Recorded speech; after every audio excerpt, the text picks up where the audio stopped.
Welcome back to the Dennis Herrera Show. I am here in my studio on the skyscrapers in some city somewhere in the world. Man, the audio from my monitoring the live started playing. I'm like, where the hell is this sound come from? It's like I thought I had this baby all muted and everything. The sound guy, I'm telling you, man, this graphics and the sound guy, they just gotta go, man. These guys are making me look bad. What do you guys think? What do you guys think about the background? Isn't that a beautiful thing? Man, I'm telling you, man, people think that I'm not doing any work around here, but I do, man. Behind the scenes, I'm doing a lot of work. The only thing is I got to get a new stand to be able to put a light here so I don't look so Trumpy. I look very orange on the screen. Now, this is probably just my monitor. I have a new monitor here that I got, and it's not calibrated yet. So I got to color calibrate it sometime so that I can see the actual color of what it looks like. As a matter of fact, let me switch this to, okay. Yeah, it's very orangey. But damn, it's looking good. It's looking good. I think it's looking good. You guys will agree with me. All right, here we go. Let's go down the list. Ender, the first guy here. Man, this guy beat me. Beat me, not just you guys. He beat me to get in here. Let's say good morning, Ender. Good to see you here. David has been bugging Slave Driver. Hurry up, he says. Well, sometimes when you work, sometimes you get distracted by loving what you do. I'll be honest, I love not having my an actual schedule. As you notice, I'm actually standing up. I'm not sitting down. I'm standing up, and I've been standing up. I've been standing for the last 3 hours when I've been doing all this, work behind the scenes. You guys don't know, probably don't even notice. But, there's a lot of things that I got to work with. I got to work with graphics. I got to design stuff. I got to put things together. I got to use some Photoshop. I got to use my green screen. I mean, we are in a real skyscraper here. No, you should be able to see the magic. The illusion of the magic here ends when you see a shadow. When you see a shadow, how do we go? This way? Anyways, when you see a shadow on the well, that could be a window reflection. Never mind. It's not an illusion. It's all real, guys. It's all real. We are in a real skyscraper. Man, I tell you what, man, I love doing this, man. This is so entertaining. Now, I will warn you guys. We're going to start talking about Nick Fuentes, which I've been hearing a lot from the leftists when they come into my channel and say, oh, my God, Nick Fuentes, he is the man. Oh, God, he's so... Shut up. I gave him a chance. I listened to everything he had to say. And let me just tell you, I still stand strong on what I believe. I still believe that Trump and the administration is on the right track. Now, you can agree or disagree. It doesn't matter. It's just my opinion. Now, when I lay out facts for you, those are facts. But my opinion is that the administration is doing a tremendous job. So here we go. Let me go ahead and go down the list here. We have Unc Andy. Andy, you know what? I try, bro, but I don't work as hard as I used to. I was putting 16 to 18, sometimes 20 hours a day trying to do this. And you know what I found? I started burning myself out. I can talk for hours. I can talk for days, weeks, months, and that's not the problem. But you get burned out of all this fighting and people just want to debate you and argue. It's like, when people say, debate me, coward, man, you know what they're saying? Let's argue about something. And that's not what this show is about, man. When I first started, I wanted to do something like that, right? Because I wanted to get people involved in a conversation. But that's not what people want. People just want to come in and argue. It's like they're all a bunch of women. You know what I mean? Like, it's so dramatic. The women that support us, they know what we're talking about. They know who they are. They know how they are. And that's why we love them, because they understand. They understand reality. But I don't want to just sit here and argue with people. It's just like, you'll see. You'll see. I don't know. I'll probably look up at the video. He did an interview with Louder with Crowder. I like that guy. I mean, he's kind of a little biased sometimes, but everybody is at some point, right? But we'll get into Nick Fuentes. We'll get into Nick Fuentes in about. We just don't want to keep over here and just argue with people. I just don't want that. Okay. Number one, let me. As a matter of fact, I just reminded myself. No, I don't want that. Here we go. If you want to debate, if you have a question,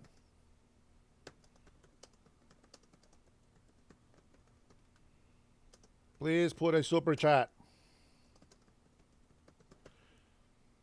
If they don't like my channel, of course. If they don't have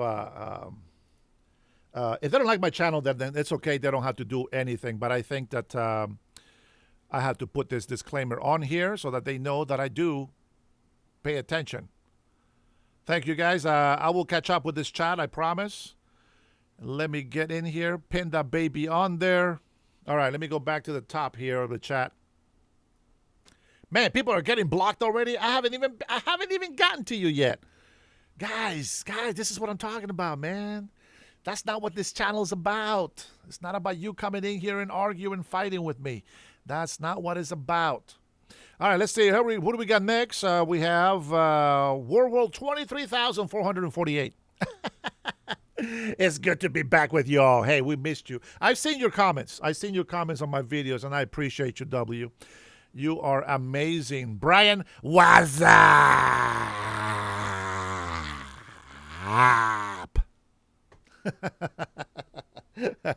I love Brian, man. I would have loved to hang out with him on the 80s and the 90s. That would have been fantastic. Big bro, Robert, not taking a midday nap, mid-morning nap. Your elderly nap has not... Oh, no, it's past it. So, good morning to you, sir. Good to have you back in here. Who else do we got? We got Big Teddy.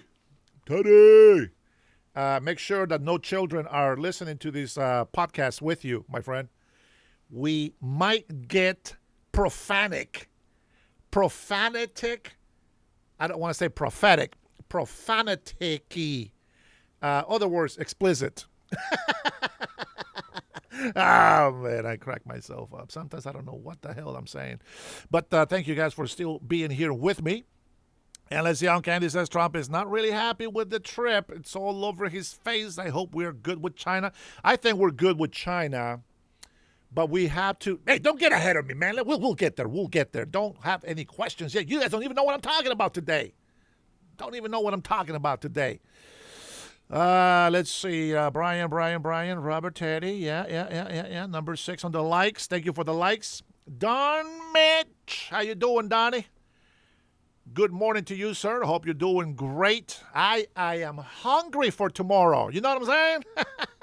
I am hungry for tomorrow. Man, I can't wait to have a conversation with you, my American patriot.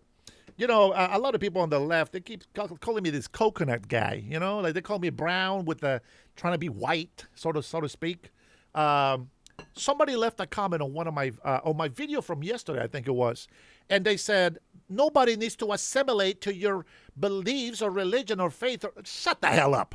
Everybody needs to assimilate to the American culture. What's the American culture?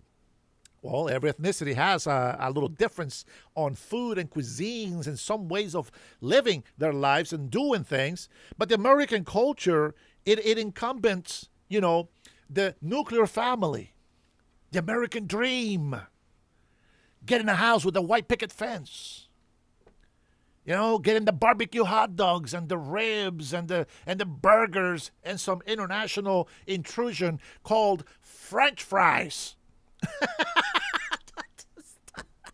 I always think that's funny, man. I don't know. I think it's funny. But, that is part of being American, and most importantly, follow the American law.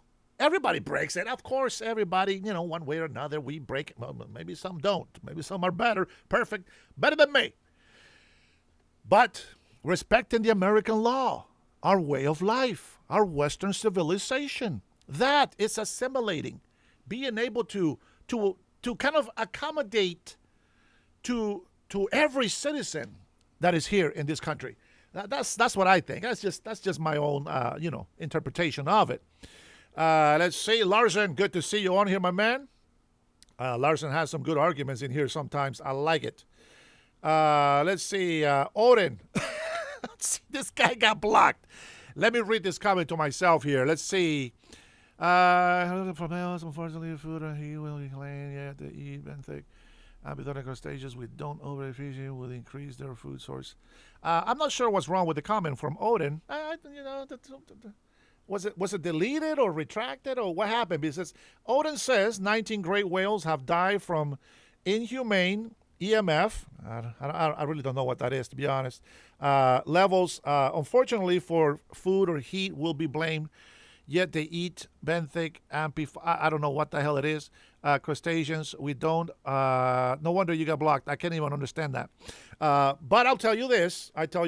Okay? I do love our sea life. I do love our planet. I do believe in protecting the environment. I don't believe on stopping the climate change. We are not God. There is nothing that we can do to change that. And it doesn't matter if we spend 1,000 years doing what we're doing right now. It's not going to make an impact on our atmosphere. It's not going to make an impact on the melting of our last ice age. So we cannot go over crazy regulating everything, making everything unaffordable, expensive, and then all of a sudden people's got to go and do things that are going to be worse for the environment. I blame a lot of the environment problems that we have on homeless people in all those countries and villages that live on the ocean. Like areas in the Philippines, areas in the Honduran Bay Islands, areas in a lot of islands where there is no real way to dispose of garbage and human waste. I think those are the things that are causing the most problems in the ocean. Garbage is a problem. And that is very unfortunate. But you know what? We are humans. What are we going to do? We got to live over things.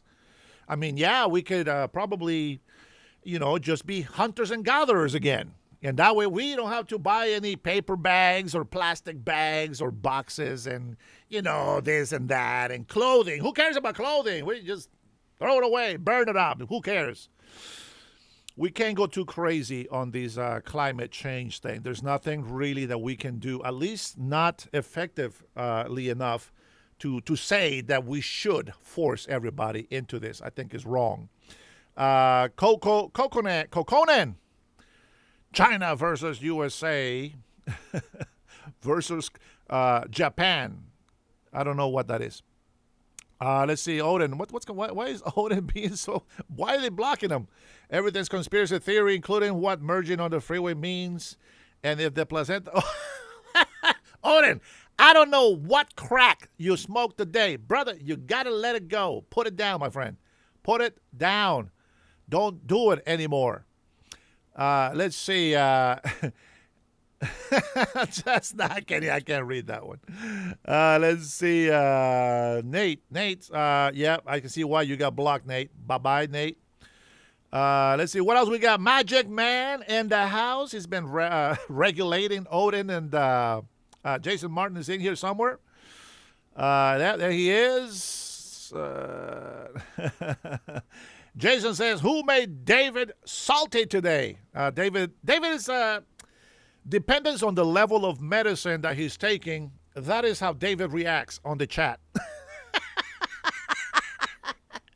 You got to stop doing the mushrooms, Dave. You got to stop doing the mushrooms. Stop picking on my general. My general is a badass. He's a big supporter of the Dennis Herrera show, and he believes as I believe.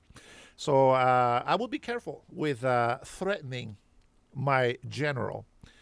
Of course, he doesn't do death threats. Just so you know, if you are a friend of mine on this channel, you have become part of our family, and you are also a patriot, I consider ourselves to be friends. And I feel like we can tell each other anything. And so if I cuss you out, I know you can take it. And never take it personally because I love you. Okay? So it's just a matter of expression. People on the left that come in here to troll us and fight with us, that's different. That doesn't carry any love behind. The only thing that carries love behind is when I talk about Jesus Christ and, changing your life and repenting and, turning from sin, etc. That carries love. But everything else, there is no love when you're hating on me. I am not Jesus Christ. Let's see. Burning 47, pollution is really sad. It really is. I noticed China was very, what do you call that? I wouldn't say foggy. What is that? It's the same thing that happens in California every day. You look at it and you're like, what the is that? It looked very smuggy. Not foggy, smuggy. You know what I'm saying? Yeah, I noticed that. But we'll get there, my friends. North Cal Aggie says, Dennis, you are not a patriot. North Cal Aggie, I don't give a shit about your opinion. But thanks for dropping a line. Please do something else today. Yes, Wild Steven, I don't know what the hell you mean. This is a live show. This ain't no clips and videos to just post out there and just let you guys talk to yourselves. I interact with people. All right. So this is the introduction. This is where you guys get to get the freebies. You won't get this throughout the whole chat. Some of you might, but not everybody. Let's see. I don't know. I'm not sure why Knife is still here. This guy is never positive. He is never dropping any facts. Let's see what he says today. Maybe today he'll drop it. He'll drop it like it's hot. Let's see. First of all, happy Friday. Woo! We made it through the week. Man. Long week, my friends. Long week. All right, let's see. Knife says, currently, the government is wasting a lot of money. And I'm talking about the federal government. What is your opinion on wasting money? Well, if you're talking about the federal government and you're not going to talk about your state government, there's nothing really much to talk about. China is king, says Trump. That is true. China, China, President Xi actually said, President Trump is making America great again. I'm going to tell you, listen, all the little weasels on the left and the far right, they're always going to talk about negative stuff. They're always going to doubt us. Don't worry, we'll talk about Nick Fuentes. I will try to find a video where I can go ahead and grab his ass and destroy him for a little bit. Okay, that sounded pretty gay, but that's not what I mean. I mean that we're going to go ahead and listen to the clip real quick. I guess I could have just said that. Mic drop. Boom. Having a conversation with myself over here. All right, let's go. Let's go all the way down. Boom. Here we go. Okay, Adrian Wilkinson says, truly making America great again. God bless you, Donald Trump and the United States of America. Drill, baby, drill. And let's add, build new refineries. You know what I'm saying, partner? All right. Let's see. Okay, here we go. Now we're going to listen to the president. He's going to gaggle on the plane. I'm sure you guys are informed. I'm sure you probably already listened to it. But here we go. Here we go. That's right, baby. That's right, Jason. I know you wanted to say it yesterday. I know.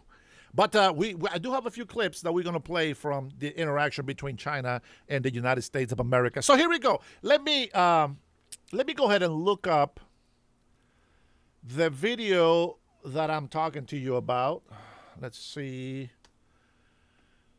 Let me see if I can find the video.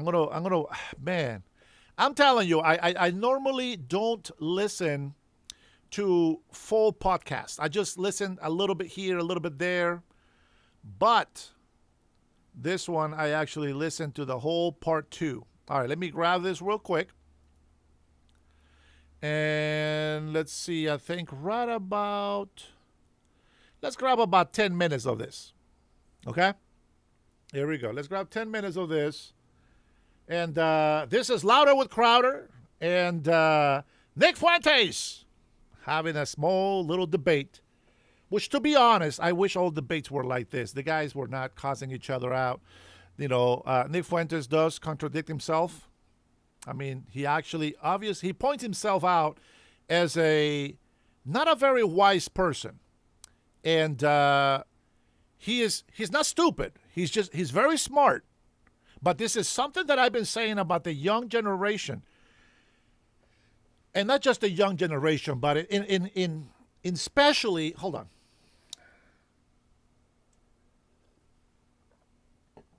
But especially the young generation. Because there's one thing is to have a lot of information, you're very smart, and you have a lot of information, but you don't acquire wisdom. You got to acquire wisdom. What do I mean? Well, first of all, I know you know how to use critical thinking. And then try to use common sense. Now, when you grab those three things, you're smart, use your critical thinking, you got common sense, now fight yourself. Why? Try to give yourself a fight that is worth fighting for. For example, okay, so I take a stance and I say, America first. Okay, what the hell does that mean, Dennis? Well, that means that we got to take care of American citizens first, not illegal immigrants, number one. Number two, we got to tackle the drug problem. Drugs are illegal. Why are we allowing homeless to be doing drugs on the street? And not only do we allow them to do it on the street, but we give them a little home for privacy, as if that's fixing the problem. No, you're wasting billions of dollars hiding it. It's like sweeping all the dirt under the rug because the mother-in-law is coming to visit. That's not how you do it. So we got to tackle the drug problem. And I can guarantee you, I'm going to give you a very low percentage. At least 60%.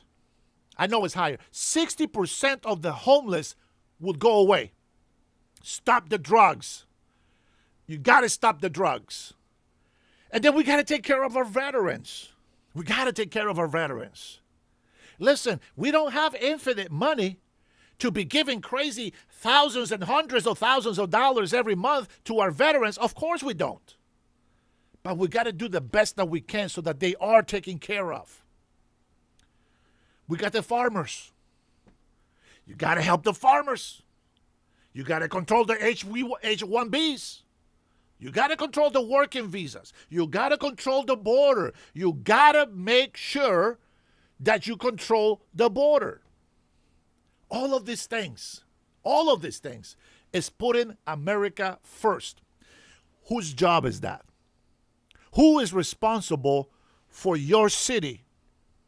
Is it President Trump or the mayor and the city councils? Who is responsible for your state?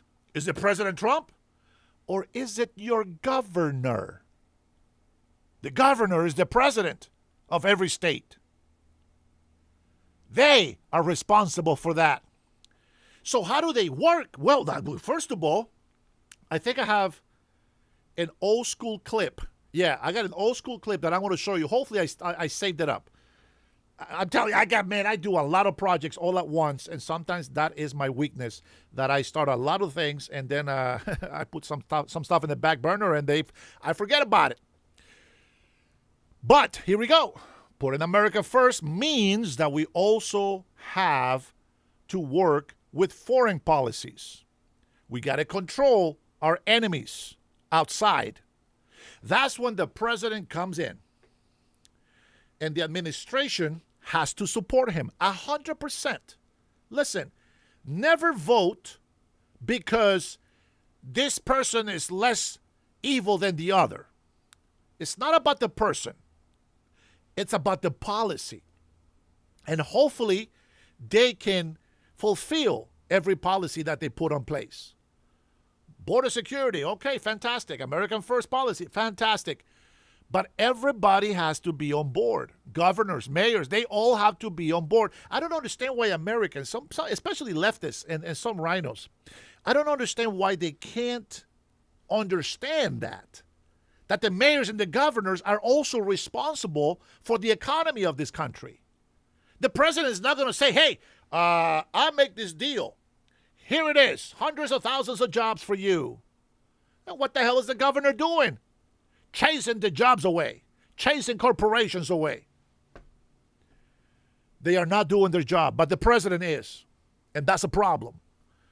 That's where I have a problem with Nick Fuentes. I have a problem with anybody that doesn't call out his bullshit.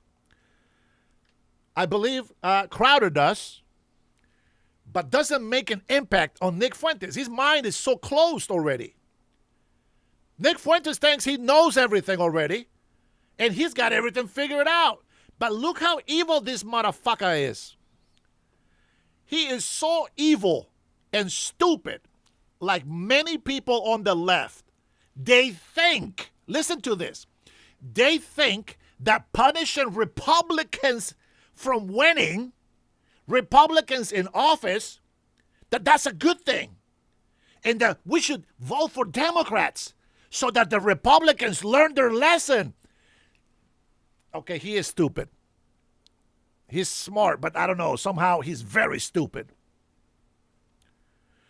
Hey, don't take my word for it. Let's take a listen to this. Hopefully I got it on the right time. Let's take a listen to just a few minutes of this. This is Louder with Crowder. Hopefully I don't get in trouble from him. Right? We have to share some of the wealth. We're going to have to share some of that, like $3 with him or something. Here we go. Let's take a listen to this argument.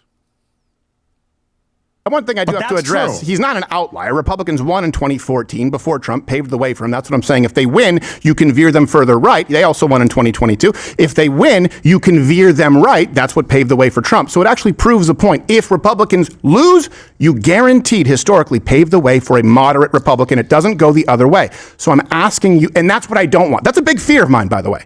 I don't like, I'm not all in on Rubio or Vance, but I would like to not see someone worse, to not see someone more moderate, to not see a Romney or McCain. That's what we'd be looking at if there's a big Democrat win. You just made my point with Trump, right? He was able to because of 2014 Republican. He probably wouldn't have been able to if you were looking at a Republican loss. It would have been like Goldwater. It would have been like McCain.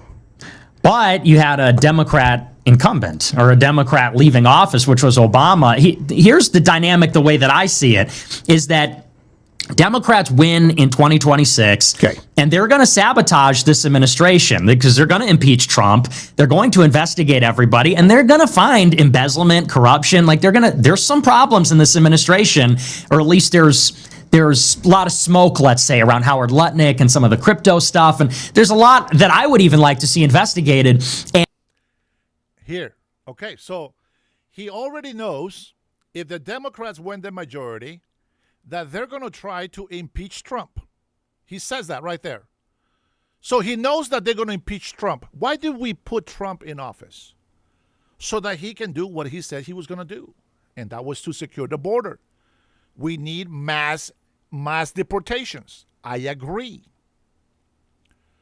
But we have seen the horrendous job that the Democratic administration did. And we hated it. It was so bad, a lot of Democrats voted for Trump. Why did they vote for Trump? Most of his campaign was ran on deporting illegal immigrants, on punishing those who have been weaponizing the government. I get it. You might feel like he let you down. There's only so much that he can do. And the only people that are stopping him from doing all of those things that he is not able to do or even putting in the back burner right now, that is making rhinos or conservatives or even those hopeful Democrats that Trump says that, people think that Trump is not doing, is because of the Democrats. They're blocking the administration from doing their job. And so Nick Fuentes and many of those who followed him, and as I said, the young ones, they are not wise enough to understand this. So you got to think about it. If the Democrats, who had a horrendous 4 years before this President Trump age right now, are still today blocking President Trump as they did on his first term. They fought Trump every day, every day, every day. And even during the Biden administration, 8, 9 years fighting President Trump. And you know what they're wasting? Your tax dollars. That's what they're wasting. You got to pay attention, man. You can't be stupid. And then they go and tell you, oh, he's wasting money on war. No, motherfucker. We're trying to protect our country. We're trying to make sure America goes first. And the first thing that this anti-Semitic retards say, oh, it's all about Israel. And sorry, Crowder, but you effed up with that. It has nothing to do with Israel controlling us. But Israel is our friend and ally. And whether you like it, whether you want to acknowledge it or don't want to acknowledge it, they are fighting terrorists in the Middle East. They look like the bad guys. They look like the wolves tearing up the sheep, but it's the complete opposite. And I back that up 100%. Just listen to the way that they talk. And so everybody in the administration is going to be hurt by this, Rubio and Vance included. That weakens them ahead of the primary. If they are toxically associated to the administration, which is failing more under Democrats, then to me, that provides an opening for somebody fresh from the outside that says, I'm sort of repudiating. It's failing more from the Democrats. So let's go ahead and give it back to the Democrats. Hurt the Republicans really bad so that they can learn their lesson. The stupidest thing I ever heard. Trump's legacy, or maybe even I have some allegiance to Trump's original message in 2016. Maybe I'm going to save Trumpism from itself or where it went astray. That's kind of, I don't think we need to get into like Barry Goldwater. That's how I see it. If Trump is strong going into 28, then his people are strong. They have a better chance of winning the primary, and there's big consolidation. If they're weak, then people are going, oh, I don't know. Rubio and Vance are toxic. They're tied to Trump. They're unpopular. Maybe we need something else. So I think that's the dynamic. I mean, do you disagree, and why? Well, if he's strong, wouldn't that suggest that the country's in a good place? Yeah, I do. In a better place, certainly. In a better place with Democrats. Right. No. If Trump is strong... We're saying if strong going into 28 after people vote Democrat. No. If Trump is strong, if Democrats don't win big and they're not able to sabotage him, okay, he'll be stronger than he would have been otherwise. So wait, are you saying he would be strong because people vote Democrat? No, I'm saying he's stronger if Democrats don't win. Right, the midterms. Right. Yeah. Okay. So how does that play into your plan? And forgive me, it could have been a timeline there where I was... So he just said that the Democrats, the Republicans will be weaker or stronger. I don't know. He said yes to both questions. So I'm not really sure about what the hell he's trying to say here. Where I was confused. I was assuming that we were going along with your plan, and Democrats get voted in 2026. Yeah, Democrats get voted in 26, and they weaken Trump. Trump is weaker, and by association, everybody else is weaker. Rubio, Vance, because again, they're going to dredge up all this stuff, and you're not going to be able to run from that because they're going to haul people before the House. They're going to impeach people. It's going to get ugly, sure. And I want them to bring, because this administration's a failure. It's an utter betrayal. And I don't think I don't want to say you won't acknowledge. I think you disagree. But they promised mass deportations, and that's not happening. They promised no new wars, and we got a war with Iran. They stabbed us in the back. So a couple of things there, and I think this is important. We did get it. If you want to predicate it on Democrat numbers that we don't have deportations or enough, but at least we have some versus mass importations. And I certainly would say if you look to the matter of record that even from left-leaning think tanks, institutes, that we are seeing record deportations. We have a net negative migration country. I never thought would happen in our lifetime. Nobody actually disputes that except for you. Okay, I don't think that's a betrayal. That's not nobody. I do think a betrayal is saying that you don't care about immigration, which you said. And that's where I need to know, do these things matter? Do these things matter to you? Does immigration matter? Yeah, does immigration actually matter? Because people who care about immigration certainly see this administration as the biggest wins of our lifetime ever, in contrast to Biden. You're wrong about that. You're wrong about that, and I'll tell you why. Because there are people in DHS. The people in DHS, I talk to people in the administration. I'm sure you do as well. The morale is low. I actually really don't. You're probably more welcome than I am. Really? Surprising as it is. Well, You're more congenial. I'm a pretty congenial guy. Yeah, thank you. I'm more of a prick.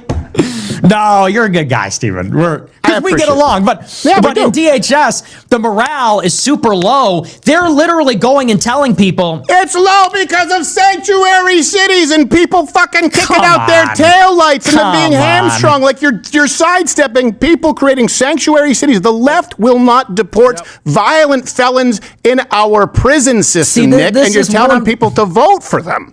You can't just sidestep it. It's like it's always these excuses like Republicans are going to give us deportations. Well, no, we can't because sanctuary cities and Congress. I didn't say that. They still are in spite of it. That's true. Donald Trump gave us an...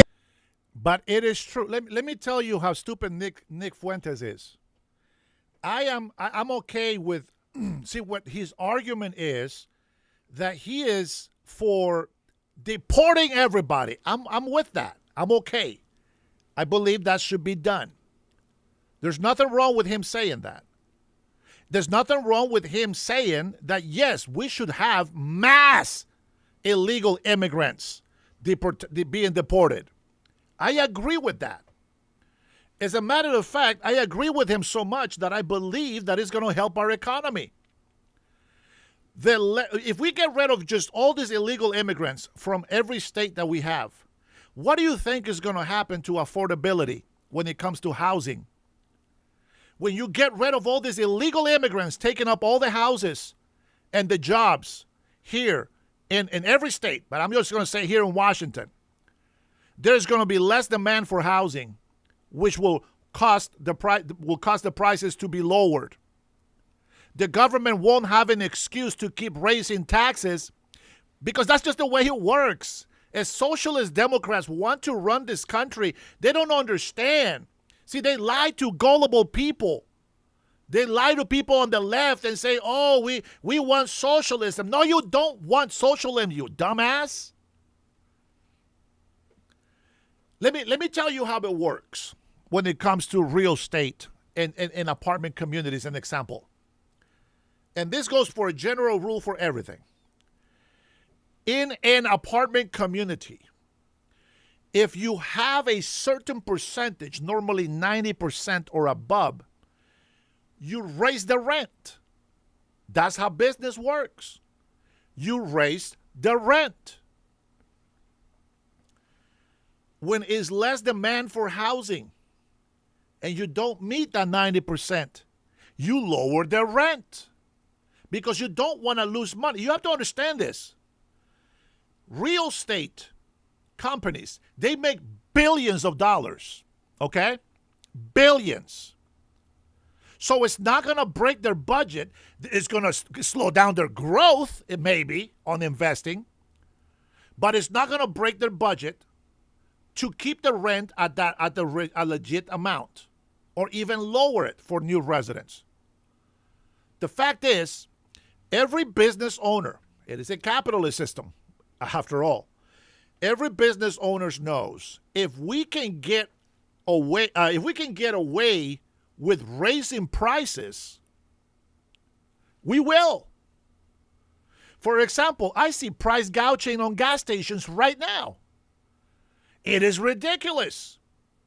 You know, if a Chevron is at $6 right now, the AMPM Arco gas station, which is the cheapest freaking gas that you can get, they will just go 30 cents under, even though they don't have to be, not even at $5 a gallon right now. They don't have to be there. But because of housing problems, and what I mean problems is we have all this illegal immigration coming in here. You got all these millions of people now demanding housing. Housing is not affordable. Let me tell you something. You go to a low-income, affordable housing apartment right now, a 3 bedrooms, 2 bath. This is for low income. Listen to me. You got to make at least $82,000 a year to qualify with a family of 4. And you know how much the rent is? The rent is over $2,000. It's like $2,400 to $2,500 for a 3-bedroom, which, by the way, in case you don't know what it should be under $1,800. But that's not the way that works. And so the government knows that real estate is booming. Housing shortages means that there's a lot of people requesting housing. And they will pay for it. People grab a house. They grab an apartment. And they pack the house, as we say. They pack it. They pack it and they put as many people as they can on these housings, whether it's apartment or houses. And so the renting, the demand continues to grow. And the government knows that. And the more taxes that the real estate companies report, the more they know that they can charge. And because the apartments and the housing keeps being taken, there is no low demand for housing. You understand? There's no low demand for housing. So everybody pays it. You go and get a 3-bedroom house right now. $3,000. Unbelievable. You can make sense. While I disagree with insurance is theft, it can be very expensive. Listen, I don't mind. If you make an investment with insurance, I don't mind if you make millions. Fantastic. But I expect you that when there is an emergency, that you respond accordingly. So if there's no accidents, fantastic. You're making your bank. It's an investment. This is what you got. You deserve it. But if it comes to paying and you don't pay, I'm against you already. And I will fight you on that. But, companies that are paying, fantastic. The ones that don't, take them to court, sue the shit out of them so they can go out of business and get somebody that actually needs to actually do some real, legit, good insurance business. By the way, I don't have a sponsor for insurance. Get in touch. All right. So if we have low housing demand, prices will drop. They have to.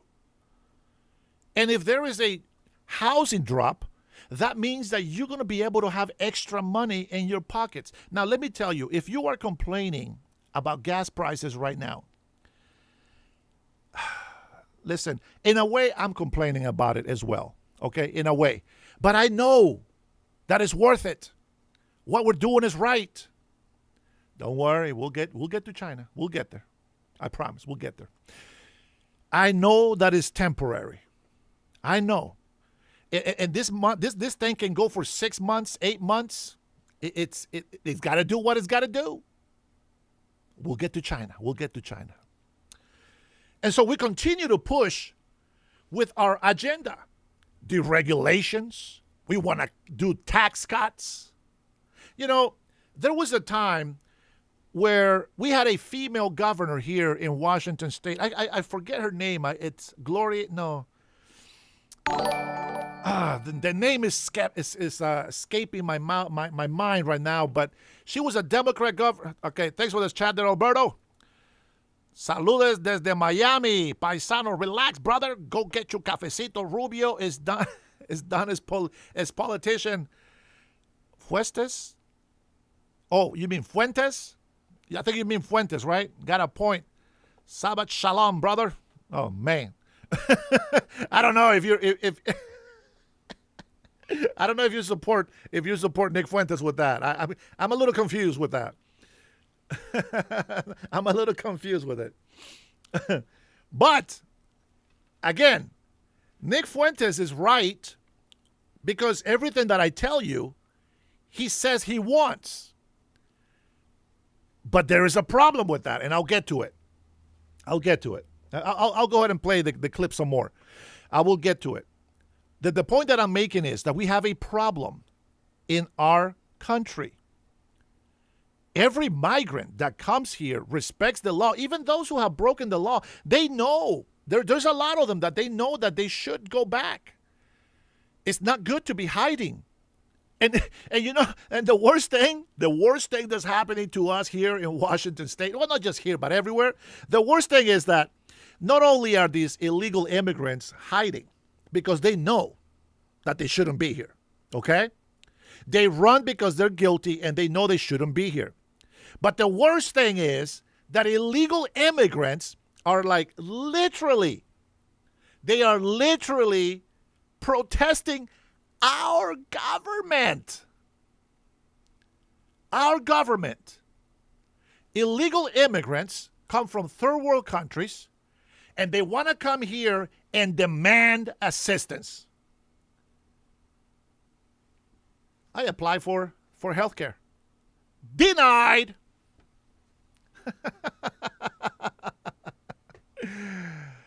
Yeah, American citizen.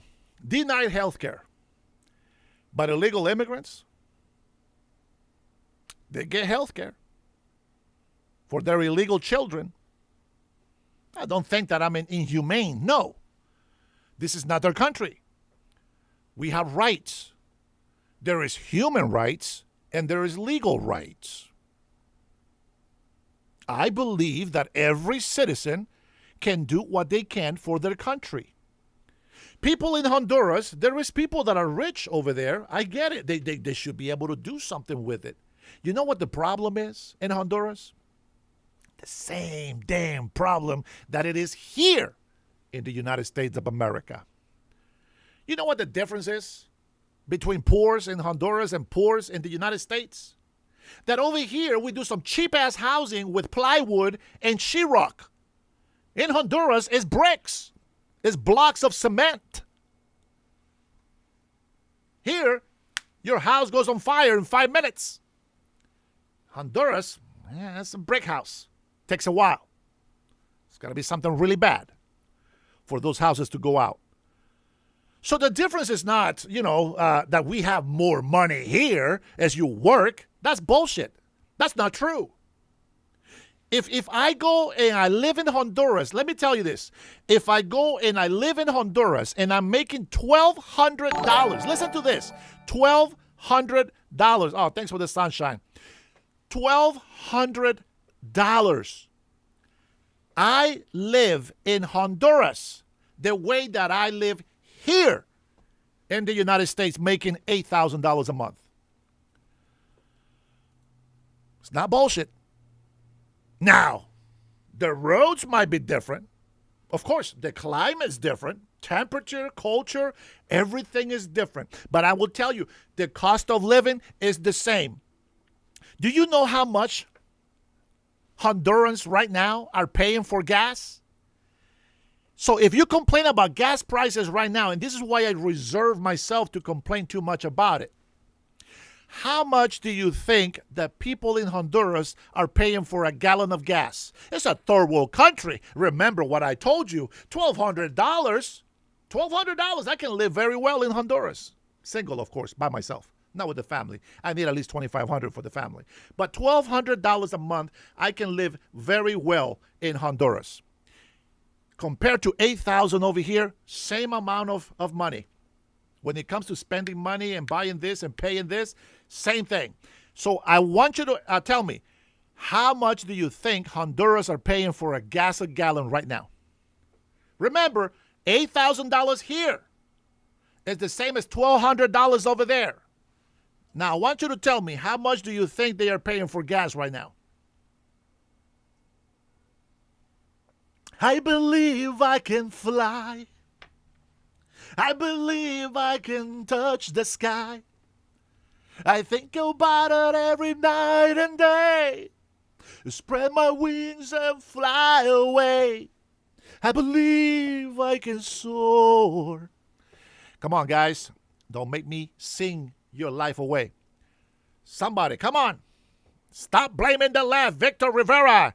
Get your head out your ass and think before you put a chat like that on my channel. $4 to $5 a liter. Billy Bob, no. I said gallon. Holy smokes. That better be wrong. That better be wrong. Let me go check myself. Let me go check how much is the gas in Honduras.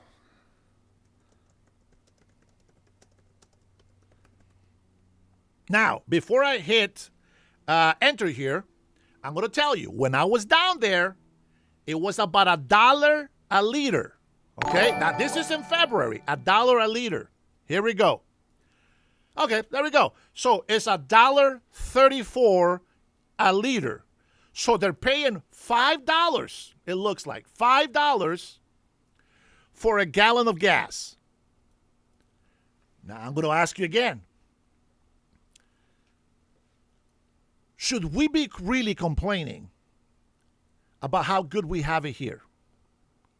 Listen, we're paying $5 to $5.50. Some are paying $6. Some are paying $8. I get it. But think about it. If making $8,000 a month here is the equivalent of making $1,200 in Honduras, if they are paying $5 a gallon,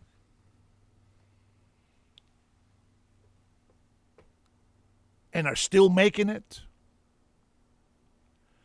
what the hell are you complaining about? What the hell are you complaining about? I'm going to drop some truth on you.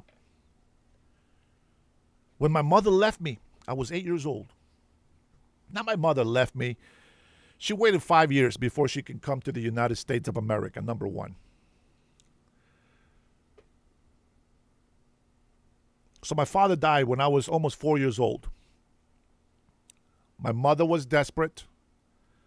She didn't know how she was going to take care of us. She had a friend. His name was Don Ricardo. Don Richard, Mr. Richard. And he was a rich man in Honduras. And my mother came to him and said, can we borrow this money? Sort of like a loan on the house. And so she was able to sustain us, buy our uniforms for school. Because in Honduras, you're uniformed. It's not like here. You wear whatever the hell you want to school. You can wear some muumuus and be ridiculous in school. But in Honduras, you got to wear uniforms. So my mother did that. And 5 years later, she left me. She left me pursuing a better future for myself. Obviously, her and myself and my sister. But my mother, not once, even though she had the money to be able to come to this country illegally, this is back in the 1979, 1980. When my mother came here, she came here in 1985, I believe. No, 86. Yeah, 86. I was 8 years old, almost 9. But she left and came back when I was 13 years old. Brought me to this country when I was almost 14. We went to the embassy twice. They said no. But the point is that my mother, even though she had the money to come here illegally, she never wanted to keep looking around her. And she didn't want to live here thinking that one day she's going to get deported. She didn't come here saying, if I can be here for 10 years, I'm good to go. No, she never believed that. So we finally came here, applied for a green card, got approved. My mother was a hard worker. She cleaned houses legally, not illegally. Always paid her taxes. My mother always paid her bills on time. And though we ate what we call poor food, it was good food. You know what? I'm lucky I come from a third world country. It was a sacrifice. Sacrifice is doing something that you don't want to do. Sacrifice is giving up something that you love or want to have, but you say no to it. So she sacrificed herself, also us, so to speak, because I miss my mother the most. And I tell you this story not because, whatever. I tell you this story because what was most important to me, now, of course, I'm a kid. I don't know. I don't understand everything. But what was most important to me was not how many dollars can she bring to us, not how great the house can look. The most important thing for me was to give her a hug, to hear her sweet voice yelling at me, Dennis, come and eat. I miss that. Even as a grown man right now, I tell you, I miss that. And so when we live poor here in the United States, my mother would still buy the beans, and the eggs and the milk. And it tasted so good. She used to mix this heavy whipped milk with Philadelphia cheese and turn it into a cream cheese that we love in Honduras. It tastes so good, and you add salt to your taste. But, I miss that. And more important than making money was having my mother. And many of my aunties and uncles, they didn't want to live in the States. They lived and they died in Honduras. They could have come here, but that's not what they wanted. Yeah, some uncles did. Some cousins did, of course. Legally, they were business people. A lot of my family were business people. And so when we talk about this, it's okay, why do we follow legal immigration? Well, every country, every city, every state, they have a census. And they accommodate a budget. I believe it was like 5 to 10 years. And so they can say, okay, we have this many people in our state. Our budget for the next 4 years, because that's how the elections work, for the next 4 years is going to be this. In order for us to be able to sustain, well, we got to tax the people. Okay, do we have to tax the people? Or should we just not overspend on ridiculous programs? Like laser hair removals for transgenders in jail. How the hell? Let them be hairy, doggone it. I don't need no $600 a year. What's wrong with you? Let them be hairy. Shit. They don't support circumcisions in your health insurance. But they sure support taking the whole winky out of there. Isn't that crazy? How does that work? They call they call circumcision what do they say? A cosmetic surgery. But it's not making me look pretty. What the hell is wrong with you? But to cut it completely off, the whole winky and the nuts and everything, that you cover, is satanical. So what I'm saying is, you got to have population control. Not the way that China does it. Population control with immigration laws. That is something that we want. And Crowder is right. Nick Fuentes doesn't see it. He wants what we want, but he's not wise enough to apply to his little formula that the Democrats have been fighting us so that we don't deport illegal immigrants. I want you to understand that. Get that clear through your head. Democrats have been stopping us. Sanctuary cities, they are responsible for stopping us. Nick Fuentes doesn't see it. Nick Fuentes says, no, they failed us.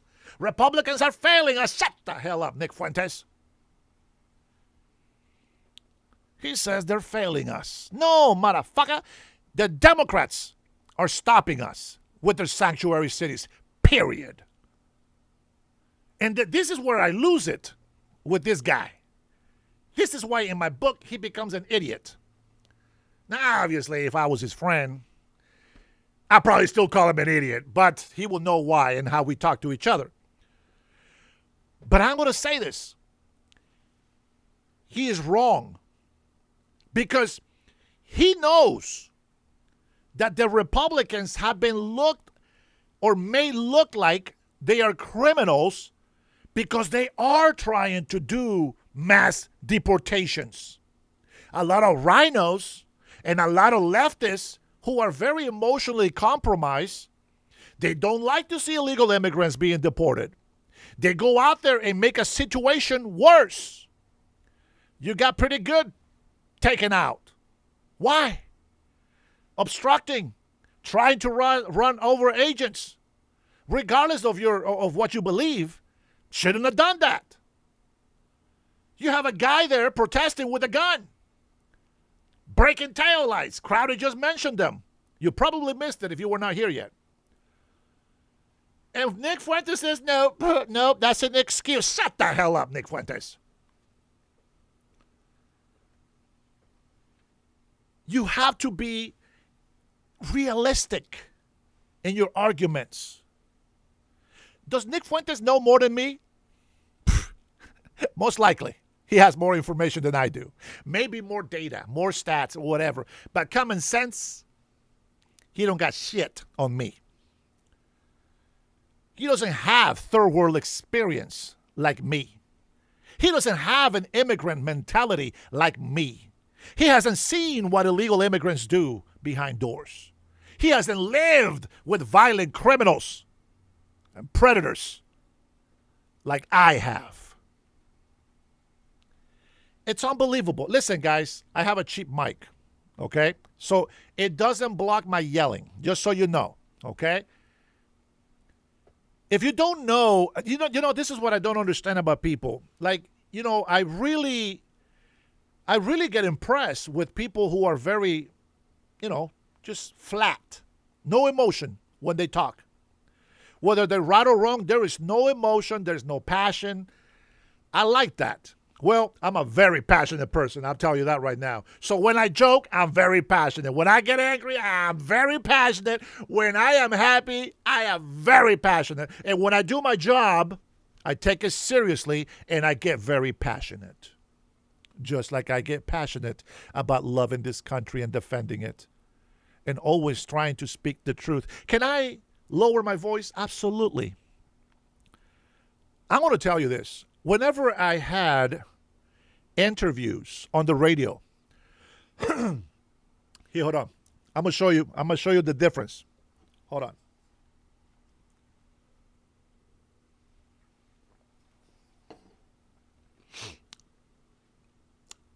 Whenever I preached, I always get passionate and I raise my voice and I get up there.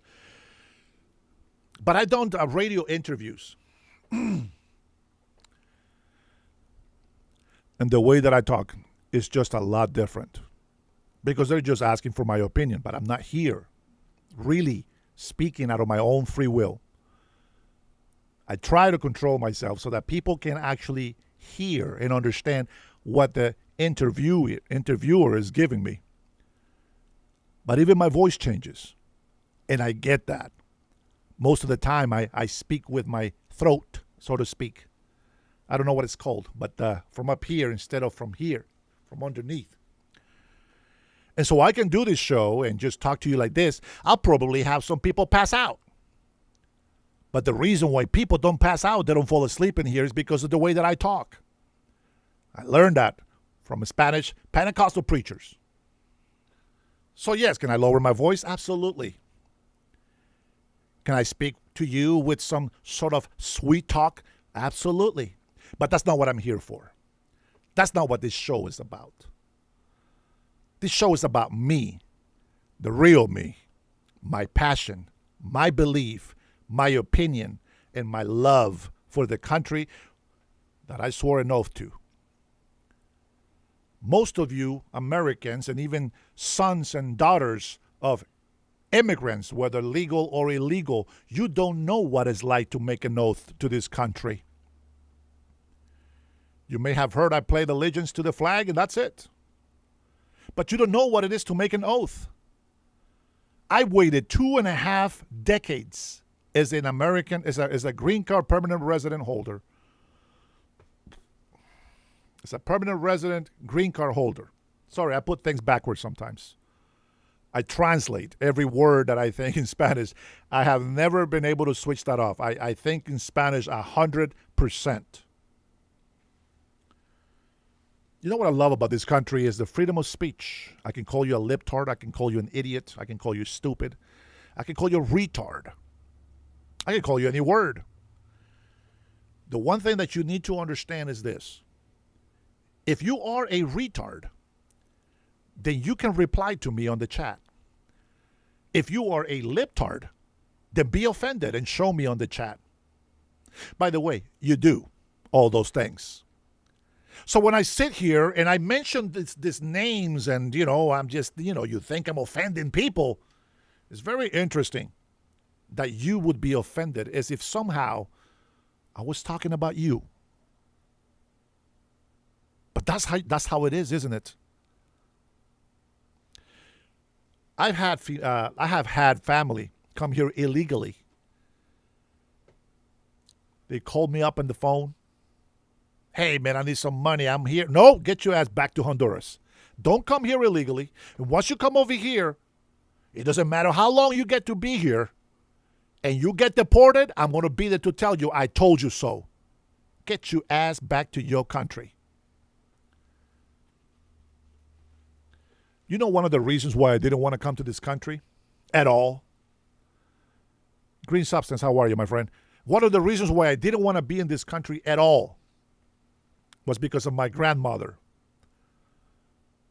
And I remember back in 1992, I went to go visit my grandmother. Well, we went to Honduras. And I saw my grandmother. She was 104 years old. No, 103 years old. And I spent time with her. And I hugged her and I kissed her. Old wrinkled old lady. Big belly that just giggle like gelatin every time that she will laugh. But she was still walking on her own. My grandmother was a very strong lady. Very strong. And one day I come by, and we were about to come back. And she was crying, and I said, Grandma, I said, why are you crying? And she says, I'm not going to see you anymore. And I said, Grandma, don't say that. I'll promise. I said, I promise. I'll come back next year. I'll come back next year, and I'm going to spend even more time with you.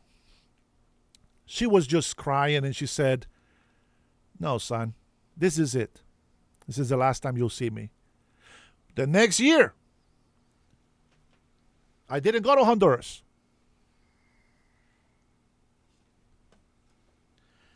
Now, I never cried for anybody that I've lost in my life. But my grandmother, she truly was a saint. Such a saint.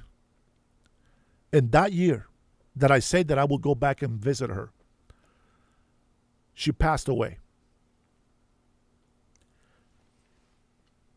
I didn't cry. I didn't sob.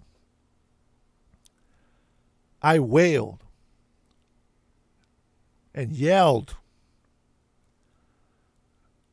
I don't know. I guess it's crying, but I just couldn't express it because it's something that you have this deep, painful scream coming all the way from inside you. And I let that scream out. And I was broken. I didn't understand why so much. But it's the goodness in the heart and the love that my grandmother gave me. And that's one of the things that I feel so happy that I inherited from my grandmother. And that is love for others. Because my grandmother would discipline, but she will also love unconditionally. Now, just because she yelled at me or disciplined me doesn't mean that she didn't love me. And that is exactly what I try to convey to you people on the left that disagree with me. Just because I'm yelling at you and correcting you and telling you the truth, it doesn't mean that I love you. It's the actually opposite of it. It is because I love that I say what I say and that I do what I do. You know how much easier it is for me right now? Nobody's putting money into conservative talks. All the money is going to negative leftist agenda talks. How much money do you think I can make if I start talking bad about Trump? If I just start defending all the illegal immigrants? If I just start telling you all the things that you want to hear with a softer tone? How much money, how much popular do you think I can get but just straight up lying to people? Very, very popular. And I will tell you this. I will tell you this. I would tear up any conservative Republican. Any. You mention me a conservative Republican, and I will go ahead and go to the Democratic Socialist side. I will tear them apart. Because I know that they like to be lied to.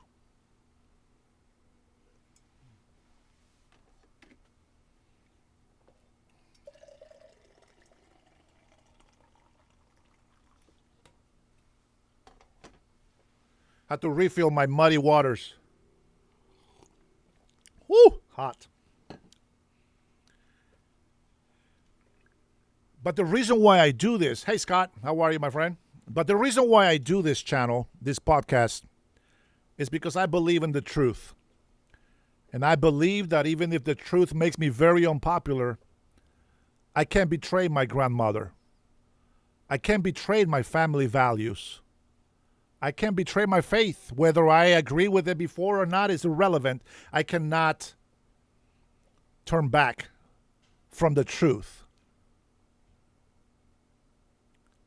I'm so grateful to God that Jesus Christ came and died for my sins. I cursed him. I denied him. What's crazy is that it was Jesus that saved my life when I was 5 years old on a deathbed. It was Jesus and the Holy Spirit that baptized me when I was 22 and I saw his face on the cross. I will never deny him again, ever. I know Peter said that before, but I'm not Peter. I'm not an antichrist. As a matter of fact, the Pope that we have today, all the popes, the Roman Catholic and the Vatican, all the popes are supposed to be the successors of Peter. And well, we know where they stand with sin. They allowed Satan's religion in the Vatican. They allowed the rainbow flags to be waved. They allow priests to be gay and bisexual. The sexual perversion and immorality in the church led by the Antichrist. I got my religious beliefs. I got my faith. I'm not here to preach to you today about that. But I want you to use common sense when you're making decisions. Nick Fuentes knows that he is wrong about it. And if you support Nick Fuentes saying that he says punish Republicans and vote Democrats. Listen to the mentality, because the millions of followers are listening to this stupidity. We have voted out Democrats for a reason.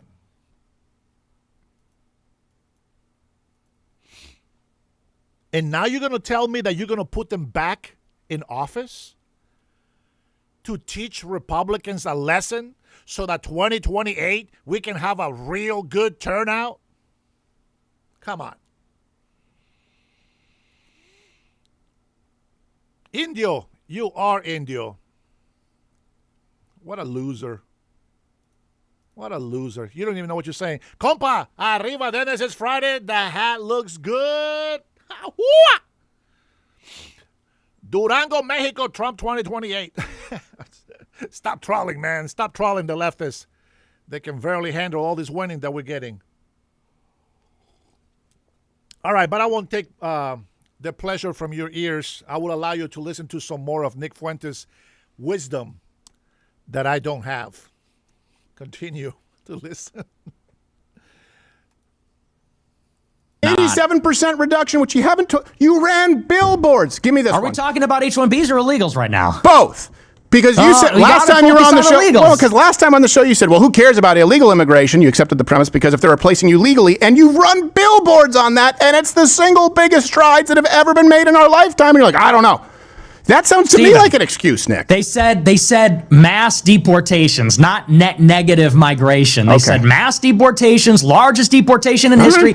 And by the way, there's people in DHS, they're reaching out to this mass deportations project, this mass deportation coalition, because Trump is holding it back. Trump has been convinced by Brooke Rollins that we can't deport people from farms. And he's being convinced by Wall Street that we can't deport a lot of people in general from the labor force because it's going to put upward pressure on prices. It's going to hurt the economy. So it's like, well, let's be honest, Trump is the problem. Trump is slowing down deportations. He doesn't want them. Like, they're betraying us. They could do more. They're choosing not to. They walked it back like 100 times in the past few months. They went to the Trump Doral for their congressional retreat, and the deputy chief of staff said, don't say mass deportations, that's done. Susie Wiles and the rest of them said it's a course correction, we're shifting gears, we're changing the strategy, we're focusing on violent offenders, violent criminals. There's all this consternation in the White House saying, oh, Trump is being convinced to approve all these seasonal farm workers. He's being convinced not to do the deportations, only focus on criminals, which, by the way, that's kind of like what Biden was doing, picking people up at prisons that murdered people. That's been going on. That's an Obama policy, but go ahead. Yeah, sorry. Because we both, by the way, have a tendency to kind of, I think your brain works the same way I do, really. Certainly. And this bullshit, and this bullshit. Ranting, yeah. And I don't know about you, but it's in my personal life, too. I'll come home to my lady. I'll be like, this bullshit. She'll be like, okay, it's kind of like the old man. Put him down, like, go, Ted, go grab a drink and calm down and play some games. So I wanted to deal with those kind of separately. I understand what you're saying. But you are making the same mistake that the left makes quite often. And what I mean by that is pointing to rhetoric as opposed to policy. So you say, okay, let's assume, although I just don't agree, there are no record deportations. There are in comparison to Obama, to Clinton, certainly to Biden. We certainly would have to agree on that because they counted border turnaways. But net negative migration. Okay, that doesn't matter. You're pointing to the rhetoric. Okay, H-1Bs, that doesn't matter because you're pointing to the rhetoric. You also have to look at other numbers, like, for example, the job growth under Biden entirely to foreign-born workers. These numbers also don't lie. Net negative for native-born Americans, and it has flipped precisely under Donald Trump. That is important for particularly young Americans who you have as an audience, right? We have a youth unemployment that I think we would both agree is directly affected by H-1Bs, cheap labor, illegal immigration. It's bad here. It's worse anywhere the left has power. You're talking about 20% across Europe. You're talking about 15% in Canada. Those numbers also don't lie. Okay, Joe Biden, no Americans hired post-COVID. Only foreign-born workers. First year of Donald Trump, switch. Foreign-born workers, their jobs go down, job losses, growth for native-born Americans. That in combination does become undeniable in saying these aren't mild differences. This is a major difference. And rhetoric, you know, in having to deal with the media, well, we're going after violent criminals first. Tom Homan was on the show. I guess that would be one of the administration. He's someone we've had in the show a couple of times. He said, you know, well, of course, we're going after violent criminals, but what are we going to do if we run into someone who's not violent? We're going to deport them. They can't be here. That's our job. We're going to deport them, too. In other words, it gives them some leeway, and the numbers bear that out. It's not even close, Nick. No, but here's the thing. I mean, you can say it's better than Obama, but have we been fighting for 10 years for all of this? For like, well, we're deporting more people than Obama after they let in 20 million people? No, we voted for mass deportations. We're not even getting 1 million a year. ICE won't release the numbers because they're embarrassingly low. That's why we have to rely on like census data to extrapolate it and get, well, this 1 million people self-deported. You know, that's what they promised. And by the way, you're saying it's all rhetoric. Let's look at the policy. After they withdrew from Minneapolis, they said, we're done doing raids. They were doing these big operations in Chicago, New York, Minneapolis, where they surged thousands of CBP and ICE into the city. And what they would do is patrols. They would have ICE out on the street, basically looking for illegals, going door to door. What they've done since then is they put body cams on them. They stopped doing these big surges. They stopped doing the patrols and the big raids. And what they've effectively shifted over to, like in New York, for example, is they're only going to go to the prisons. If someone gets arrested for murder, they go to prison, they're not legal, then ICE picks them up. And that's really all that is happening right now. If you wanted mass deportations, what would that look like? Home Depots, farms, meat processing plants, the Hyundai facilities. But what happens when those places get raided? Trump gets a call. He gets a call from Wall Street. He gets a call from Hyundai. He gets a call from Brooke Rollins. And they say, stop deporting our farmers. Stop deporting our Hyundai employees. Stop deporting. And so Trump is effectively protecting our illegal immigrant workforce. They could deport them. They're choosing not to. The numbers could be higher. They could be doing raids. They stopped doing them. And they stopped doing them, they said, because of politics. We'll lose the midterms, all this stuff. And I'm just saying, it could be better. It really could be. They're choosing not to. It could be better. Of course, it could always be better. No, things could always be much better. Okay, let's say it could be much better. It's funny they use a meat processing plant because we saw that exact example in I believe it was Omaha, Nebraska, where then there were Americans lined up when a bunch of people had been raided and people had been deported. Then they shut it down. And this happens the Hyundai across thing too. So are you saying that there's an equivalency? In other words, it's not that big of a difference as far as immigration? Yeah, I think it's not meaningful at all. No, okay. That's getting back to. And what about go through? What about H-1Bs? 87%. It's not 100. It's 87% in new ones. The place he has, is that significant? No, I don't think so. It needs to go. Nick Fuentes thinks he has all this information, but let me ask you guys a question, just a serious question. How would you do mass deportations? If you agree with Nick Fuentes, how would you do it? Here's the thing. Within 1 year, up to today, a year and a half now, we have almost 3 million, if not more now. Most self-deported.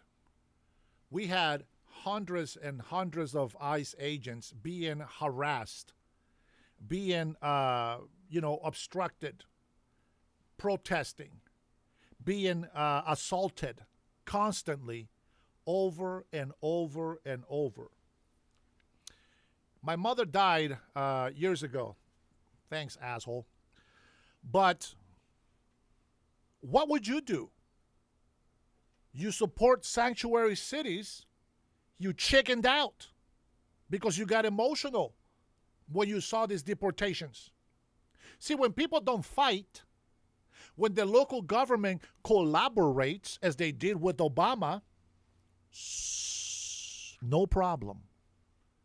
But because it's Trump doing it, and the Democrats, the far leftists, are out there getting paid by communists, by these private NGOs, that now we're starting to see more out in the open.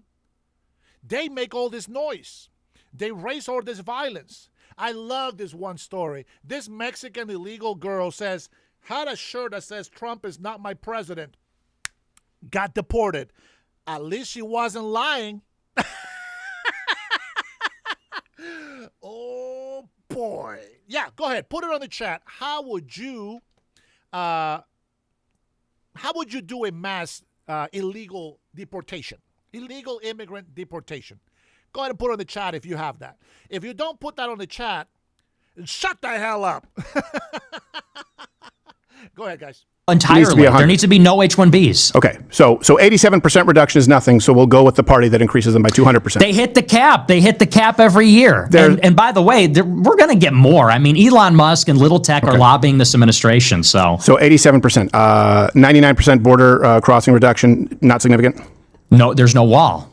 We did that in 2020, and then we got 10 million illegals. We're building the wall now. Well, the wall was stopped again after the midterms that you encouraged people to sit out, and the Senate flipped. Well, how much you want to bet? How much you want to bet that the wall will be finished? It's like over 50 miles. Is that what the wall is? Over 50 miles, and there's another 17 miles of secondary wall? This is just in the very first... The border's 2,000 miles. Yeah, we built how many hundreds of miles in the first term, and how many times was it being gridlocked by the Democrats? Even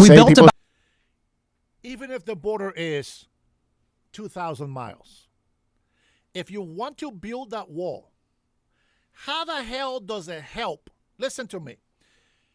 If it's been difficult to build a wall because Democrats keep fighting us, okay, how the hell does it make sense to bring the Democrats, who have allowed open border policies to go rampant, millions of illegal immigrants in. How does this make sense? The one administration that allowed millions of illegal immigrants to come here, the same ones that are blocking us from building that wall at the border, the same people. Think about it. This guy, Nick Fuentes, thinks that this should be the guys in charge? What are you bitching about? What are you complaining about, bro? You say you want the wall. Democrats are stopping it. And now you want to join the Democrats who don't even want the wall? Come on, man. It's probably too early for him. I get it. Should vote for 60 miles of new wall. There's 400 miles of replacement, 50, 60 miles of new wall out of 2,000. How many was in the first term is what we're talking, right? Then now we have another 50 plus, call it 75? For the first term was 60 new, and this second term, I'll take your word for it. I haven't looked at it, but if it's 70, I mean, then you got a grand total of 130 miles of new wall. Okay. It's 5%. And how many were built under Democrats? And how much of that was done when we had control versus Democrats? That's crazy. We need more. We need more. But the point is there will be no wall. Wait, we know this. So, but there isn't a wall. So let's vote for the party. Go ahead. Okay. Sorry. You go ahead. No. And I understand this, right? I guess we're dealing with, it's very clear to me that none of these are significant to you, right? Immigration. Because most people. It is. Most people. If you could, hold on a second. Most people, if you could tell them, look, this is what's going to happen. Okay. You're not going to get everything that you want. But you're going to get $1.3 trillion in cuts and proposed cuts. And you're going to have these for the first time entitlement reform. And you're going to have a net negative migration country for the first time since the 1970s. And you're going to have DEI out. You're actually going to have Supreme Court cases where affirmative action, you can't admit people in college based on race anymore. And by the way, Medicaid's not going to be paying the trans kids because we're going to have that Chevron case overturned. Okay, if you just told people net negative migration before the election, people would have taken that deal. And instead, you're saying hand it over to the people who opened it up. So let's go back to that. I'm fine with it, with that risk. In other words, if you're telling me we can get much better. So the Nick Fuentes plan is we can get 100% deportations, right? Not 87% H-1Bs. We can get 100% H-1 done completely. Guarantee it. We can get Medicaid, not just a $900 billion. All of this, you can get it done because you're. Wait for it. Here it comes. You're going to vote Democrat in 2026, and then I still need concrete. Well, let's just reframe the deal a little bit, okay? Because here's the real deal is Republicans say we're going to build a wall, and a wall, Trump said 30-foot concrete structure, 2,000 miles of wall. That was the proposal in January 2018. That's what we had in mind. Sure. Well, what you're really going to get is 130 miles of 18-foot steel bollard fencing with a 5-foot climbing plate after 10 years. Then they say mass deportations. We're going to deport 1 million people per year. They don't even release the numbers. According to the New York Times, they deported 230,000 last year. Maybe they arrested 300,000 more. Okay, that's not a mass deportation. You're not even making a dent. Hang on, in just those 10 years. Then you want to say, well, they cut $800 billion in Medicaid to pay for a permanent cut in the corporate tax rate, and they want a $1.5 trillion military for this year alone. And we have a war in Iran that's costing us $50, maybe $100 billion when all is said and done, not to mention the gas prices. So it's like, we're promised all these things. We never get them. And so you're right, it's a huge risk, but I'm saying I'm not going Democrat. I'm not going center-right. I'm voting no on both of those. And yeah, I'm hoping that we can open up a space where someone far-right can fill it. And you're right, it's a huge risk. You're right, it's totally uncertain. But I think the real risk, again, is these half measures. I think unless we have radical reform, it's either we're getting our... So he's talking about everything that Trump has been doing. But here's the problem that, President Trump is trying to make all this money in, right? You gotta listen. You gotta be a realistic person. First of all, let me remind you that I have here my white privilege card. Hold on, I gotta find it. My white privilege card. If you don't have a white privilege card, you don't belong in this country. Hold on. Bam! You gotta have one of these, baby. Yeah, in case they try to deport me, I will just show them my white privilege card. With that being said, listen to me. If President Trump, where do I start so that you guys can understand why Nick Fuentes is missing some sort of, what do you call, brain? Is this. Okay, so we have the argument, right, that President Trump is making this war. Okay, I'll give you that. We got it. We know what's happening. You know what I'm saying? We know what's happening. But let's start off with this. First of all, nobody was making deals in the world that would benefit the United States of America. Are you with me? I hope you're with me. So, if nobody is making deals for the United States of America, and we are losing hundreds of billions of dollars, as we were with George Bush, with Obama, right? Listen, you want to blame Trump, but you don't think. I wish that you would, so that way I can say, man, you're right. You know, this presidents, they gotta step up. But see, I pay attention. So we're losing hundreds of billions of dollars for decades now. Hundreds of billions of dollars. Now, I don't care if you are benefiting from Chinese cheap goods and you're making good business and making good money. I don't give a shit about that. The point is, the country itself, its economy is going down the shit. You gotta do something to stop it. How do you stop it? Obama didn't know. Obama gave billions to our enemies. He didn't make no deals to make money for the spending that he was doing. They put, between the last couple of decades, they put over $26 trillion. 11 of those were Obama's. $26 trillion they spent, the government. Of course, attacks, precision strikes, etc. I'm okay for that. I'm okay for them using the money. Use it. It's what it's for. It's for our country. I get it. Even if we make a mistake, we're still fighting for what we believe in, the United States of America. Here's the difference with President Trump and Obama and the Bushes and the Clintons. President Trump, it doesn't matter how much you hate him, President Trump went around the world in 80 days. That's a movie title. But he went around the world and talked to the Arabs. Hey, listen, I'm trying to bring everything back to America. Now, the Democrats and some rhinos, they destroyed the car industry. The socialist leftist Democrats have destroyed the economy and the people's affordability by the stupid climate change green shit deal. But here we go. President Trump says, I've been saying this for 3 decades. We need to tariff. We need to use reciprocal tariffs. Why? It's a businessman. I got to be able to provide you a service, but I got to be able to make money off of you for providing that service. Thus, if you have a question, please put a super chat on the comments. So President Trump says we are going to use reciprocal taxes. Now, if you don't know what reciprocal means, it means that they're screwing us off the yin-yang, and we are trying to make it fair. So we threaten them with tariffs. Temporary, by the way. We're just trying to make a deal.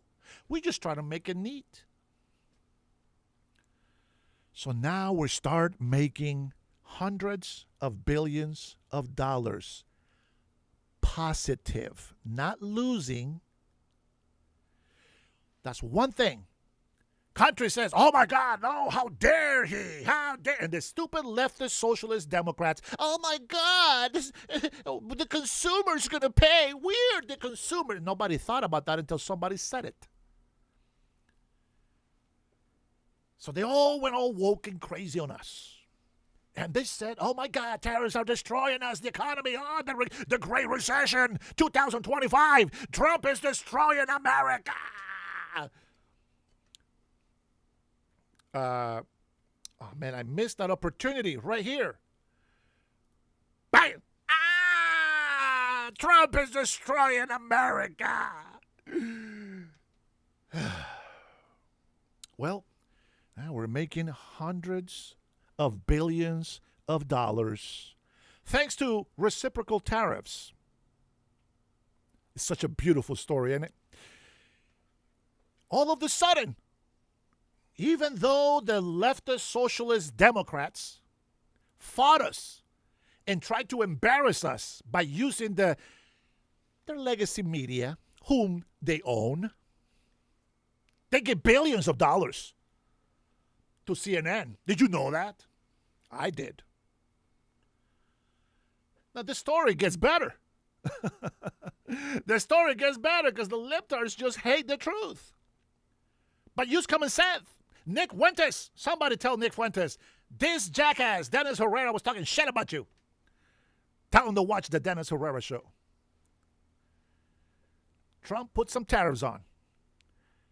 All the leftist Democrats were bitching and complaining and making us look bad, hating their own American people, just like they're doing to me right now, which is, by the way, a migrant that became an American citizen in this country, and I love this country. I'm fighting for you, the American people. How can you hate me?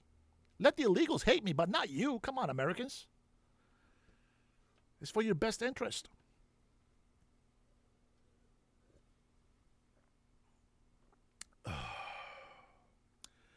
Coffee is life. Stay with me. Don't fall asleep. I'm trying not to yell too much. I'm trying to keep my voice sort of not too excited and passionate. Are you not entertained? I am a clown, but a clown with common sense. And a clown that speaks the truth. Tariffs. When the world was talking shit about us, saying how evil we were because of tariffs, all of a sudden, they came in and started making deals. President Trump, you are the greatest. And then they will go back to their country, use the legacy media. I told him to shut the hell up. Oh, I told him to shut the deal up his ass. President Trump, I'm just joking. I just got to tell the people that so that I, but I don't mean it. And Trump just said, hey, just go ahead. Call me a fascist. Don't worry about it. Tell my friend Mandani. He knows what I'm talking about. So anywho, tariffs, boom, little by little. China trying to fight us in economical warfare, they say. China, China, China. I'm going to tell you something. Believe it or not, I love China. I really do. I love China. Hey, listen, I don't give a shit. You can hate me. I love China. But I wouldn't trust them as far as I can throw my whole desk and all this stuff on it. Just wouldn't. Wouldn't trust them. Just because I love China doesn't mean that I have to trust them. Keep your enemies close and your, keep your friends close and your enemies closer. Every country leader came and tried to make a deal with us. And they did. And the tariffs went down. China kept fighting us.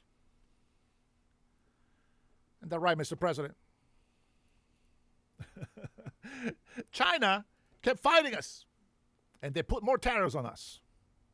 Well.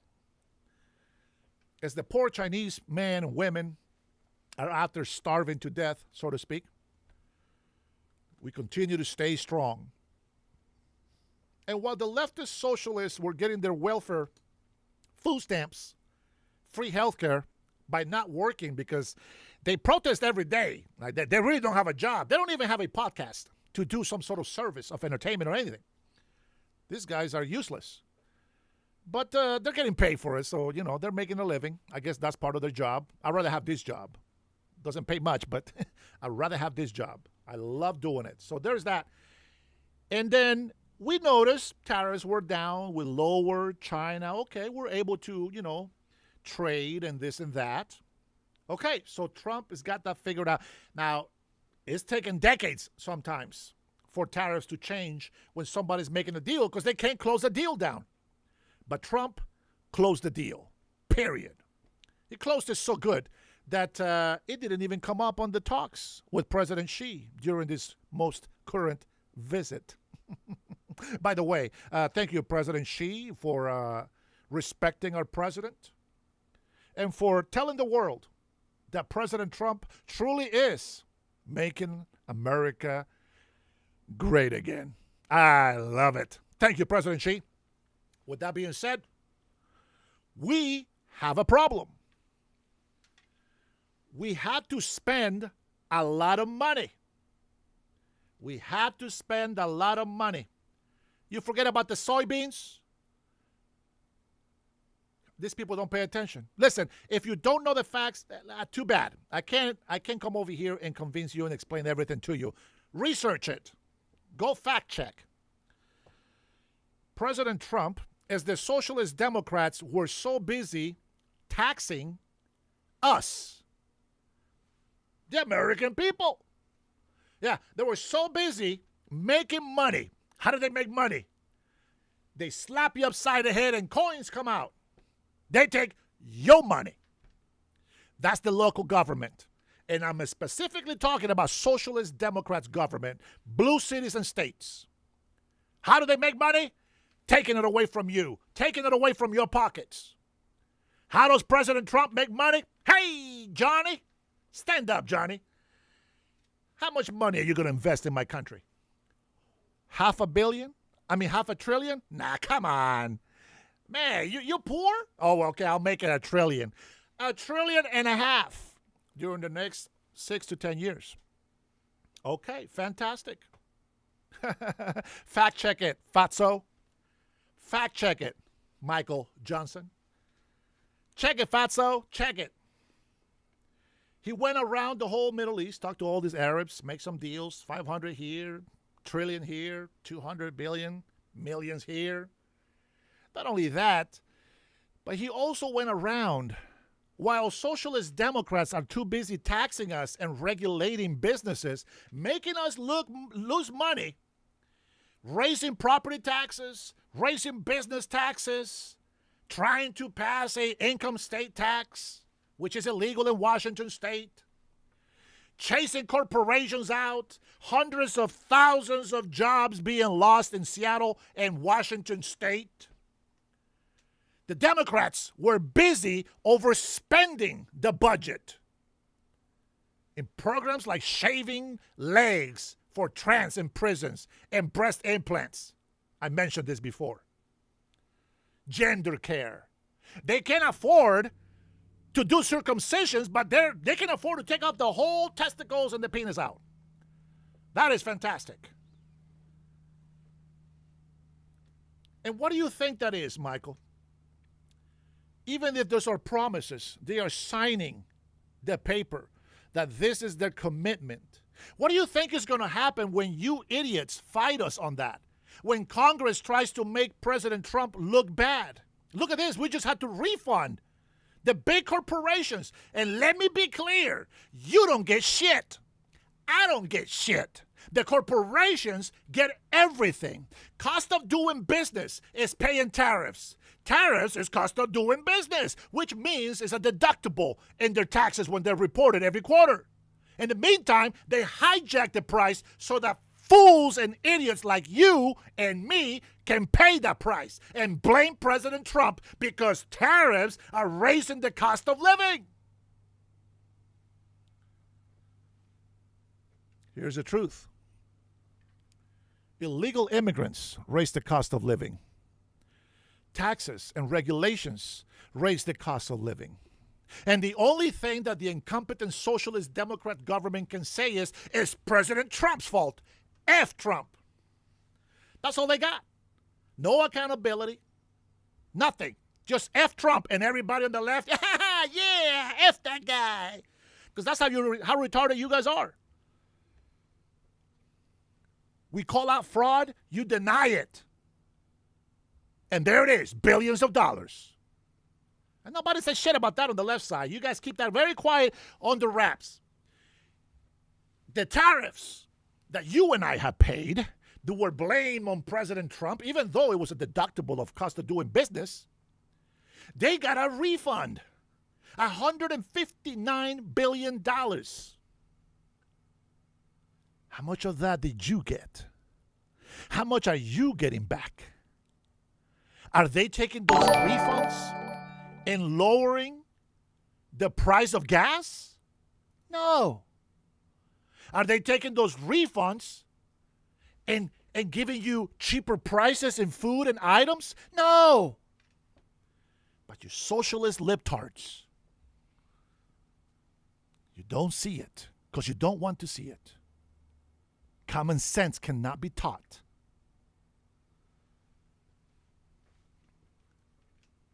Let me see how much money has come in from tariffs.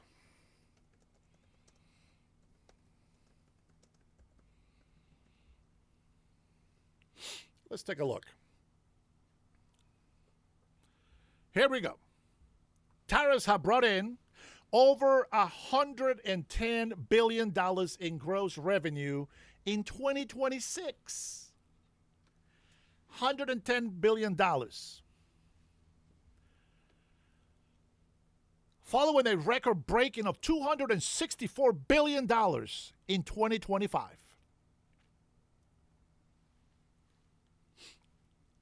$166 billion on legal ruling is to be collected. That was collected is to be refunded. Now, President Trump says 159. I say 166. The survey says 166. Now, think about it. They think you're stupid. Well, I agree. You are. I agree. You are stupid. Prove me wrong. Here we go. If you're stupid, you're going to be putting negative comments on my chat. So I know the smart people, they're saying nice things right now. Here we go.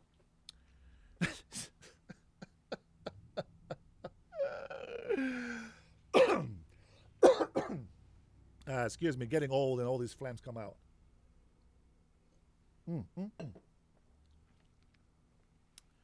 So, tariffs are working. Drill, baby, drill. Let's get the oil, baby. We're missing some refineries that I believe that we can invest in. $5 to $15 billion to get refineries for sweet oil. Now, if you guys don't know, if you ever look at oil prices, here I got a list of things here. I wanted to write this down so I can tell you and explain to you a little bit about the oil prices. I think it's like at 105 right now, right? Let me double check. Oil, Brent oil. I always look for Brent oil price because that's the most expensive. And I want you to look at this. Right now, it says it's at $109. That's freaking high. Let me take a look from CNBC, what they say. Come on, where are you? Yep, 109. 105.4. Okay, so $105. Supposedly, by June, that's what it's going to be. Now, we're making these deals here with China. We're going to see how good the deal was, but I don't want to get to China yet. We're going to listen to China first. But here's what it is. This is what you have to look into, okay? Brent oil, okay? Brent crude is a major trading classification of light, sweet crude oil that serves as the primary benchmark for oil prices worldwide, particularly in Europe, Africa, and the Middle East. This is the price that is going very high, okay?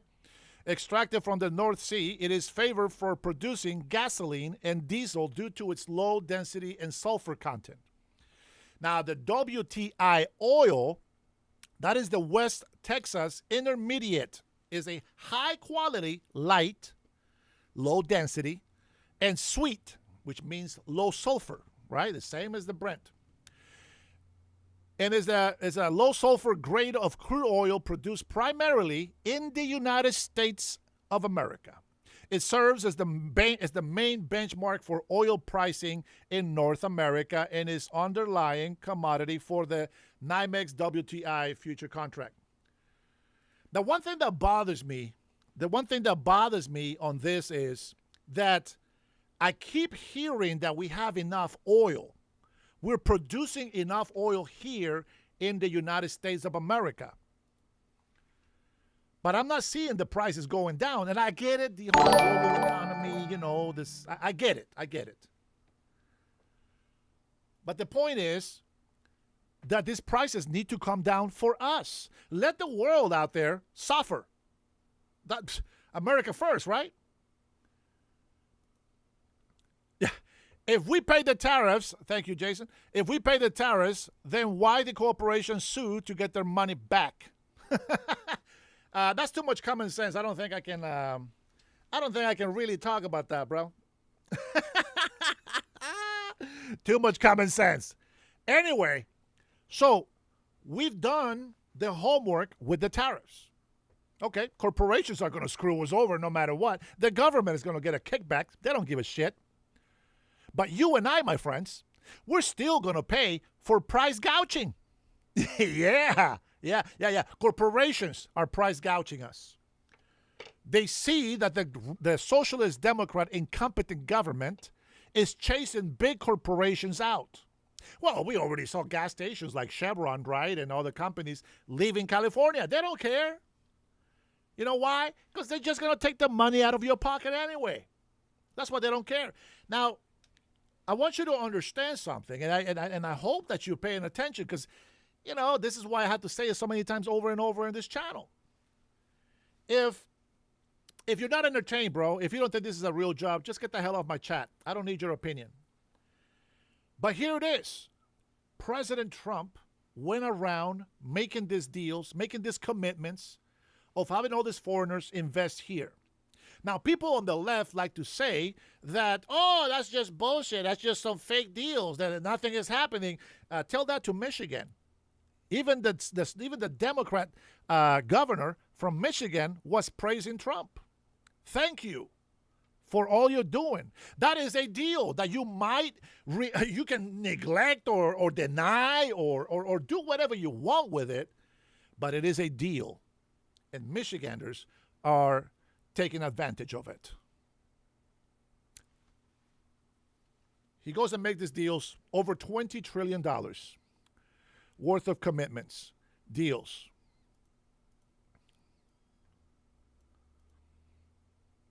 Bye-bye, loser. Making almost $20 to $22 trillion in deals in the next 6 to 10 years. You have to understand two major things that President Trump has done. It is a fact. It is the truth, not my opinion. Number one, secure the border. No more mass illegal immigrations coming in here demanding human rights. Get the fuck out of here. Human rights is not the same as legal rights. Get your ass back to your country and demand your president. Demand your government to give you shit. Trump is not your president. Get the hell out. You don't support this country. Get the hell out. And it pisses me off that there is plenty of people that love this country but can't come here. In the meantime, we got these ungrateful bastards stealing from the American people. Get out of here with that shit. Number two, President Trump has brought in hundreds of billions of dollars. See, there was two holes that we have in the United States economy. One of them, we were bleeding hundreds of billions of dollars thanks to socialist Democrats. We put a Band-Aid on that baby, and we put a gauze, and it's healing, and now we're making hundreds of billions of dollars. Not only are we not losing, but not only did we stop it, now we're actually gaining. And I'm going to tell you something. You think tariffs is for the federal government. What taxes do you think corporations pay? Well, if you're in a socialist country, besides paying property tax, business tax, B&O tax, payroll tax, and all the bullshit tax, besides that, what I'm getting at is that they're paying federal taxes. Federal taxes. It's not an opinion, it's a fact.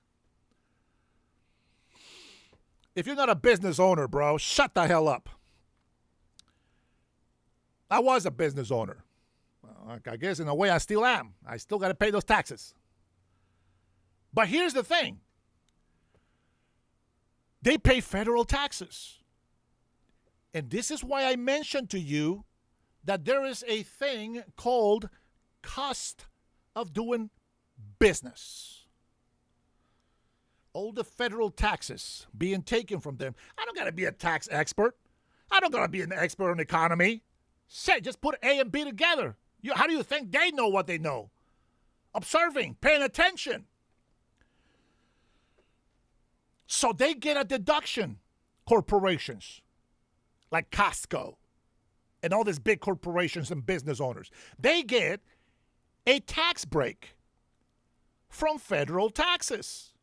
In the meantime, they price gouge and they charge more and they blame Trump for high prices. In the meantime, those corporations, they're not really losing money, are they? They'll get the money back. And right now, with them suing the country, the government, $159 billion that was supposed to work for the federal government for our own safety, now it's going to the big corporations, and you ain't getting shit. None of us are. We're not getting anything. Prices are still staying high. Very high. So President Trump fixed two holes that we had in this United States of America. The border problem, the border crisis, the stupidity of the socialist Democrats. We had to clean that up. And we still have a lot of work to do, thanks to these idiots. And then we fixed the tariff problem. Congress, the retards that we have in Congress, are out there telling the whole world, all the enemies of the United States of America, hey, look, we don't agree with Trump. We're going to fight him. We're going to impeach the motherfucker. That's what they say. We're going to impeach the motherfucker, and then we can get you your money back. Don't worry, China. We are sellouts. We're going to give you back your money. Dumbass Chuck Schumer goes out there and says, look at President Trump. He's going to go over there and talk to President Xi, and he's going to sell us out. He is going to sell us out, sell us out, sell us out, sell us out, sell us out, sell us out. When he is the same motherfucker that sold us out. Him and his Democrat goons and the rhinos, the retards in Congress. But now we have another problem. We have a drug crisis in America. What are governors and mayors doing about it? Absolutely nothing. I mentioned this earlier. I don't know if you missed it. Heroin is illegal. Crack is illegal. Methamphetamine is illegal. Fentanyl is illegal. And what do your mayors and governors do in your city and state? Well, here in Washington State, I'll tell you what they do. They give them free needles. Yeah. And they give them free, safe doses of illegal drugs. They allow cartels to come in here and sell to the homeless. Antifa benefits from this a lot. They feed the homeless, they say, but they also sell them drugs. The violence, the criminalities that the socialist Democrats support just doesn't change. It just doesn't change. And they keep taking billions of dollars from your pocket. And they keep throwing it to the problem, not to stop it, but to support it. How can you give your constituents illegal drugs that might kill you? If you're a parent, it should piss you off that socialist Democrats are giving free drugs to people that could die. Remember DARE back in the 80s? D-A-R-E. Say no to drugs. Now, fuck it, just get high. Make sure that you get the right amount of heroin. Get the black tar in there. It is crazy. That's Gavin. You know what I'm saying? Man, so here we go. President Trump says, hey, listen here, Cash. I need you to do this. All right, okay. Yeah, okay. Get her done. They come here to Washington State and they get tons of crack cocaine, methamphetamine, fentanyl, cartels, Sinaloa cartels working with American citizens. I wonder who those citizens really were. Were they Mexicans that became citizens? I'm sure there's a lot of white Americans that were born here that were into the business of making money off of drugs. Now, here's the deal.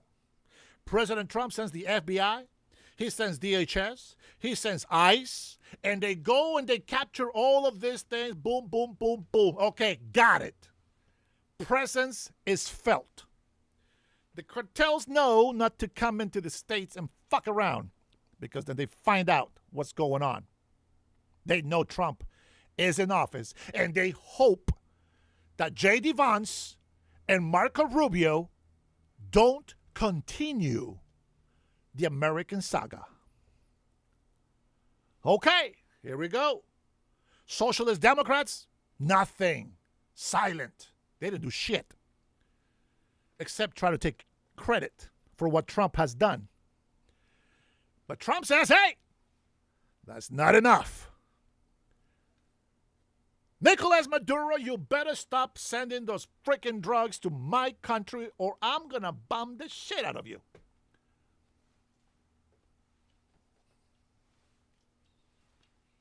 Well, we know what happened. Nicolas Maduro said, come and get me.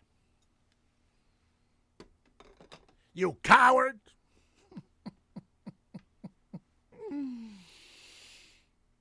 President Trump took out 20-something boats full of drugs. Socialist Democrats, oh my God, they're destroying fishing boats. Fucking cowards. Freaking traitors to this country. Congress is garbage. God, I want to see some change in Congress. I wish these guys would really fight for America, doggone it. So we go into Venezuela. And the socialist Democrats say, oh, look at Trump, that criminal dog, the authoritarian, and he is a dictator, and he is going to do a regime change. Well, Trump said, you know what? All right, listen. I know what I got to do to take care of my country. But I'm also not a fool. So I'm going to give these socialist Democrats a little something, something. So he goes, and instead of changing regime in Venezuela, he does a little change-ish of regime in Venezuela. and just grabs the coward that called him out and called him a coward. Gotta love it. Mm-hmm. Gotta love it. You know what? I think I'm gonna find this video here. I'm gonna give you guys something. I love this video. You know, by now it's so far behind, so far away. Let me see if I can find it so that I can play it for you. I really, I really love it.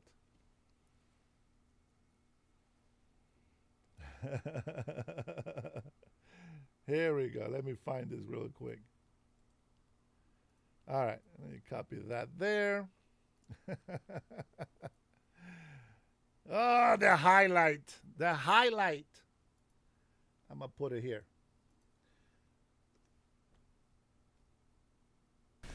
Come for me, he says.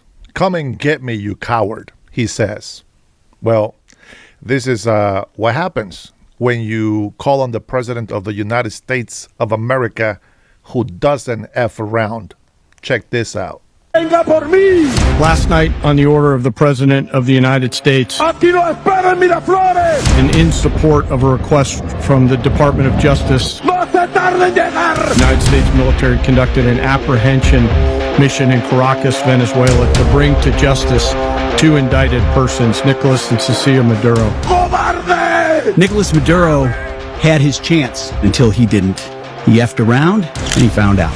This was one of the most stunning, effective, and powerful displays of American military might and competence in American history. Like, I don't understand yet how they haven't figured this out. And now, if you don't know, now you know.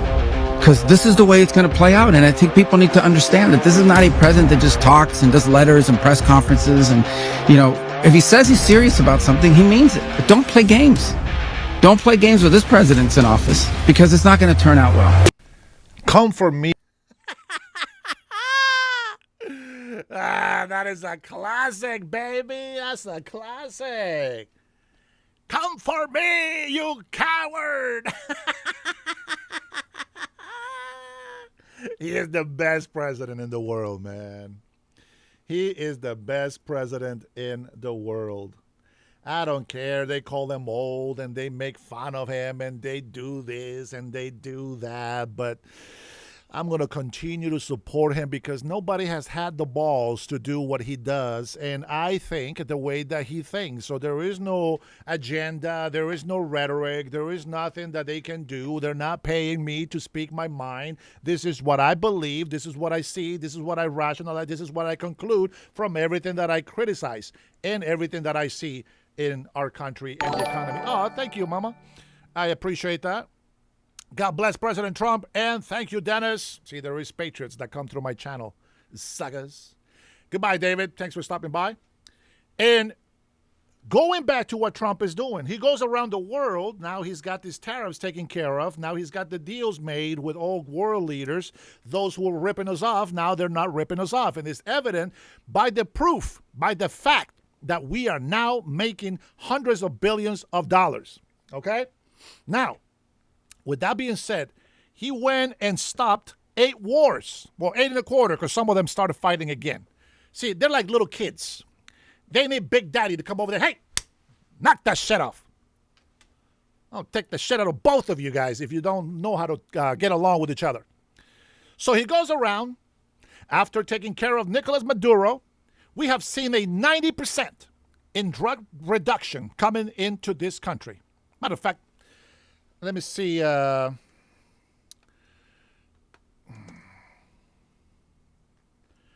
much?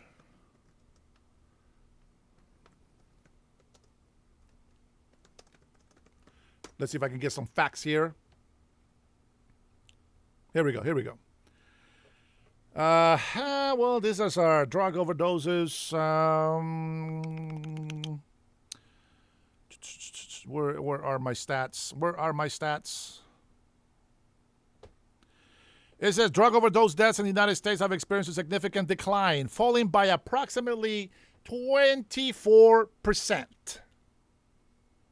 during the last 12 months. During the last 12 months. That sounds very interesting. Anywho, So now Trump stops these 8 wars. He is on the brink of stopping another war with Ukraine and Russia. I know what you're thinking. Oh, he said he was going to stop it on day 1. Shut the hell up. Since when do you think that somebody that has the best intentions can actually deliver on that? Nobody can do that. I will say that your hate for Donald Trump does not allow you to see the positives of what he has been able to deliver. I refuse to accept the stupidity of the socialist Democrats when they try to bring down president for not being able to fulfill 100% of everything that he said. I will tell you that no president ever has. No president.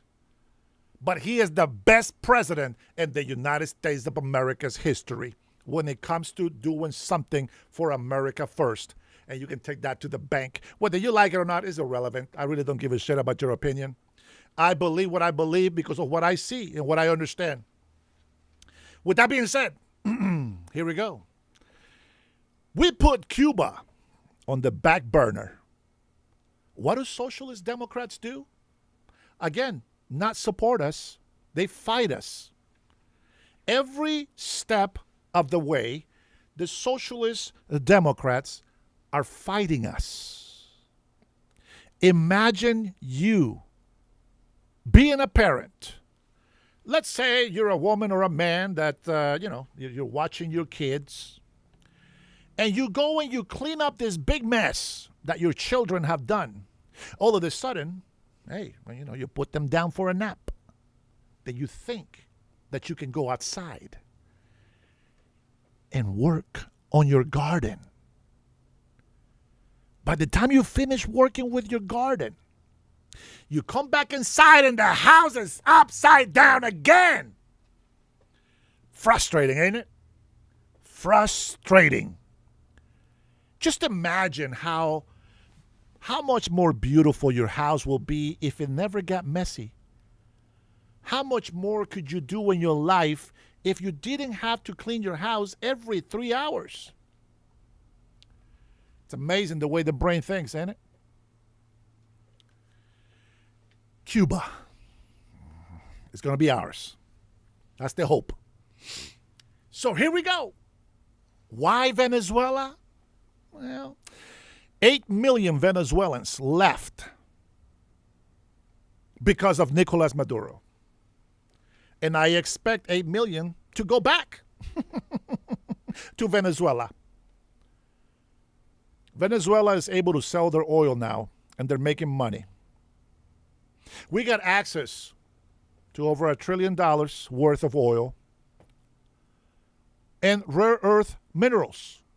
We also brought hope to Venezuelans that their democracy will be respected again. So we took care of that, and Cuba is no longer, by the way, let's be clear. When I say Cuba, it doesn't mean the Cuban people. It means the oil companies in Cuba and the communists. Only those who serve the communists or are relatives to the people in power actually have a nice life. But the regular folks, they don't got shit. And they're suffering. Because that's what communism does. They only take care of themselves. And they forget about the rest of the people. They're just heathens that they use as pawns to make their wealth. So now Venezuela is not giving Cuba free oil. The dumbass socialist Democrats, they think that that means that Cuba is being destroyed because of Trump sanctioning oil. No, it's not. The problem is the private oiling companies, the communist government. That's the problem, 100%. The people in Cuba have been suffering all along. Now it's probably worse. But something has to give. Jayapal, I'm going to try not, no, forget it. She's a retard. She's an activist that should have never been in power, in Congress. She's a representative of Washington State, my state. And she is making us look like fools, like the rest of the socialist Democrats that put illegal immigrants before American citizens. She is going out there doing treasonous activities as in supporting our enemies when we have sanctions on them.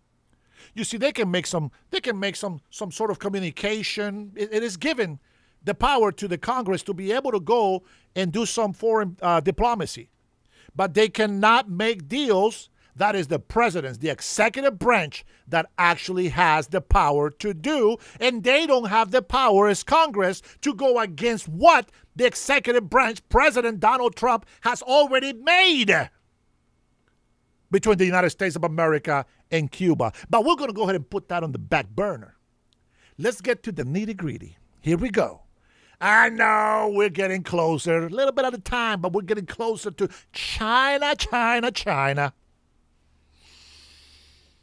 Man, are you not entertained yet? Come on, man. You got to love it. I love having this knowledge. I love sharing the knowledge. Even if I say the same thing, it just comes out a different way every time. It's just special. So we go to Iran, and we said, okay, we got to disrupt. Now, listen, I don't really like making this kind of shows and saying too much, because at some point, somebody on the hater side, maybe a traitor, a communist, listening to this little tiny channel named The Dennis Herrera Show. But I do it with the benefit of doubt that only you smart people can understand me and hear it, and that nobody, not one of our enemies, will actually take advantage of us. But here we go. We know China.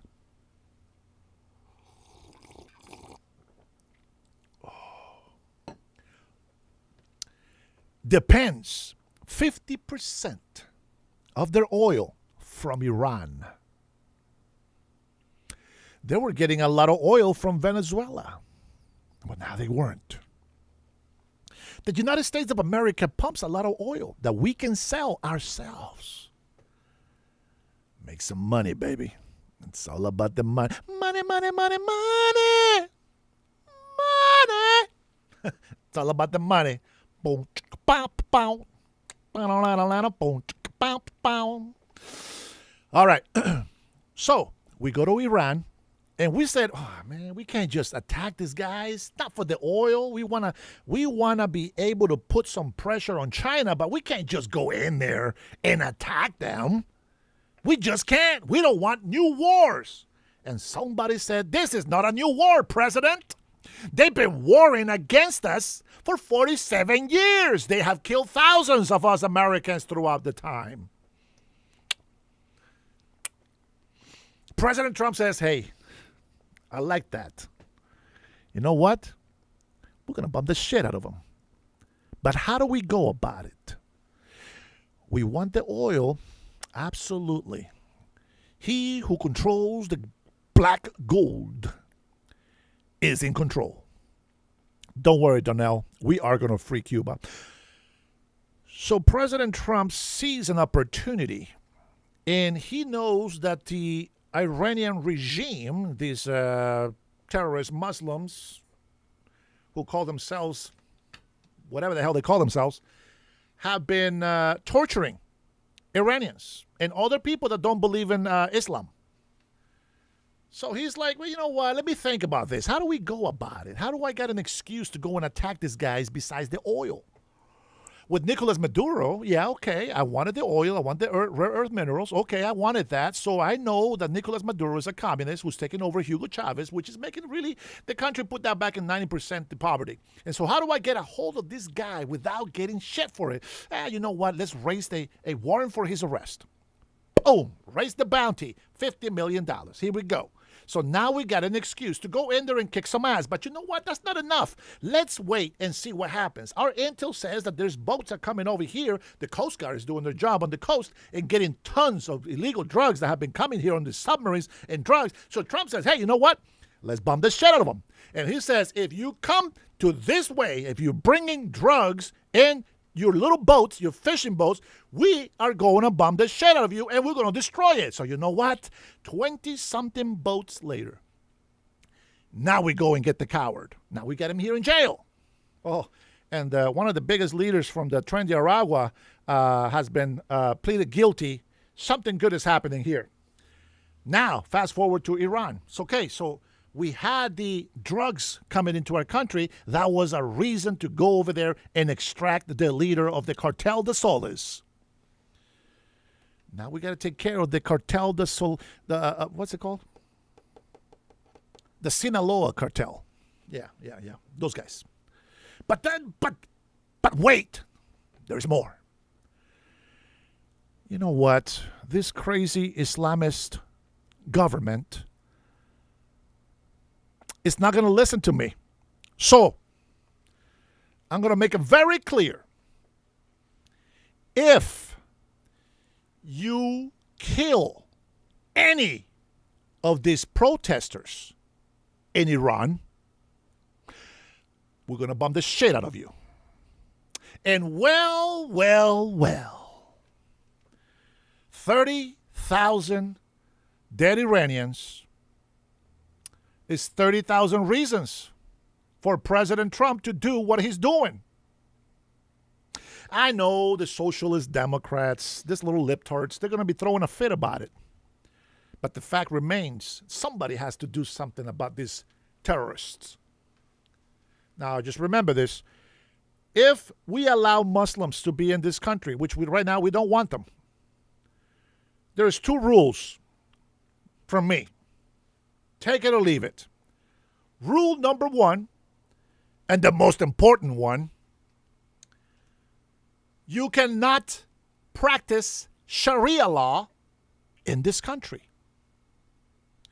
And rule number 2, which is about just as important, if not more important, is that no Muslim should be in American government. Period. No ifs, or buts about it. There should be no Muslims in government. But you say, wait a minute, you hypocrite. What about Christians? There's a freedom of religion in this country. I try not to insult people, but who is the retard that thinks Islam is a race? Like, how retarded are people that think that saying no Islam means that I'm racist? How stupid of an argument is that? And who the hell has not ever said anything about it? Well, it's too late for Canada, my friend. I apologize. It's too late for Canada. I say assimilate or get out. The government of the United States right now is arguing about this. Now, socialist Democrats, as we saw yesterday, they support this. They support Muslims 100%. They don't care. I don't care if they want to. They have to show their face, number 1. I don't care if they want to cover from head to toes. That's fine. But you got to show the face so we know who you are. For all we know, you can be a terrorist, fat guy with a big beard, and we can't see you because you got the feminine eyes. We got to know who you are. I mean, let's face it, we have too many trends nowadays that we really can't tell anymore, but still, show your face. I know there's a Chinese guy that's giving all these masks that makes it look like you have somebody else's face. Anyway, getting back to the nitty-gritty. Again, Iran. So now we have over 45,000 reasons to destroy this Islamic regime. And the socialist Democrats, all they can do, and all these rhinos and flakes, all they can do is bitch and complain, oh my God, gas prices are so high. Affordability is crazy. Shut the hell up. You allow illegal immigrants in this country in the first place. You allow for taxes to go up anyway. You are the retards that support socialist Democrat freaking policies. Oh, but afford it. Shut the hell up. You're giving hundreds of millions of dollars to trans in prison. For Pete's sakes, let them be hairy in prison. That's crazy. That's crazy.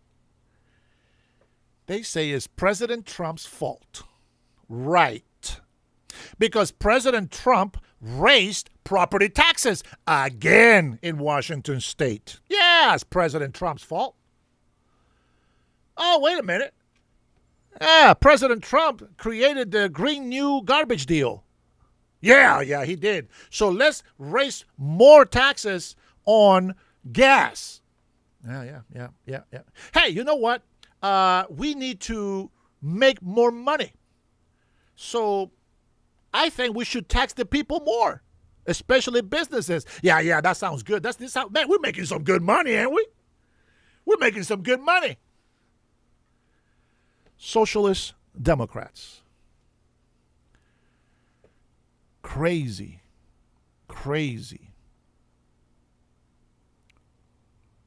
How do I help these people? If we help these people, we're helping ourselves as well. But I really want to see these people prosper. I want Americans to prosper. I want to see something good happening in the United States of America, not just around the world. We're fighting in Iran. Now get this, we're not stupid. It's always America first. When we went to get the tyrant, dictator, the Cartel de Soles kingpin, Nicolas Maduro, we wanted access to that oil. We wanted the rare earth minerals, and we got it. Boom, there was our interest. Let's take this criminal out of here. Okay, now you guys can go ahead and do what you got to do. Now we go to Iran, do the same shit. We take out of this regime for you. Now we got the oil, we got access to China. Now you, the people, can do whatever you got to do to rule your country. Socialist Democrats, oh my God, stop this war. Just leave. And why are we there? End this madness. And all of a sudden, President Trump says, I think we're just going to leave them to fight their own war.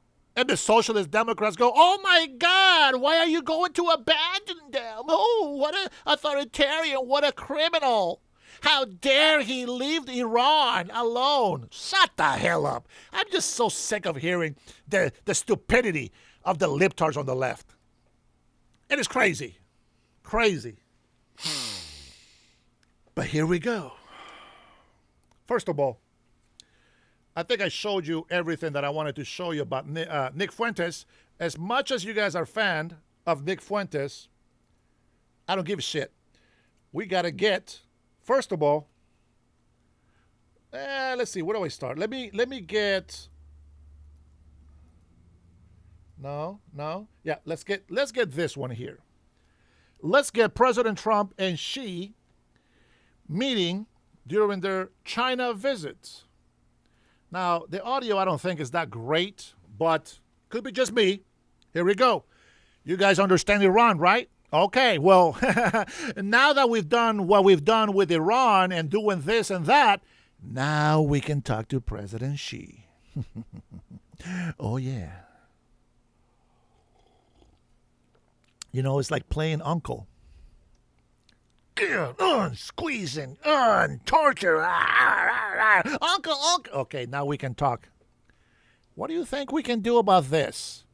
Well, let's talk. Now, with that being said, we're going to go ahead and close that right there. President Trump is a genius.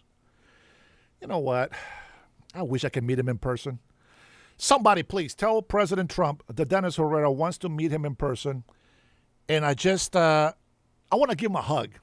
Maybe a kiss that will probably make my lips orange. But it will be worth it. It will be worth it. With that being said, I love China. Let me tell you something. China can be such a great country if they just stop being communists. I really believe it. China has a horrendous history. You think the United States history is horrendous? You don't know shit about China. Millions and millions of their own Chinese people killed by their own government. You guys bitch and complain about 2 damn terrorists protesting, trying to kill our agents. That's how retarded you guys are on the left. But anyway, I think China can be great. I mean, they got billions of people like India, meaning that they can produce massive products, even though they're shit and garbage sometimes. But the percentage of good things goes higher when you make more of the same product. I want my DJI. You know what I'm saying? Where's my drone? Oh, it's in my bag. I want my drones. Make drones cheap again. Oh, man, it's so fantastic. It's so fantastic. I love information. I love information. That's it. And I love to share it with you. Okay? Now, David, even though China is corrupted, you have to understand this. Remember, we got to keep our enemies closer. We don't want to... See, this is how people get in trouble, right? They want to talk shit about China. And then they wonder why they get their ass kicked. Let me tell you how socialist Democrats are. Socialist Democrats is the little punk that likes to talk a lot of shit. Hey! Like a little chihuahua, just barking.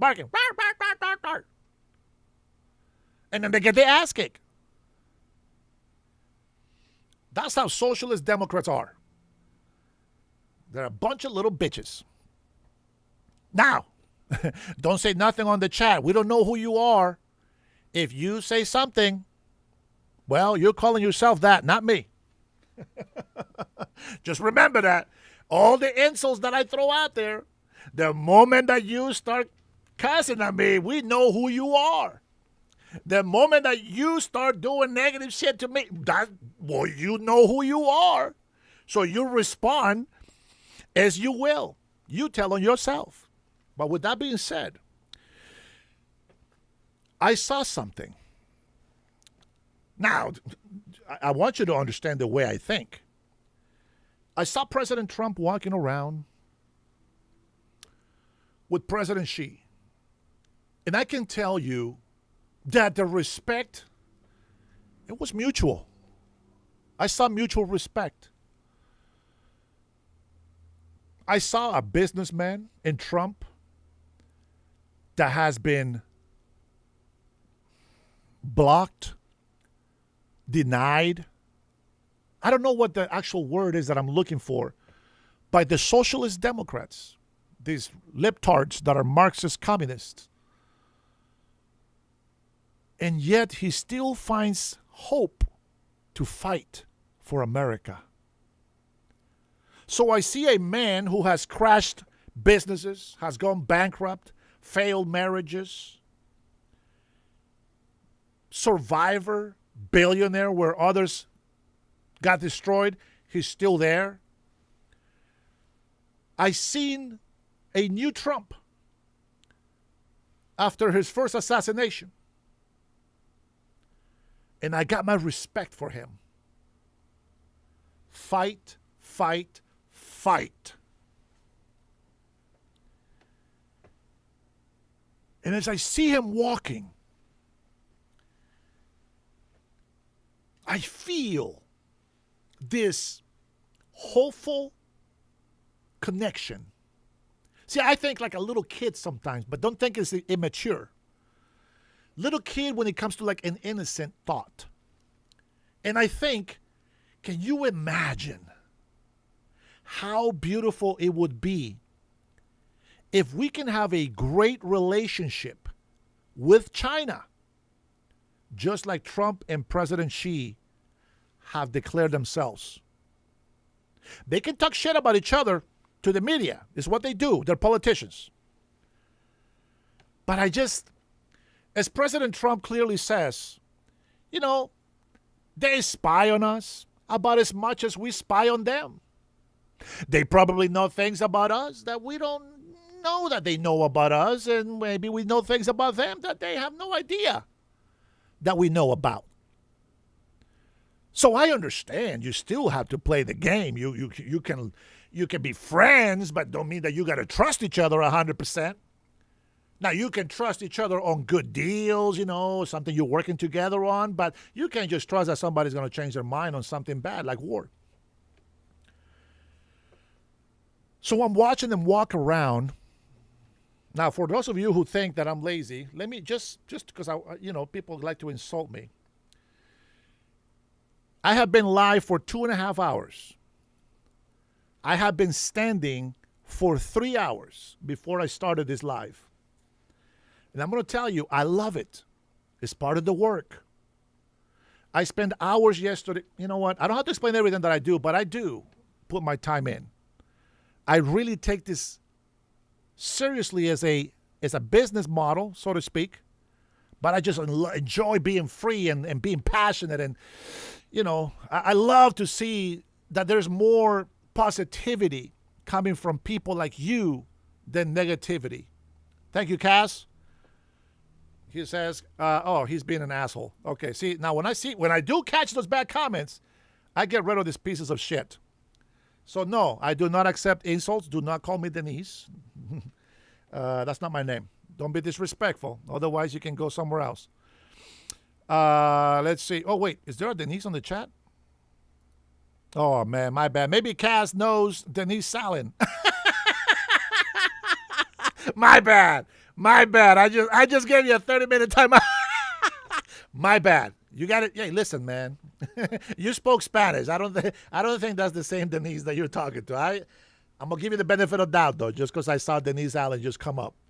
But anywho, I'm sorry. My bad. If you meant it like the way you did, then fuck you. But if I was wrong, my bad. Hi, Denise. How are you? All right, here we go. So I really find that I got very hopeful, and I started dreaming of a new world where the China and the United States becomes a real, true friend. And it doesn't mean that we're going to go and change what the Chinese people do in their culture. That's their culture. That's their country. Whatever the leaders do to their people, that's their people. But as long as they're fair with us, that's all that matters. That puts America first. I felt very hopeful seeing President Trump walking around and President Xi. They weren't walking 10 feet on a stage. They were walking a long way. And let's be clear, a lot of stairs. And we know the stairs can be very, very complicated for presidents.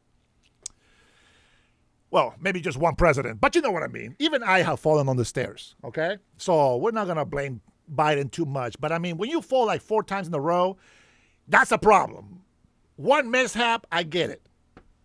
But 4 in a row, that was really bad. With that being said, I am very hopeful for the future of China and the United States, some of the greatest powerful nations in the world. And I'm also looking forward to bringing Russia into the circle. You can hate me for that, but I just think that think about this, if we have the United States of America, China, and Russia joining hands, are you freaking kidding me, bro? I know how you feel about China and Taiwan. I know how you feel about Russia and Ukraine. That's their shit. You know what I'm saying? We can put our input and say, hey, guys, don't fight. We can do that all we want. But what I care about is that the United States of America is taken care of. So, with that being said, everything that has happened so far needed to happen. And I just hope that socialist Democrats will wake up and smell the coffee. Yes. All right, President Trump, President Xi, go ahead and let us have it. Here we go. 5 minutes, almost 6 minutes.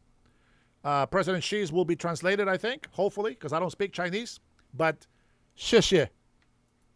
对，这个地方是过去的皇家园林的一部分，很有历史感。我跟总统先生走过来的时候啊，都是在那里停留了一下。那些树都是几百年的树，其中有一棵是490年，在这一片的皇宫区，大概都还有1000多年的树。总统先生还是很感兴趣，包括对我们的花儿，我也说了，是把我们的乐器啊、种子我们好好安排一下，送给总统先生。Well, this place used to be part of the Imperial Garden. There is a lot of history around this compound. On our way in, we stayed to look at some of the old trees. One of them is 490 years old. In other places within this compound, there are trees that have lived to be over 1,000 years old. The president was interested to learn all about that, including the Chinese roses, which we looked at. And I agreed to send the seeds for these roses to the president as a gift. I love that. That's great.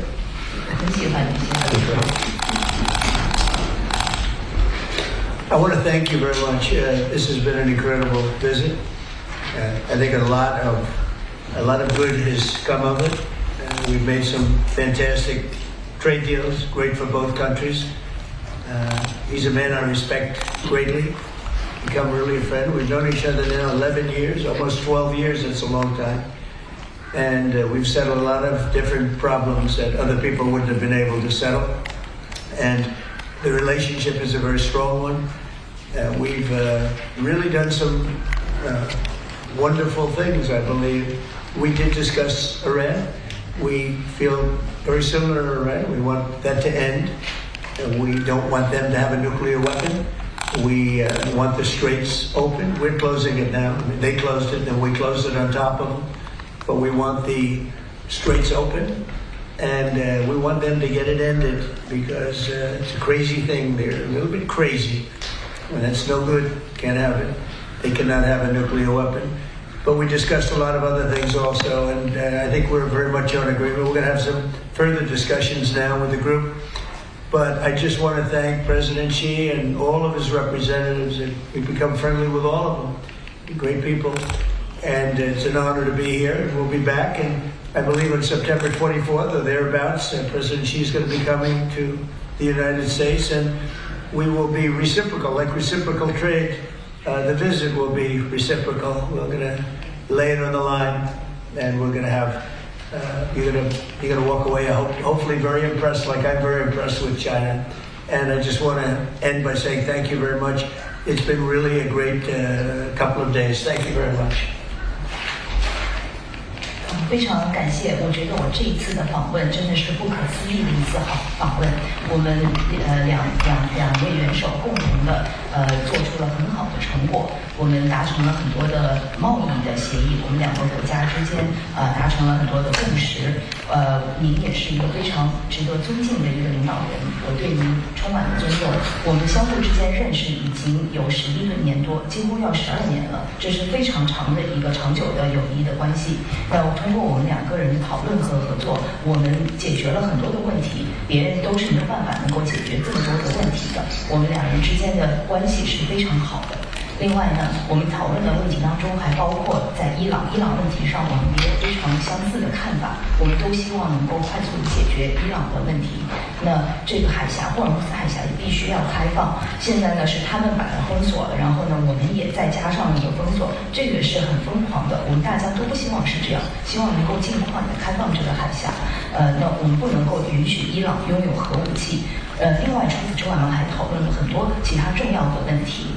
那我等一下呢就会跟我们这个两个代表团在大范围的再进行进一步的讨论。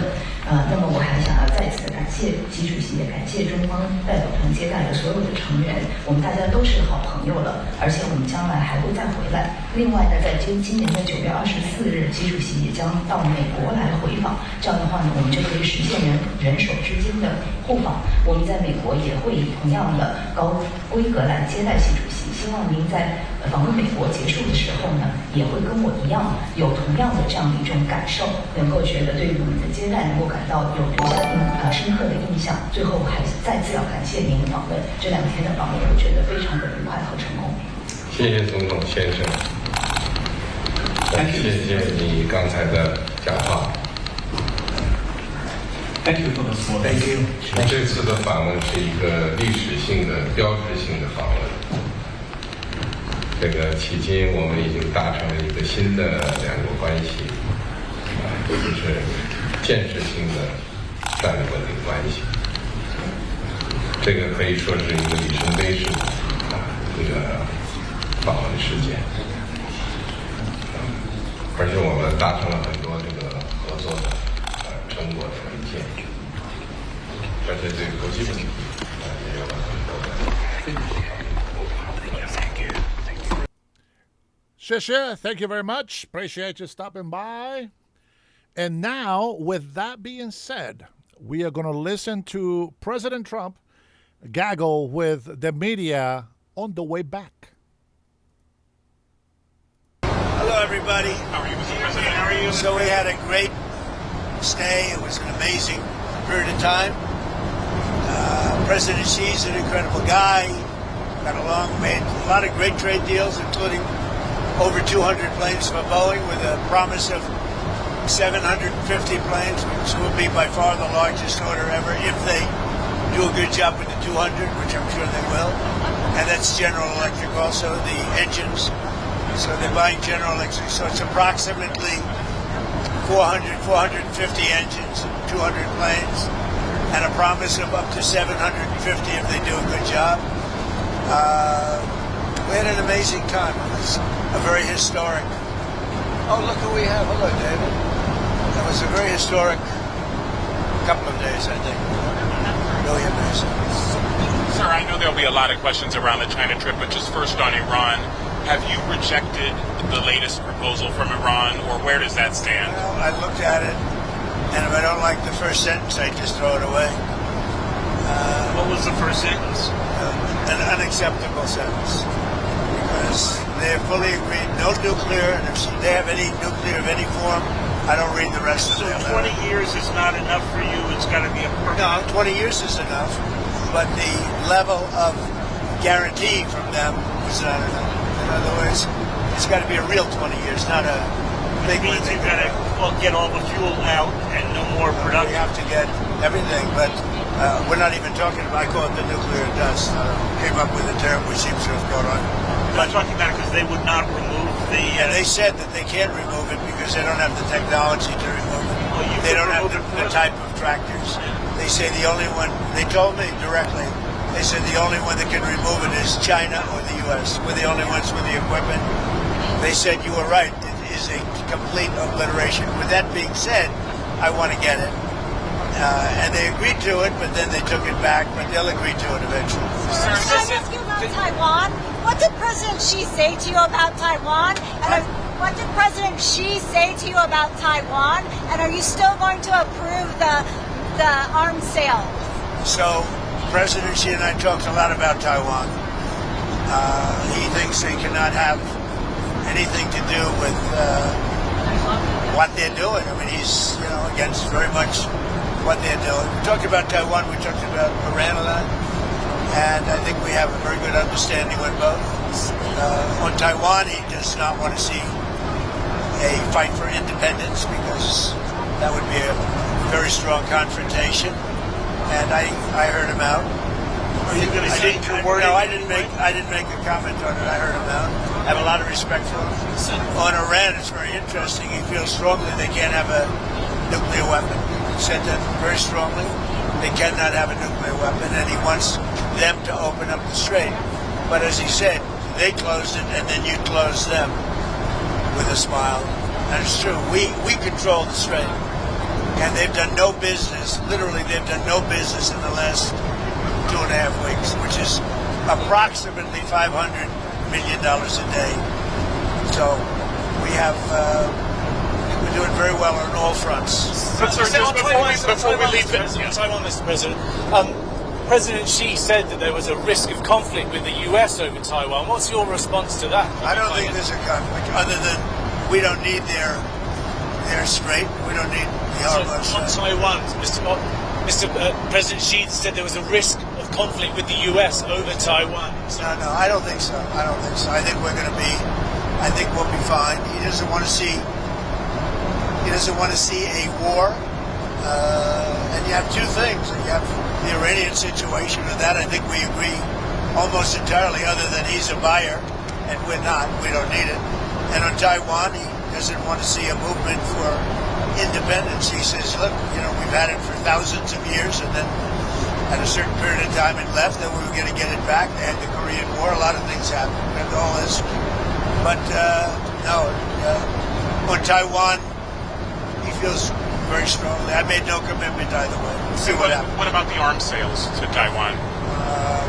I'll make a determination over the next fairly short period. Well, you're not necessarily going to go ahead. It was your I'm proposal. going to make a determination. I'm going to see. I have to speak to the person that right now is, you know who he is, that's running Taiwan. Mr. President, did President Xi make any firm commitment to put pressure on the Iranians to reopen the Strait of Hormuz? I'm not asking for any favors, because when you ask for favors, you have to do favors in return. We don't need favors. We've wiped out their armed forces, essentially. We may have to do a little cleanup work because we had a little month-long ceasefire, I guess you'd call it, but we have a blockade that's so effective. That's why we did the ceasefire. We really did the ceasefire at the request of other nations. I wouldn't have really been in favor of it, but we did it as a favor to Pakistan, who are terrific people, the Field Marshal and the Prime Minister. But no, President Xi and I agree on many things, and we agree very much on trade. We're going to be doing a lot of trading. Our farmers are going to be taking in. Our farmers are going to be very happy with the deal we made. Is your instinct that he will put pressure, that he will try and get them to do more? Ask him to put pressure, because I don't need favors. I think he will. I think automatically he'd like to see it opened up. He gets about 40% of his energy or his oil from that, from the strait. We get none. We don't need it. Mr. President, on Truth Social, you said that President Xi had made a reference to the decline of the U.S. We didn't hear him say that. Maybe it was something he said in private to you. So what was it, first of all, that he said that prompted you to do this? He made a statement. It might not have been from him, it was somebody, but they talked about the decline. But he said today, and he said it very publicly, he said the U.S. was declining for the last 4 years. And he said what President Trump has done in the last 15, 16 months has been virtually a miracle. He said we have the hottest country anywhere in the world. But he said that it was a declining country. Under Joe Biden, he said we had a seriously declining country, which we did, with people pouring in from all over the world, from prisons and everything else. He said what President Trump has done has been a virtual miracle. It's the hottest country anywhere in the world, and it is, yeah. On a different subject, on Cuba, there's reporting that Raul Castro could be indicted by the DOJ, I believe. What does that mean? Well, I don't want to comment on that. I'll let DOJ comment on it. But they need help, as you know. And you talk about a declining country. They are really a nation or a country in decline. So we're going to see. We have a lot to talk about on Cuba, but not maybe for today. Tariffs, Mr. President. Did you agree with President Xi to extend that year-long truce on tariffs? We didn't discuss tariffs. They're paying tariffs. They're paying substantial tariffs, but we didn't discuss it. Before I came along, it was the opposite. We didn't discuss tariffs. How come? It wasn't brought up. Mr. President, you said in January to us that you were going to bring up the expansion of their nuclear program. Obviously, they've got 600 weapons now, by the Pentagon's estimate, going to 1,500. Did that come up? Did you succeed in getting them into any form of arms control? Or remember we discussed New You're Start? talking about China. China. We brought it up. The denuclearization. I talk about it all the time with Russia and with China. And it did come up. We did discuss it. And what did you conclude? I don't know. I got a very positive response since the beginning. We're going to be together 4 times, potentially, this year. We have the G20, which he wants to come to, which I'd like him to come to. It's going to be in Miami. It's going to be in Doral. And it's going to be, I think, very good. Much more important if he's there. And so you have the G20. We have one that he has, as you know, in November. Right. in China. He's asked me to be there. I'm going to try and be there. And then we have another one on September, I guess, 26th or 24th, where he's coming into the White House. I'm trying to understand what it is he committed to, if he committed anything. Well, I don't want to say anybody committed, but we have a very good understanding. So are you the concept of denuclearization. Denuclearization or just an extension well, no, of a denuclearization. In other words, building down. And you bring Russia into it also. But the concept of that is something would be very good. Sir, can I ask you about the political prisoners in China? Did you bring up with President Xi any of the political prisoners in China? Are any going to be released? Any progress? I think he's giving very serious consideration to the pastor. The pastor is said he's giving very serious consideration to that. What about Jimmy Lai? Discussed it. What about Jimmy Lai? It's a tougher one. I did bring it up. It's a tougher one. For him, it's a tougher one. What did he say about it? I understand it. It's, for him, it's a very... He told me. I don't want to mislead anybody. He said Jimmy Lai is a tough one for him to do. They went through a lot. And right or wrong, they went through a lot. So he told me that would be a tough one. He said he's going to strongly consider the pastor. Sir, can I ask you two on technology? First, computer chips, advanced computer chips like the H200s that Jensen has. Did that come up at all with machine? It didn't come up, but as you know, Jensen was there. He's an amazing guy, NVIDIA. And he would be inclined. You know, they have much higher level than the H200. But the H200 is good. China needs it. And so, yeah, it came up. They haven't bought it. We haven't much, no, because they chose not to. They want to try and develop their own. But it did come up, and I think something could happen on that. Okay. And then on artificial intelligence, they have quite a bit higher level, but the H200 it's a great chip. And then on artificial intelligence, what is it that you want to get done? Did you bring up? We did. We talked. You know, we're leading by a lot, but they're second, and they're very strong. And we talked about possibly working together for guardrails. And what kind of guardrails? The standard guardrails that we talk about all the time. AI is fantastic. So many things can happen in terms of health and medicine and operations, everything. Military, and so many things can happen, but it's also got some drawbacks, and we're talking about, we probably will. We're going to work together. We had a very good conversation about a lot of stuff. So biological, nuclear, cyber. Did you specifically discuss those risks? We discussed, I would say, almost everything you could discuss except for a reduction of tariffs. On Iran, Mr. President, just to be clear, I mean, what's next? Is the threat of the bombing starting again? How realistic is that? I don't want to say that. I mean, I'd like to tell you. I'd like to say on a certain hour, a certain day, the bombing is going to start. I don't want to say that. I can only say that Iran, I can say this with very, very strong conviction, Iran will never have a nuclear weapon. Not going to happen. President, what would the use be? No chance. What would the use be of repeating the bombing? You did it for 38 days. Well, no, we did. And you did not get the political changes in Iran. No, I had a total military victory. But the fake news, guys like you write incorrectly. You're a fake guy, and guys like you write about it incorrectly. We had a total military victory. We knocked out their entire Navy. We knocked out their entire Air Force. We knocked out all of their anti-aircraft weaponry. We knocked out all of their radar. We knocked out all of their leaders, number one, and then we knocked out all of their leaders in the 2nd Division, and we knocked out numerous of their leaders in the 3rd Division, and they're very confused. We've had a total victory, except by people like you that don't write the truth. You know, you should write. I actually think it's sort of treasonous what you write, but you and the New York Times and CNN, I would say, are the worst. So on another war. You should know better, David. You know, you're a professional. You know better. Your editors tell you what to write, and you write it. You should be ashamed of yourself. Another war. Is there any? I actually think it's treason when you write like they're doing well militarily and they have no Navy, no Air Force, no anti-anything. By the way, we knocked out 85% of their manufacturing for the missiles. We knocked out everything. We haven't knocked out other than one bridge that we did because they misbehaved.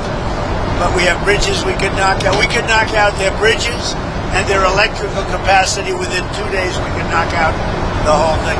And then I read the New York Times and they act like they're doing well. And everybody knows that. That's why your subscribers are way down.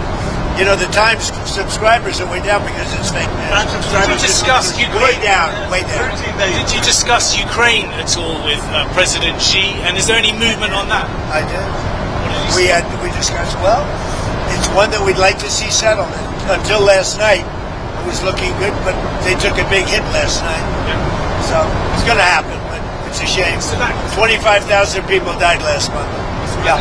Admiral Cooper of CENTCOM was asked yesterday about the strike on the girls' school on the first day of the war. Oh, it's under investigation. You're talking about the original. Yeah, it was the only case of investigation at the moment into civilian casualties. I think we have a couple of things under investigation, but that is under investigation. Are you able to confirm yet that it was a US missile? Who you with?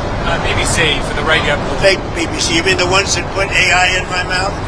The ones that gave me, that had me saying a statement that they now admit was not true? That the ones that put terrible words in my mouth and then had to admit that it was fake? The ones that are being sued now for $5 billion and don't know what to do? You're with BBC? They're another fake outfit. Yeah. About the deals in China, did you get a deal on soybeans? You know, the farmers. I did. The farmers are going to be very happy. They're going to be buying billions of dollars of soybeans. Yeah. Well, we were talking about Britain, but Keir Starmer, the Prime Minister there, is in a lot of trouble. I know you were asked about this. Well, he's in trouble for two reasons: energy and immigration. He's very bad on energy. He should open up the North Sea. He's got a gold mine, and he should open up oil in the North Sea, and he doesn't. They have a tremendous value. You know, they buy their oil, a lot of it, from Norway. Norway gets it from the North Sea. Not as good an area as Scotland and the UK has. So they're paying Norway a fortune for oil that they take out of the North Sea. Do you think Starmer's going to survive as Prime Minister? It's a tough thing, unless he can straighten out immigration where he's weak. And if he doesn't start drilling and stop with the windmills all over the place that are causing havoc. They're causing havoc. Most expensive form of energy. They kill the birds. They're unsightly. They're ruining the landscape. If he doesn't stop with the windmills, he's got to do energy. He's got to open up the North Sea.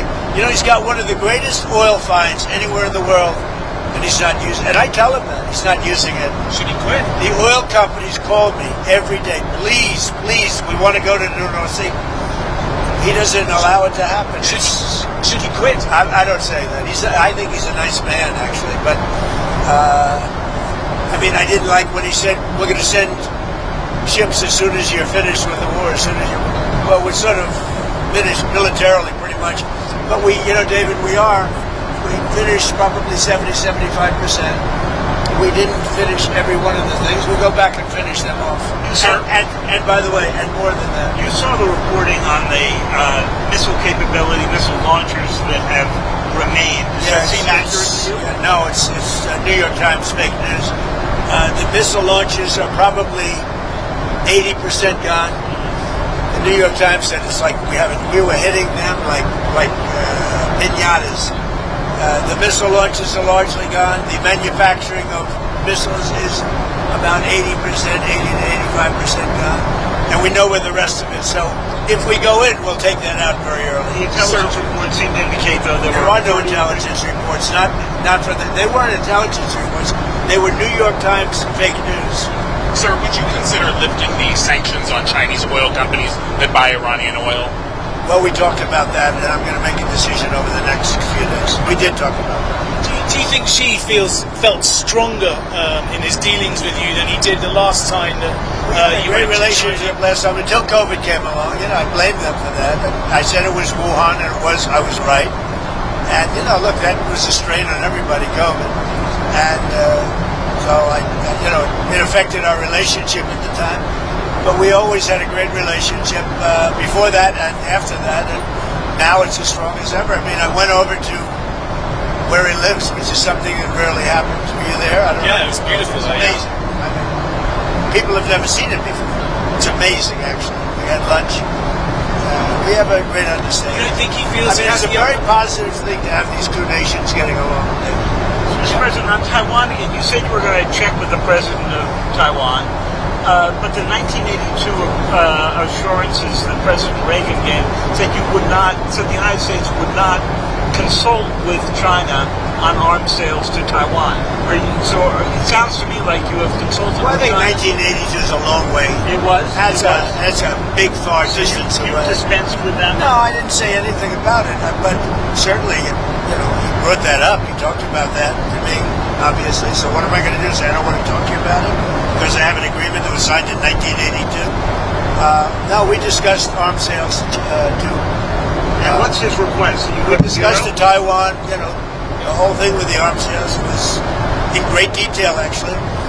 And I'll be making decisions. What was his request? But, I think the last thing we need right now is a war that's 9,500 miles away. I think that's the last thing we need. We're doing very well.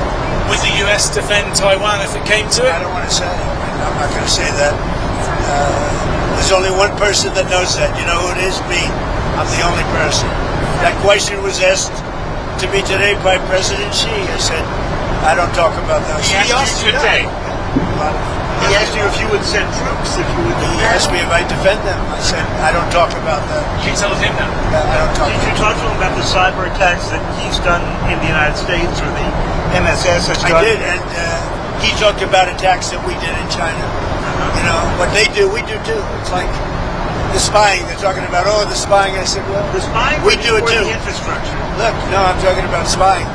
But The question was asked to me yesterday, I guess. What about the fact that China's spying in the United States? I said, well, it's one of those things because we spy like hell on them too.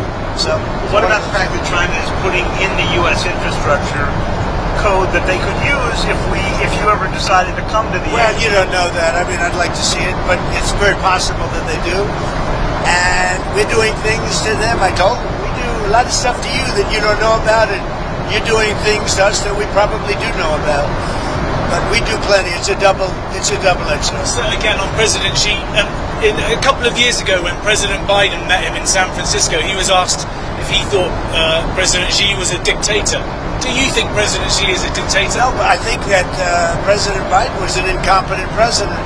He gave us the Iran nuclear deal, which allowed Iran to have a nuclear weapon within a matter of years from the time they said, I terminated it. If I didn't terminate that, Iran would have a nuclear weapon, and they would have used it within probably 2 years ago, 3 years ago.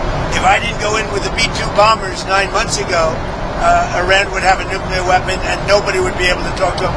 By the way, they would have used it already. But do you think President Xi is a dictator or not? I don't think about it. Right. He's the ruler. He's the president of China. I don't think about it. said they would have had You deal with what you have. I respect him. He's very smart. He loves his country. I respect him. Whether he's a dictator, that's for you to figure out. Yeah. Mr. President, you said you didn't talk about tariffs, but did you talk about fentanyl at all? I did. I talked about fentanyl.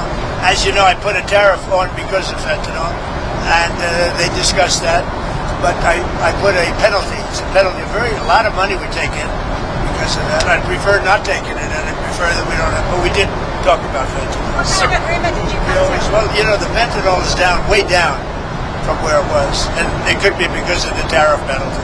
Sir, domestic issue, if I could. Where are you on the Texas Senate race?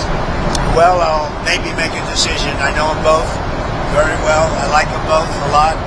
And, my record of endorsements is extraordinary. You look at what happened with Indiana. And out of all those races, the one that won there were 3 Trump people in the race. If they had won, he would have won in a landslide. But I took out all of these candidates, and long-time candidates with big leads against people that never ran before, and the people that never ran before won virtually all the races. And as you know, 2 nights ago I won every single endorsement. A week ago before that I won every single endorsement. There's never been a record of endorsements like this, which is a great honor as far as I'm concerned. But you might No, not MAGA is a movement the likes of which our country has never seen before. But It's you might never not been. endorse, sir, in Texas. I don't want to say that. I mean, I'm looking at it very strong. I like them both. I mean, I'll tell you what I do think. I think the Democrats have a weird candidate. 6 genders, a real hit on Jesus. This guy his bad news with his mask from relatively recently, and he's a vegan. All of a sudden, he's not a vegan. He was a vegan. Now, all of a sudden, he's not. Texas doesn't like vegans. I do believe either one of them will easily win the race. I think that the candidate the Democrats have in Texas is a very flawed, very weak, I think he's a pathetic candidate, especially for Texas. Okay? Did you see Secretary Rubio in the briefing room the other day, and what did you think? Are you talking about his outfit? Yeah, that's it. I thought he looked very good in the outfit. I don't know if I'd do it, but I thought he looked very good. I think he's outstanding. I thought he was great. I mean, I saw every word of it. I thought he was. Mr. President, back to what you were saying before about the enriched uranium at Isfahan. So, what would your logic be in having just a 20-year deal? I mean, the deal that you pulled back was 15 years.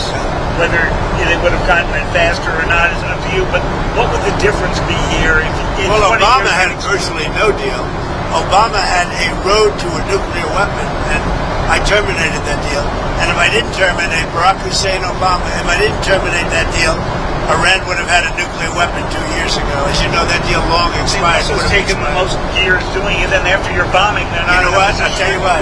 I know you backed Obama, which shows what a fraud you are, because that was the worst deal. They would have had a nuclear weapon within a period of a year and a half after I terminated it. If I didn't terminate that, and if I didn't send the B-2 bombers in 9 months ago to obliterate, one thing that did happen, which was very nice, the top person in Iran representing them was the top person.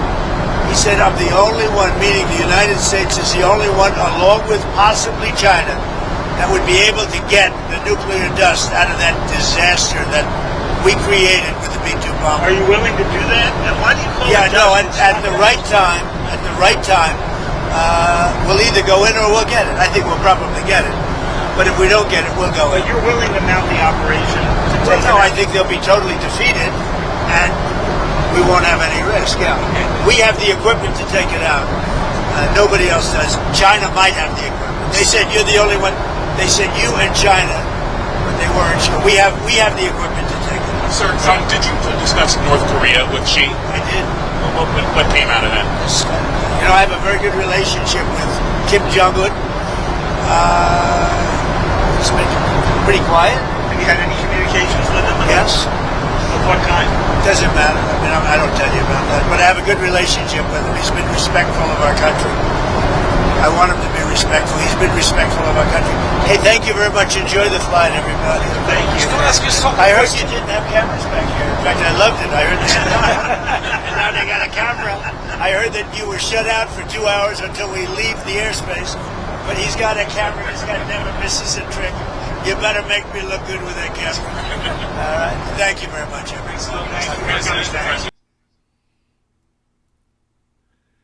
I'm going to say that. That's going to be a nice picture for later. Thank you, President Trump, for everything that you do. Fingers, sorry, you got kicked, it looks like. Yeah, you got to be 18 years old or older to participate on my channel. It is very important because some of the content is very explicit. And I don't want to be held responsible for anything that your parents are not agreeing with. It's just, that's not that kind of channel. I think, you know what would be great? Thank you, Donnell. You know what would be great? It would be great if we grow, big enough. I would love to have maybe a segment where I can make it 13 years old sort of setting. And we can talk with the young generations, and see what's going on with them. But I don't want to just like talk, mess or anything like that. I want to be able to help them out in things that we can. And we'll see what God's will is. But as the channel grows, we can help a lot of people. And you'll see, we are honest. We tell the truth. And if we are wrong on something and it can be proven that we are wrong, then, we listen and we'll try to figure out a way that we can change it. But with that being said, let's go ahead and get to the first news that I can give you from this U.S.-China summit.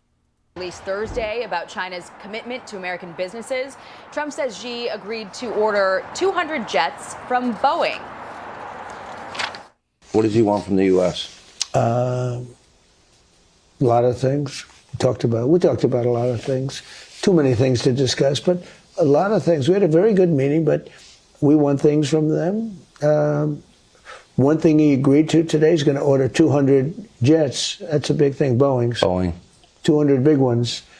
That's a lot of jobs. It's a lot. Boeing wanted 150. He got 200. He said, I think it was a commitment. I mean, sort of like a statement, but I think it was a commitment. Joining us now, Republican Congressman from Michigan, John James. Thank you very much, Congressman, for joining us. I want to start here. Obviously, there are a lot of different trade announcements that we are yet to see the details on. The president told our Sean Hannity that during the last visit with Xi, they signed some 36 deals, and he said what they got to today is bigger than that. So we are awaiting those details. But the thorny issues in the background, the issue of Taiwan, the issue of Iran, it seems like not too much movement on either side of those issues. What's your take? Well, this is a massive first step, and the Trump derangement syndrome obsessed mainstream media doesn't report on how effective our president has been bringing China back to the table. China has been at trade war with the United States of America for decades, and President Trump was called a xenophobe for calling China out on their unfair business practices, their intellectual property theft, their currency manipulation. But under President Trump's leadership, he's suing for reciprocity and he's getting these trade deals. You just mentioned these Boeing aircraft. That's massive for a state like Michigan, where we make Boeing aircraft engines in Muskegon on the west side of Michigan. This is going to boost America's economy, on top of the fact that President Trump is now allowing America to be taken more seriously. These are the fruits of peace through strength. The world, especially China, is taking America seriously, taking America at its word. That makes America more safe, and that makes America's economy stronger. To your point, there's significant progress on what was just about a year ago a spiraling trade war that saw briefly 145% tariffs on Chinese imports, 125% tariffs on U.S. imports to China. President Trump, of course, not hesitating to deploy every tool he has to bring down the trade deficit, and a lot of movement there to make up that ground. But there are these other issues that loom in the background. And of course, the U.S. has been clear they don't need China's help on Iran, but it would help China and the rest of the world if they got involved in reopening the strait. Are you surprised that they are not taking a more active role in that? Which is why the president led with exactly what China wants. They want economy. They want legitimacy. The president showed up with the CEOs of some of the largest companies in the world, with Elon Musk, with Tim Cook, with the CEO of Cargill. These are the types of things that China wants. And so when the president is talking about, hey, you need to open up your economy for American industry. You need to open up your economy and play fair to allow us to be able to make money. And then also, you can buy our oil. You just mentioned, Jackie, very astute, that China buys 90% of Iran's oil. And it's in their best interest to open up the Strait of Hormuz as well. President Trump got China to agree not only to demilitarize the Strait of Hormuz, but to keep it open, no tolls, and also Iran can't have a nuke. I actually think that President Trump accomplished more in the past 48 hours working with China to turn down the temperature, to increase our leverage in Iran, with Iran, for the American people than I think any other president could have done in the past. President Trump is showing the fruits of peace through strength, and I'm excited to see what the future holds in the next few days, weeks, and months. Congressman, what do you make of the fact that while this banquet was happening last night, the Russians piped up and said, hey, by the way, Putin's coming to Beijing very shortly. We're going to give the date soon, sort of reminding the world that Russia is also China's friend. What message do you think they were trying to send there? Well, I think that China now knows that they have a choice. They have a choice to work with the world's biggest economy, the world's leader in the United States of America, and the best president and the best leader in the world, President Trump, or they can continue to work with beggar nations and vassal states like Russia that are completely dependent on China and not going anywhere. President Trump is offering an olive branch to be able to have reciprocal trade deals that are fair for everyone. America is open for business, but we are not for sale. We are not going to continue to be taken advantage of. And Russia knows that its days are numbered under the old regime, under the old way of doing things. China is very transactional. The CCP is very transactional, and they're going to go with the best deal. And they have met the best negotiator in the world in President Trump. And President Trump is going to negotiate a deal that is best for the United States of America, that is best for our future, and China recognizes that it is in their best interest to work with the United States, not against our interest. It will be better for the world, and that's why Russia is doing its best to come in from the cold. This increases America's standing. It shows that President Trump's diplomatic strategy is working, and this should make the world safer and our allies as well, not just in the Middle East, but also in Europe. Congressman John James, it's been great speaking with you. Thank you so much for joining our continuing coverage of this historic state visit. We will have much more on what is happening on the ground here in the final. And let's, anybody have any questions? Any questions?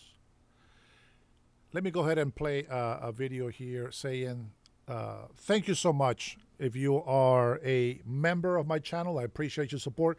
We're going to listen to Marco Rubio warning about a terrible mistake after this China meeting.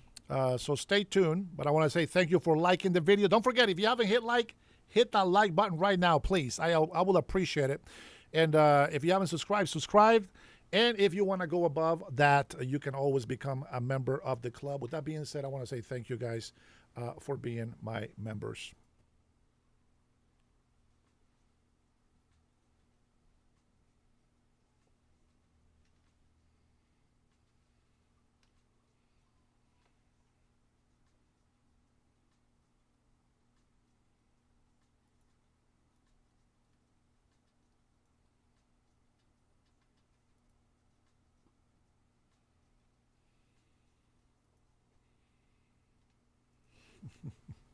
Thank you all. Appreciate you. Let's go ahead and jump right into it because I am running out of time, and let's take a listen.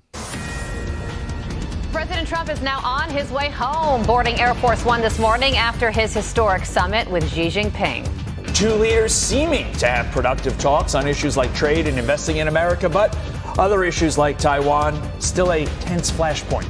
You're watching Fox and Friends First here on a Friday morning after a very busy week. I'm Todd Pyro. And I'm Carly Shimkus. So much to break down this morning. And we start with Doug Lazader, who is live in Washington with all the details from President Trump's latest movements overnight. Hi, Doug. Carly and Todd, good morning. The president is on the long flight back to the United States this morning after wrapping up this summit with Chinese President Xi Jinping. He's already touting new trade deals and says Xi has offered to help end the war in Iran, but other issues remain unresolved. Let's start with Iran. Before he left China, the president told Sean Hannity that Xi did offer assistance in ending the conflict, saying China agrees that Iran can never possess a nuclear weapon and that the Strait of Hormuz should reopen, just as reports emerged that another ship was attacked and another was seized. We did discuss Iran. We feel very similar to Iran. We want that to end. We don't want them to have a nuclear weapon. We want the straits open. We're closing it now. I mean, they closed it, then we closed it on top of them. But we want the... I already gave you those news. Let's get to Marco Rubio. U.S. policy on the issue of Taiwan is unchanged as of today and as of the meeting that we had here today. It was raised. They always raise it on their side. We always make clear our position, and we move on to the other topic. I think China's preference is probably to have Taiwan willingly, voluntarily join them. We think it would be a terrible mistake to force that through force or anything of that nature. There would be repercussions for that globally, not just from the United States. There was an $11 billion arms sale, Gordon, that was approved in December, has not yet been fulfilled. Another $14 billion one that's awaiting approval. These weapons would be sold to Taiwan. I'm sure that one of Xi Jinping's goals was to make sure that this arms sale doesn't go through. So what does President Trump do here regarding these arms? We're just going to have to wait and see. And that really is the answer for most issues following this summit. You know, Carly, most summits are canned. Everything is decided before the foreign leader arrives in Beijing. This one wasn't. There was actually work done in those discussions among Chinese and U.S. officials. So I think what we're going to see going on are a number of announcements on things.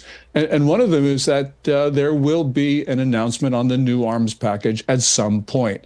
The Chinese are very intransigent on a lot of things. We heard some pretty defiant words from Xi Jinping on Thursday, dismissive of the United States.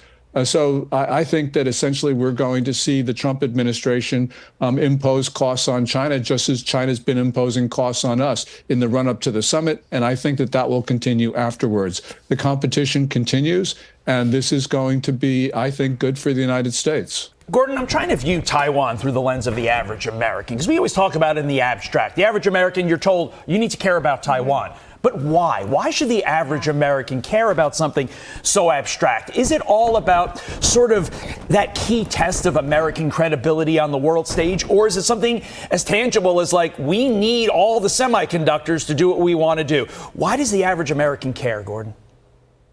Okay, first of all, one Taiwanese company makes 92% of the world's most sophisticated semiconductors. The other 8% are made in South Korea, which is going hard left right now. So if the U.S. wants a future with semiconductors, then we are going to have to defend Taiwan. But it's much more than that. You know, Todd, you mentioned U.S. credibility. After the catastrophic withdrawal from Afghanistan, a key test of U.S. credibility and resolve is our willingness to defend the free society of Taiwan. But we also got to remember that Taiwan sits in the middle of our Western defense perimeter, something that we drew in the 1800s. And Taiwan prevents the Chinese Navy and Air Force from surging into the Western Pacific.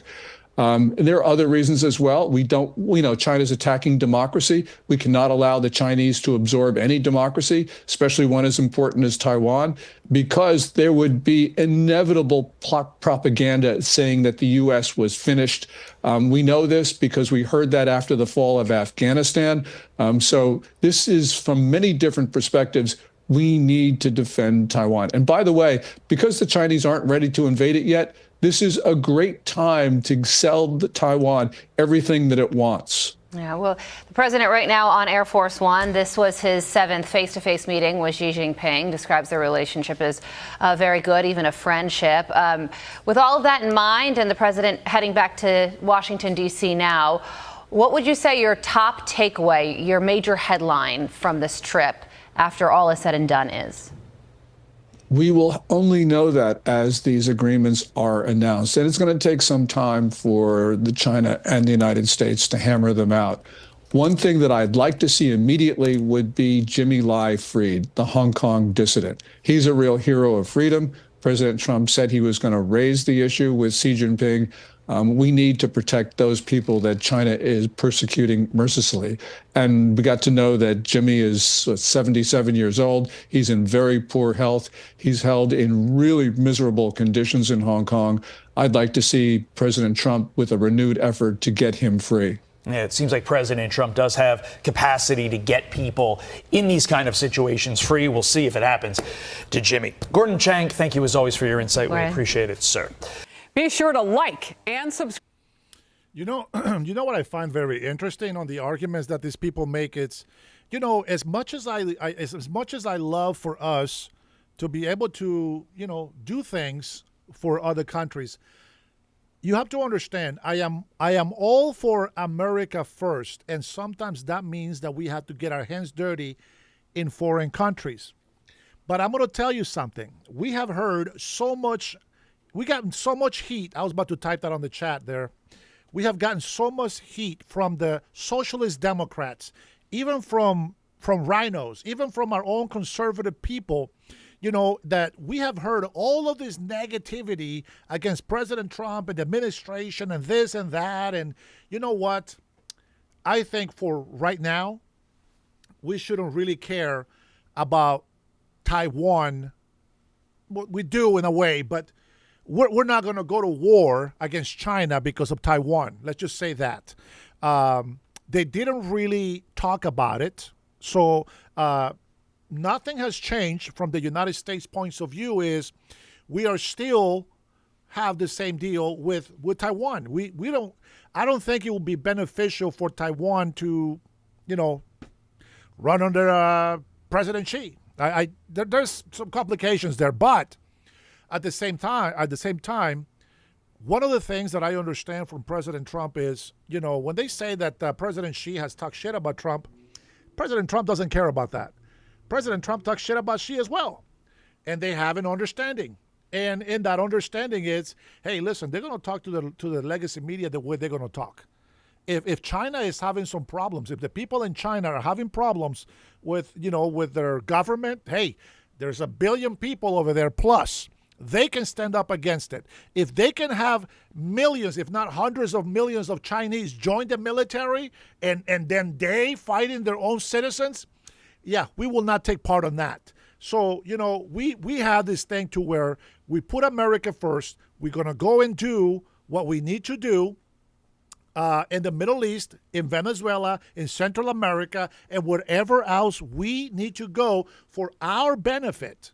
And I think that right now, being best friends with China is our benefit. We can't be worrying about being this peace, keeper throughout the whole earth. People on the left, they hate us for being that. So we're going to take a break from that, I think, and we're not going to allow, people to hate on us. I mean, they're going to hate us regardless. Whether we do good or bad, it doesn't matter. They're going to hate us regardless. But I'm going to say this, that I think that we should play ball with China. We got to dance. Let's dance and let's make this happen. I think that I don't trust China, as you guys know, but I love China. It's just like the idea that we can have this beautiful relationship, right, and have this fair trading, which, by the way, we put tariffs on China because they were screwing us over. I mean, let's be honest. The only reason why President Xi, and I hate to say this on my show because I just don't want these people to listen to the truth, and then they'll be like, oh, wait a minute, oh, shit, they see it. We got to stop doing this. I hope I'm just a small timer. Nobody gives a shit.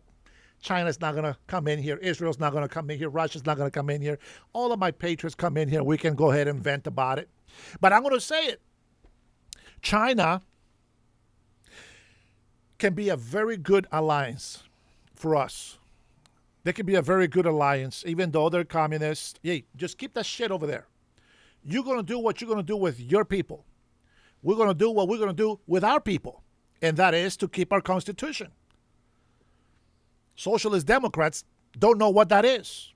Apparently, they think it's a free pass for illegal immigrants to do whatever the hell they want in the United States of America, including those terrorists who are our real enemies and that are menace to society. Socialist Democrats love to protect criminals. So we got to continue telling the truth, and we got to continue fighting for what's right.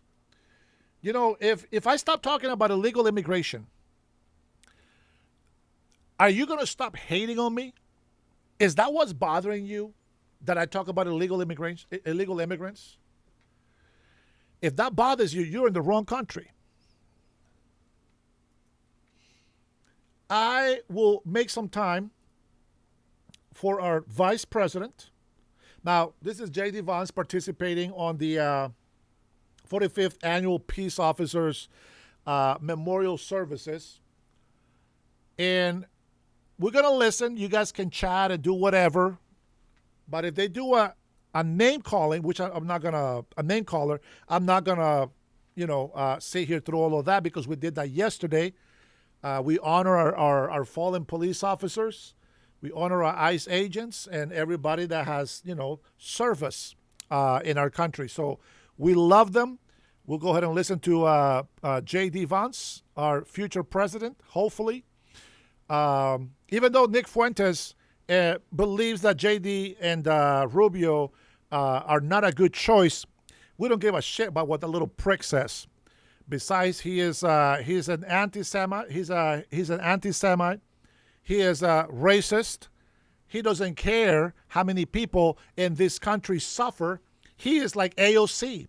He wants to sacrifice American lives just to prove a point. And we're just not going to do that. You can sacrifice other things, but you don't sacrifice your own people. Only retarded people do that. Only retarded leaders do that. And that's not what President Trump is. So right now, we are on an economical warfare, so to speak. That is not sacrificing our lives. Our government still has welfare for you to eat. There's still food banks out there. If you need to get a second job, then get a damn second job. If you want to save money and gas, get an electrical vehicle. I think this will be the best time for the socialist Democrats to go do business. Stop buying gas vehicles. Go get your electrical vehicle. Go get your little burrito, you know what I'm saying? Get your little donkey and go out there and save money. Save gas. That was funny. That was funny. Oh, my goodness. I'll tell you what. I think I will have. I think I will have an afternoon live today. I just don't think I have enough to go through everything. But it's also, we had the weekend, my day off, all that stuff. But you know how it is. I got to go live. I got to be able to be with you guys. I got to be able to share some thoughts. With that being said, thank you for being here. Thank you for hitting that like button. 400 people. I want to see 400 likes. Yesterday, we got 400, but the goal is 500 likes. Okay? So here we go. We're going to go ahead and listen to this. Pay some honor. And by the way, I need to take a quick break, and I'll be back with you. Thank you. Some songs are sung, and some speak to you, and I think that's a very appropriate song for today. Thank you. The memories of our loved ones, they never leave us. In these difficult days ahead, those memories become our strength, helping us face tomorrow and the next day and the day after that. At this solemn service, it is my distinct honor to welcome our keynote speaker, the Vice President of the United States, J.D. Vance. Mr. Vice President, on behalf of our members and our surviving families and the entire law enforcement community, thank you not only for being here today, joining us as we honor our fallen, but for the support and appreciation shown to America's law enforcement by President Trump and yourself each and every day. Ladies and gentlemen, please join me in welcoming the Vice President of the United States, J.D. Vance.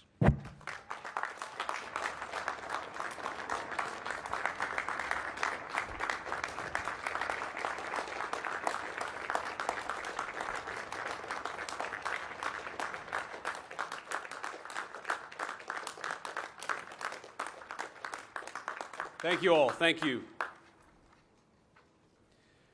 First of all, what an amazing program, and it's such an honor to be back here. I was here quite literally a year to the day, and being the Vice President of the United States is the coolest job imaginable. But of all the amazing things I get to do, getting to be here to speak to the families of the fallen and our brave law enforcement officers, it's at the very top of the list. So many of you said, thank you for coming here today. I want to thank you for having me here today. It is the greatest honor that I could possibly have as your Vice President to come here and say to these beautiful families, thank you, and I'm sorry. And from the bottom of my heart, speaking for all the American people, Democrat, Republican, and Independent, we love you, we're grateful to you, and we're sorry that you've had to sacrifice so much, but we know that we're free and we're safe and we're peaceful because of what your families did. God bless you all, and thank you.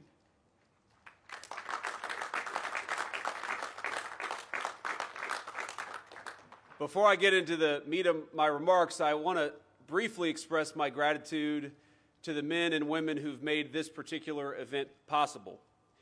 There are countless people who deserve shout-outs, and I'm sure I won't get to everybody, but I specifically want to thank, first of all, the Fraternal Order of Police President Patrick Yose, who does an amazing job, and its director, Jim Pascoe, as well as the president of the National FOP Auxiliary Board, Glenda Lehman. Thank you to the three of you for having me, and thanks to the three of you for making this amazing day possible.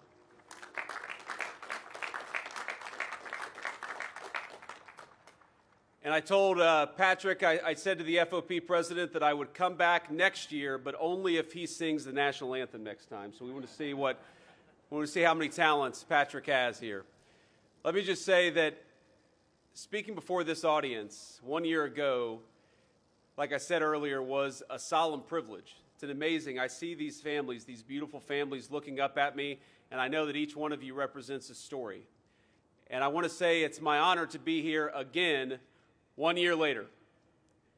I want to open with a line of scripture from the book of Isaiah. I suspect it's a passage that all of you in law enforcement know very well, but I think it speaks so much to the sacrifice and to the duty and to the sense of purpose that every single law enforcement officer takes with them every single day of the job. In it, the prophet Isaiah recounts from inside the temple of Jerusalem, quote, "Then I heard the voice of the Lord saying, 'Whom shall I send? And who will go for us?' And I said, 'Here I am. Send me.'" My friends, we gather this afternoon to honor men and women who heard the exact same call, men and women whose selflessness led them toward danger when others fled. People who said, "Send me," not send somebody else, but send me. People whom service was a way of life, not a burden. And their love of community, of their families, of their neighborhoods, of the places they called home, bound them to a life of duty to others. A duty they lived out every single day, from the first time they put on that amazing badge to the moment that they took their very last breath. In the Old Testament, God does not force Isaiah to serve him. Isaiah knew it would not be easy, but he steps up willingly. He volunteers, just like every single one of you and every single one of your loved ones. He accepts God's call to give his life in service to his fellow man. And today we remember men and women in uniform who laid down their lives answering that exact same call. We honor men like Philip Wagner, an officer with the local police department in Lorain in my home state of Ohio, who was killed in a cowardly ambush attack that, as the president said, President Yost, has become all too common in our country. Now, those of you who know him know that Officer Wagner was a family man, a Marine Corps veteran, Semper Fi, with 8 years' experience in law enforcement, and he left behind a beautiful wife and 3 children. On Wednesday afternoon last July, Officer Wagner and a fellow officer were in their patrol vehicle when a man opened fire on the car. He did nothing other than do his job, and a coward opened fire on him. After they called for help, a third officer was also ambushed. Now, while both of his colleagues survived, Officer Wagner would later succumb to the wounds that he suffered in the hospital, thankfully with his loved ones and his family by his side. This afternoon, we commemorate Officer Wagner's devotion to his community and the duty he felt to protect it from those who would do it harm. We join with the countless cherished family and friends who mourn his loss.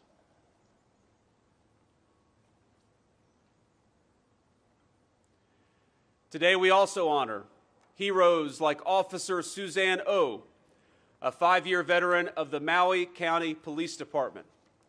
Suzanne was a devoted public servant, a woman who had known danger before, 2 years before her death. She had been awarded the Certificate of Merit for her tireless efforts during the 2023 Hawaii wildfires. And last August, Officer O was responding to reports of an armed and dangerous suspect when violence erupted, as it sometimes does.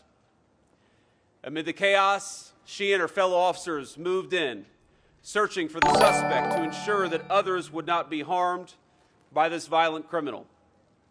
And Officer O was mortally wounded while protecting her community, laying down her life in defense of the people that she loved and served every single day.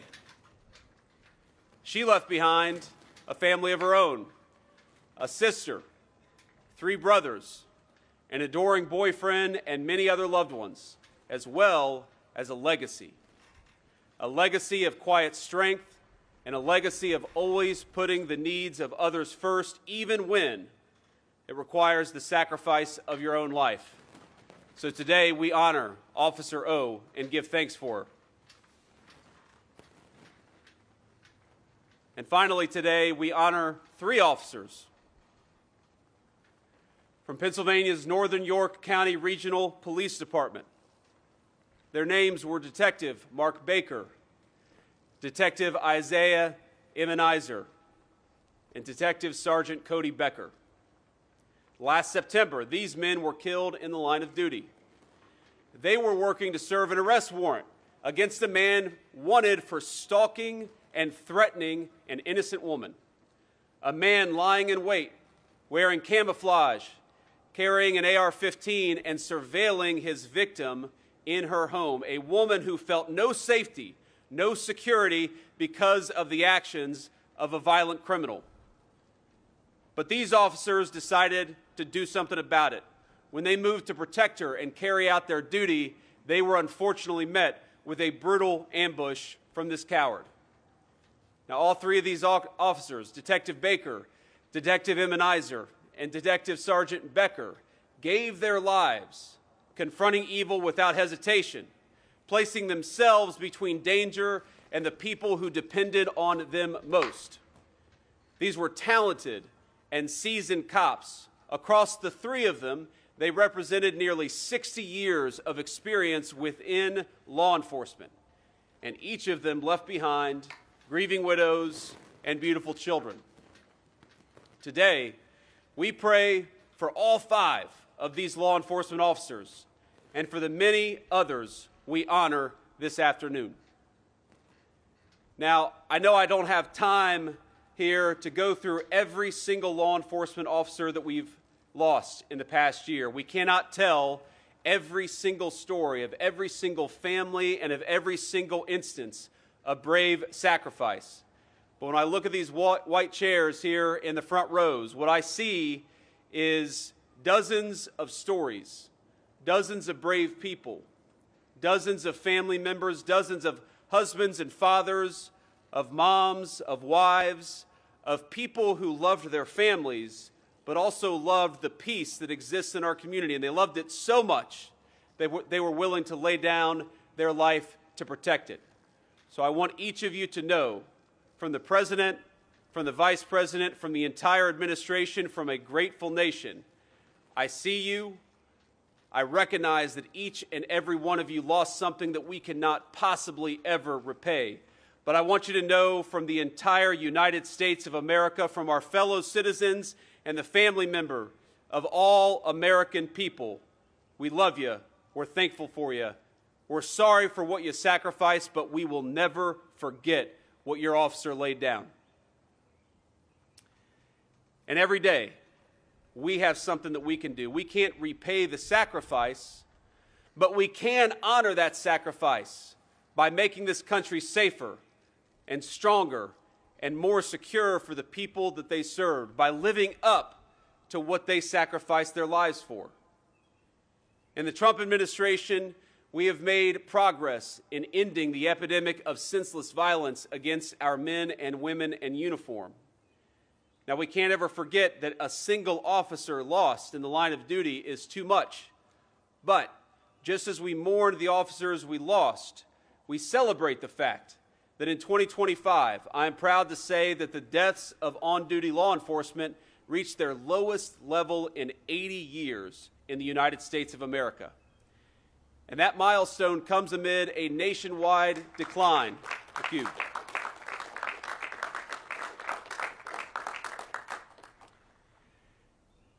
We have to remember that that epidemic of violence that we experienced over the last few years, you can never get rid of evil. You're always going to have terrible people who want to do the worst things. But allowing so many of those people free rein, allowing so many of them to strike at our law enforcement officers. Ladies and gentlemen, that was a policy choice. And I make this solemn promise to every single person here that so long as Donald J. Trump is the president and so long as I am the vice president, we will never again let policymakers in the building behind us allow violent criminals to tee off on our police officers. We will fight for you just as you fight for us every single day.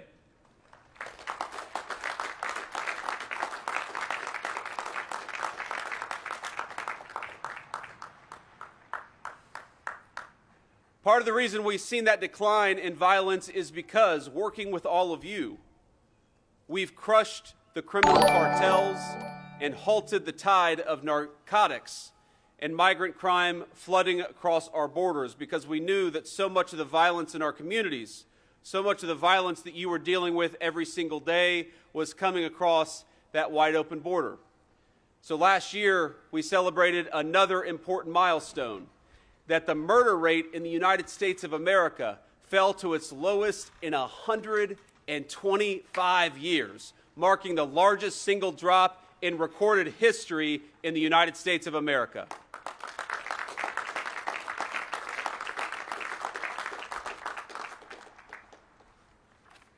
Since Inauguration Day back in 2025, we've seen steep declines across every major violent crime category. That's something to celebrate. Murders, robberies, aggravated assault, every single category is down by double-digit percentages. We've seen similarly dramatic numbers across the board. Shooting deaths, rapes, traffic fatalities, and overdoses are all much lower today than they were just a year and a half ago. But I think most important is not the numbers, it's the attitude shift that we've seen. We've shifted attitudes across our society when it comes to dealing with, and most importantly, honoring our law enforcement community. We stopped handcuffing the police and started handcuffing more violent criminals. We've restored a culture that supports, not second guesses, our officers when they go out and do their important work. We've ended the shameful practice of micromanagement of state and local police started by the last administration. 1 week after I spoke before this audience last year, President Trump dropped a series of lawsuits from the Biden administration that wrongfully accused all of you of discrimination and accused your departments of discrimination. And we know that what that did is that it empowered the bad guys to tee off on you when they felt like they had an administration that was fighting with the bad guys instead of fighting for our cops and our law enforcement. Because when it comes to federal law enforcement, there's no more effective partner than all of you, than our state and local officers. We can't do everything. We wouldn't want to do everything. But we recognize that the jobs that you do every single day makes it easy for us to keep our fellow citizens safe. We've reduced the burden on police by giving city officials more freedom to move homeless and others causing chaos into treatment rather than languishing on the streets and endangering both themselves but also their fellow citizens. And of course, we made sure that our men and women in uniform uniquely stood to benefit with our working families' tax cuts. We fulfilled a campaign promise to end taxes on overtime because we know that so many of our law enforcement officers are working a lot of overtime. We increased the SALT cap because we know that a lot of you are working and living and paying taxes in very high tax jurisdictions. And perhaps most importantly, we funded vital grants for local police departments like the Burn, JAG, and COPS program. And our attitude is very simple. You support us, so you deserve a government that supports you every single day. And in response to the repeated and needless tragedy, we've taken action to end dangerous state and local policies like cashless bail. We had to get rid of it because it was letting way too many violent criminals out of prison. They were making our communities less safe, and they were making all of you less safe. So we implemented a very simple proposal How about we have a federal government that helps you put violent criminals in prison as opposed to letting them out of jail?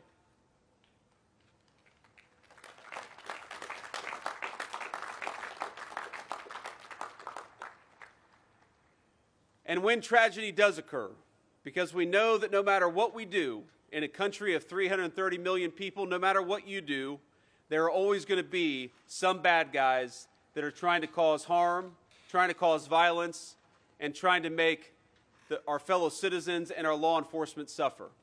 So what we have to do is ensure that when an officer falls in the line of duty, two things happen. Number one, the Department of Justice is aggressively seeking the death penalty for anybody who dares to kill a law enforcement officer in the United States of America.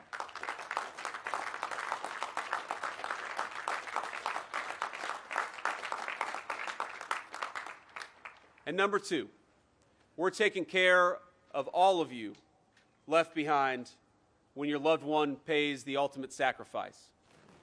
In 2025, the Department of Justice's Public Safety Officers Benefits Program distributed more than $166 million in death and disability payments. Just as an officer would never leave behind a brother or sister in uniform, we will always stand by the families of those who are left mourning the loss of a brave police officer. Now, our work is far from finished, but allow me to leave you with a message of encouragement, as we couldn't do any of what we do without all of you. Your advocacy, your steadfast support for law enforcement, it moves mountains in Washington, D.C., a city that in recent years had turned its back on our men and women in uniform, but because of you, and because we're reminding the nation once more of who stands between order and chaos, that thin blue line still holds.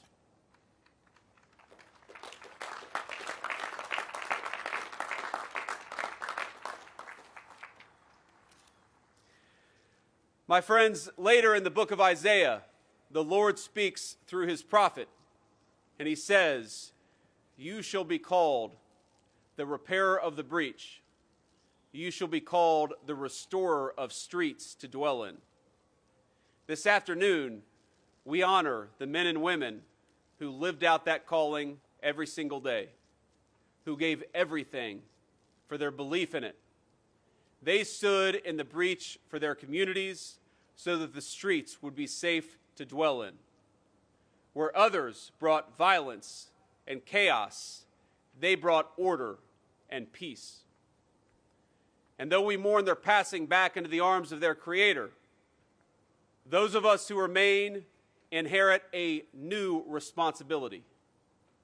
Our responsibility is simple: to follow in their footsteps and to devote our own lives to service. To stand beside the families these fallen officers loved, to fight for them as they fought for us, to remember the children, the grandchildren, the spouses and parents and the friends these fellow officers left behind, to speak their names, to tell their stories so that they're never forgotten, and to always ensure that the country these officers gave their lives protecting remains worthy of the sacrifice of the very best among us.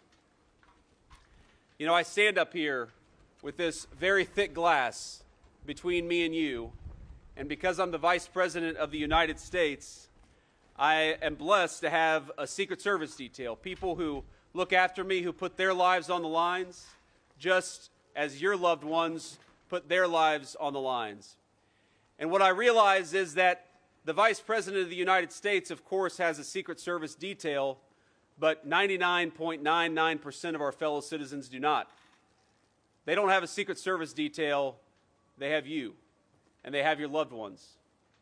And one of the great things about the United States of America is it was founded on the basic principle that whether you were rich or poor or black or white, everybody deserves safety and security and peace in their neighborhoods. Security is not just something for the rich and the powerful. Security is something that ought to be the birthright of every single American child and every single American family. That is what makes our country so special, and because you are the people who fight for that principle, who enforce that principle, who protect that principle, I am forever indebted to you. God bless you. God bless your families. God bless the fallen, and may he continue to bless the great United States of America. Thank you for having me.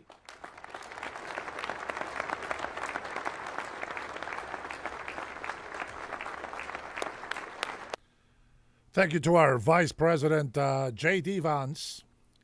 Sandra says that China has supplied weapons to the IRGC. We knew that before they actually went to China. And, well, that's why we had some sanctions. And I believe President Trump has addressed that as well. But, as we said before, let's keep our friends close, but our enemies even closer. Who the hell comes into my channel with a picture of the most horrendous person that we can think of at the moment? All these fake God worshippers that call themselves Muslims, you guys better wake up, smell the coffee. Smell the coffee. Wake up and hear the truth. Now, I know some of you guys probably don't care, but I want to hear a little bit about the Epstein files. Anybody? Anybody want to hear a little bit about the Epstein files? I want to make a point. Now, listen, this is just me from what I have been hearing, from what I've been seeing, and the way that the United States of America and many people throughout the world, those who want to separate themselves from God, well, they really don't have a place to complain about the consequences of their actions. What are you talking about, Dennis? Well, let's be honest. A lot of people out there are over here selling children and women and men into slavery.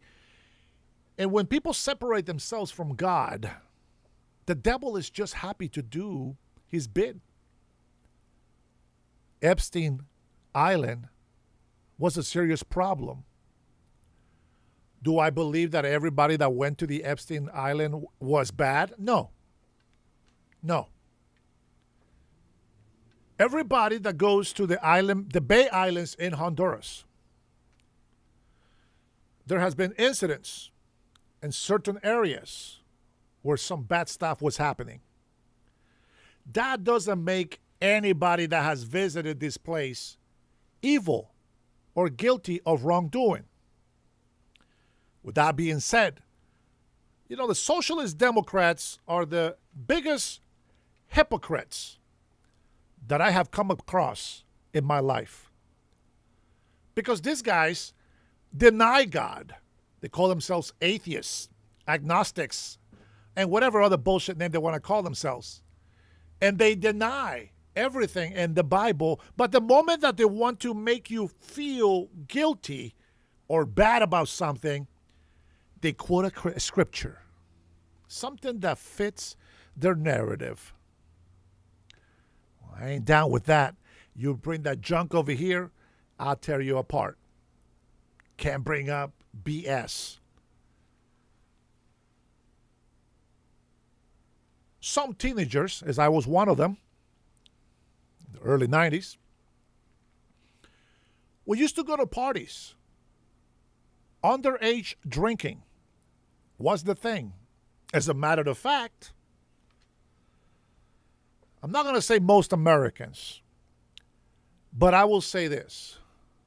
Most TV shows, movies, secular TV shows and movies show teenagers drinking alcohol. Parents allowing them to drink alcohol. Now, I don't know any of you guys on the chat, so don't get defensive. They break the law by allowing underage people to drink alcohol and smoke when they're not supposed to. They allow their children to go out there and have sex. And then they take no responsibility for it. They take no accountability for allowing such bad behavior. With that being said, socialist Democrats are the biggest hypocrites that you will ever meet, for the reasons I previously stated. So one of the things that I will say to you is, before you judge others, look into yourself and see if you have the right to judge. Now, I can call you out on what you're doing wrong, lies, anything that has to do with morals that are dictated or given to us by the Bible. Well, there's a lot of people that do evil things in all areas. I'm going to remind you and let the Epstein files be a reminder to you to learn to appreciate the good things in life that you do have. Learn to protect your children from perverts, from pedophilia, from corruption. You can't fight for your teenage daughter if she's having intercourse with an adult, if you allow her to do the same with kids her age. There's no difference. There's no difference. You can judge me however you want, but there's no difference. I believe I'm protecting our children. If you allow your teenage daughter and son to have sex, shut up. You can't say anything anymore. You allow those teenagers to lose their innocence. Many of us, we know what we're talking about. We know the mistakes we made when we were teenagers. That doesn't mean that we should allow our kids to commit the same mistakes.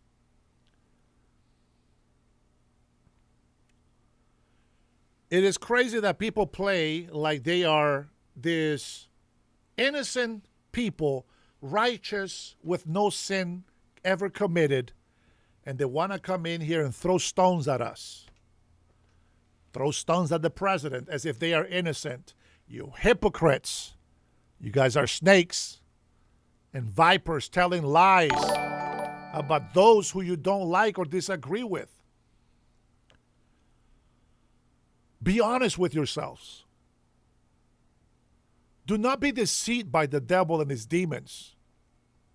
While they can judge me for my foul language, absolutely, judge me. But if I categorize something as poop, shit, or crap, it means the same thing. I will watch myself on how I speak in front of some people out of courtesy. It's my channel. It is explicit sometimes.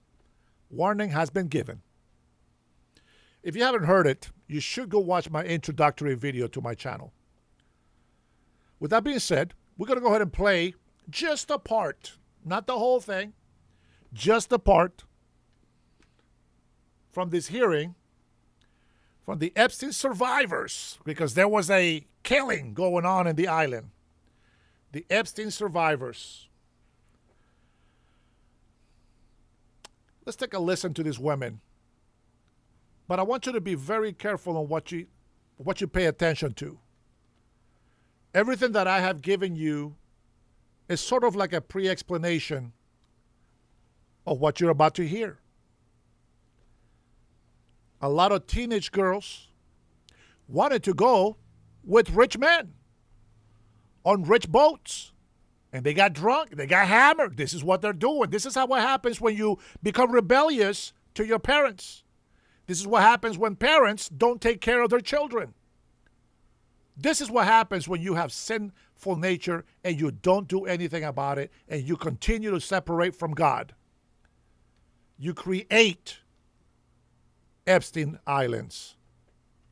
When you separate from God, you create Epstein Islands. Let's take a listen to some of these women.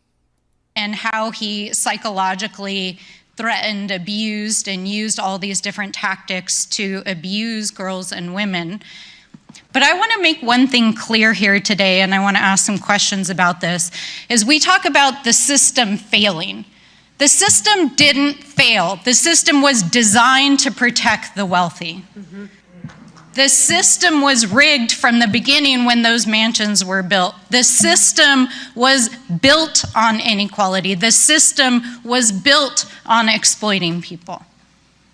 It's written into the landscape here in West Palm Beach. It's written into the landscape in New Mexico, where Jeff... I want you to know, this is the narrative that the Socialist Democrats are now pushing. Just so you know, AOC is talking the same things that this woman just said. David Barber here on the chat, he says, "Oh, Dennis, you're making me drink more." Am I? Am I forcing that alcohol into your mouth? Not to pick on you, David. No, I'm not forcing you to put that into your mouth. That's your own decision. To say that innocent women got abused by the millionaires because the system is made for them, unless somebody forced you to go there, I don't care what age you had, if somebody forced you to go there and you wanted to drink and do drugs,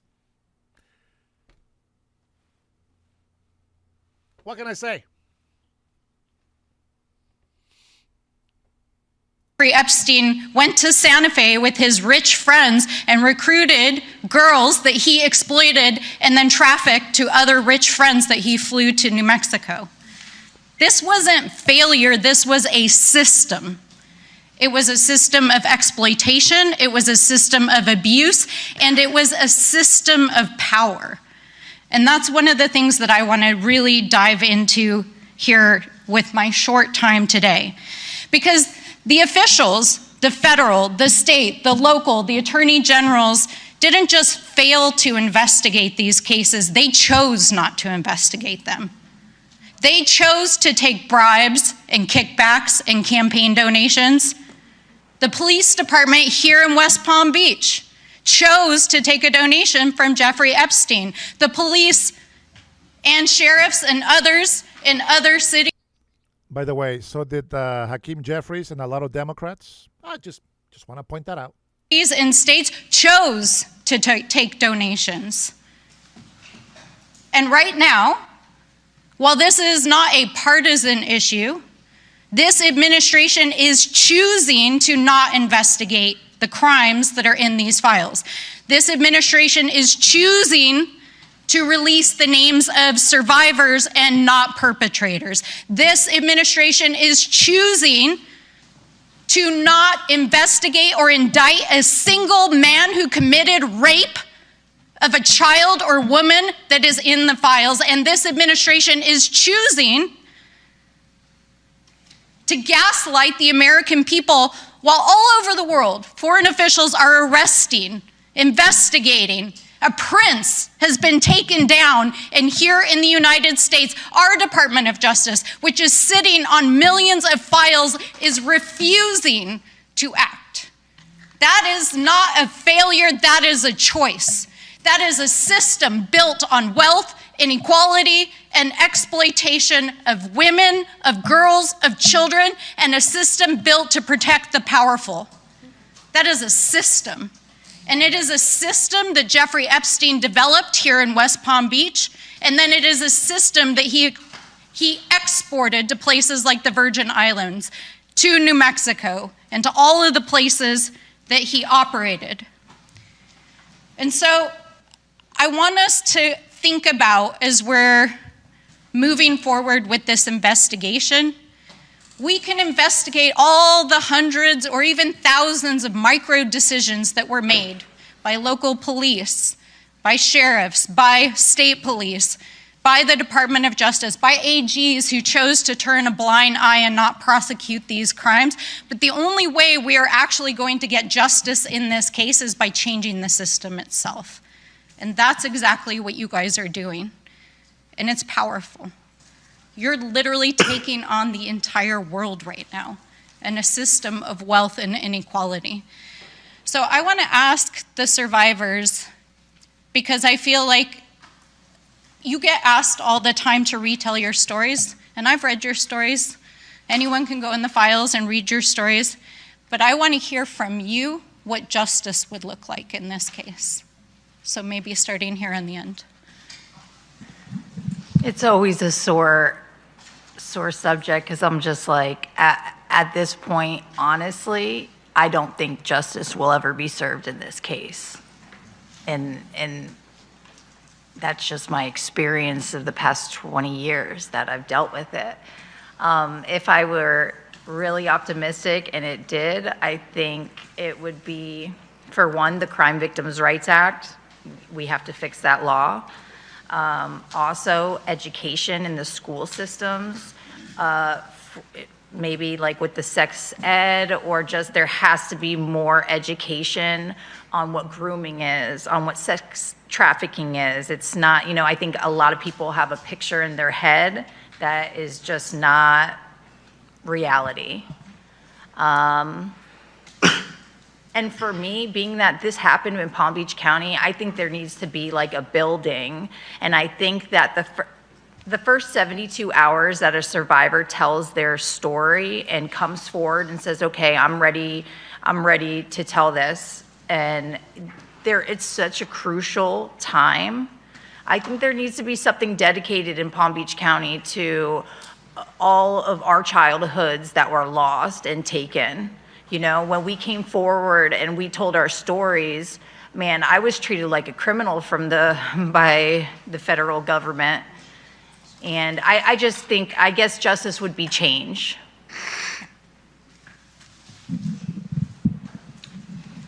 I don't know what justice looks like anymore. I'm just blown away that this is our government that is handling this. But justice would be, like Courtney said. Because before Trump, the Epstein files were never handled before. Yeah, the Biden administration, no. They never saw the Epstein files. It's so unbelievable that our government is doing this. F Trump. What a jerk. Trump's fault. Epstein files happen. What a jerk. Nobody heard about it during the Biden administration. During the Obama administration, they already knew about it. Nothing was done about it. All of a sudden, oh my gosh, we can't get justice because our government today is bad. Isn't that crazy how the mind thinks? But let's continue listening to these victims. Accountability, these people that did wrong should be held accountable for what they did to us. Of course, we know that. But do I think that is going to truly happen? Probably not. Look at how this has gone on. But education is so very important. Our kids are listening. They're watching this. They're hearing. And for the first time, for a lot of children, this is the first time they are even hearing about something like this. And so education is important. If we can't take these bad guys off the streets, let's teach our kids how to protect themselves in this. And so, but I hope the government gets it together. Maybe we get some justice. I think justice starts with passing Virginia's law. I think that's a really great place to start, because justice shouldn't have a time limit, right? I know at almost 40, I'm about to turn 40 this year, and I'm just able to look at my abuse. I'm just able to sit and write it and read it. And so I think there are a lot of survivors who have never come forward. So that would be a start, passing Virginia's law, changing the statute of limitations. There's a culture shift that really needs to happen where the blame needs to be placed on the perpetrator and not on the victim, similar to Courtney's experience. In my experience with law enforcement, I was so terrified, and I did feel like I was being interrogated the entire time that I was there. I thought that I was going to go to jail that day. I was like, my life is over. It didn't really make me want to talk to anybody, but the FBI came back to my home in 2019. Anyway, I'll just say it was a very threatening feeling. So having an advocate. Hold on. Let me put a pause. Let me listen to me. Oh my gosh. Let me put a pause. Let me put a pause here. Wait a minute. You complain that the police didn't want to do anything. Nobody wanted to investigate. Nobody wanted to help. But then you felt like a criminal when the FBI actually came to your house. You felt like a criminal and like you were interrogated to be going to jail because they were investigating. You can buy your cake and eat it too. That's not how it works. Think about it. I am all for justice, but I am not for stupidity. If you are a victim, I'm glad that she's at least saying it, because that way we can see why things haven't been done. They want support. They want investigations to happen. They want this and that, but they're intimidated by the police and their questions. FBI tried to come to her house. She didn't like it. What the hell do you want? What do women want? Make up your damn mind. Make up your mind. I'm serious. Make up your damn mind. What is it? Are you a victim that was neglected, that was not giving any help? Or were you a dumb that rejected the help? Don't blame others for your stupidity. If you make a mistake, okay, you know, I made a mistake. I didn't want to answer questions, but now I'm ready. Okay, but don't blame the government. Don't blame the FBI. Don't blame nobody but yourself. Because they were trying to do their job and you felt uncomfortable. Well, tough shit. No wonder why nothing got done. Oh, but they're so strong and courageous. They're the heroes, the survivors. Shut the hell up. You made a mistake. Start with that. I made a mistake. I lived this all my life. You know what? I want something done about it. But don't sit here and blame the police. Don't sit here and blame the FBI. Don't come over here and blame the president and the administration. That is such a bullshit approach to the issue. Self-accountability. Self-accountability. In those spaces would also be really important. But yeah, just elevating survivor rights and making sure that we start with that baseline of Virginia's law. Yeah. So I come from a different country, and I have a job. And if you come to me and you ask me, what should I do, and ask a question about my job, I'll give you an answer. I appreciate you asking that question, but I don't know. That's your job. You guys have to figure out how to make justice, not me. And you can't give me justice. Like,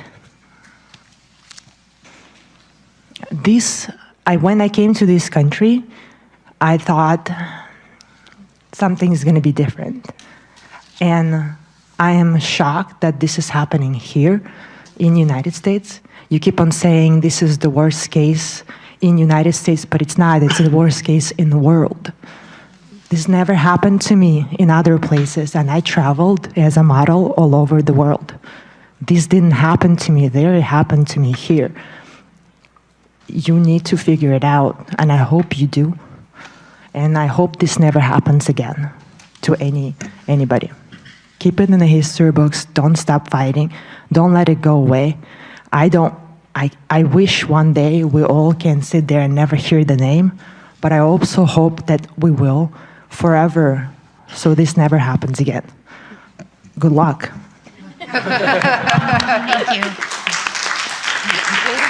Mr. Chairman, I think that says it all. It's our job. So. Any Muslims that come into my channel try to say that President Trump is a pedophile? What the hell are you talking about? We're talking about Epstein files, not about victims. We're not talking about pedophiles on the Epstein files right now. Muslims support pedophilia. You guys support rape. You guys play stupid. We're not stupid. Get your Muslim ass out of my chat. Thank you. Thank you so much. Representative Frost. Thank you so much. I want to talk about something very specific. As we know, Jeffrey Epstein trafficked and abused women and girls, not just in Florida and New York, but internationally. Oh, here we go. This clown right here. This guy has no freaking brains. I tell you what, my left nut is smarter than this guy. Nationally, across the globe. This case shines a light on the truth of sex trafficking, and it informs us as members of Congress of the changes and the reforms we need to pursue in many different areas that sometimes seem different but are all connected. I want to first thank you all for coming here today, especially the survivors, and sharing your stories. In many instances, we have seen that traffickers and sexual predators control employment opportunities for the people that they abuse. This happens everywhere, from working communities to the wealthiest and the most powerful pockets of society. Right here, this is from documents produced to the committee. It appears to show copies of passports in Epstein's possession belonging to young women. We believe many of these are survivors. Epstein's network is bigger than what many people understand. It stretched across the entire globe. And we know that Epstein did not act alone. Him and his associates exploited financial and immigration systems, broken immigration systems, to traffic women and girls. Epstein helped women enroll in English language schools, facilitated their admission into American universities to help them get visas, and helped them secure jobs, all as a premise for getting the women into the United States. We questioned Epstein's lawyer about this and his accountant about the sham marriages which they helped arrange for immigration purposes. And many of these women, sadly, became survivors of Epstein's abuse. Thank you. Rosa, thank you so much for your very powerful testimony. Why did you come to the United States? You spoke a little bit about this. I was a model. I came here thinking that my modeling career is going to be continued here. I traveled before United States and I was very successful. When I was able to escape the ring of Jeffrey Epstein, I was a successful model afterwards. But only after. During it, I couldn't. So you came for opportunity? Yes. And we told you, right? We told the entire world, we've told the entire world, come to the United States for opportunity. This is a land of opportunity where you can be anyone, where you can do anything, right? Yes. New York City was a top of a list for any model traveling and getting a contract. Rosa, can you help us understand how Epstein, Brunel, and their associates used the promises of modeling jobs to recruit you and other women? When you enter modeling, you have a dream of ending up and walking a Victoria's Secret show or on a cover of Vogue magazines. So when you're a teenager and somebody approaches you saying that they can be there to help you and be your word ally, I hate that word really, because that was used many, many times in trying to make me believe that they are my ally in order to get those jobs. So naturally, it comes across like these people care. Mm-hmm. And you believe them. Why? Because you were just a teenager.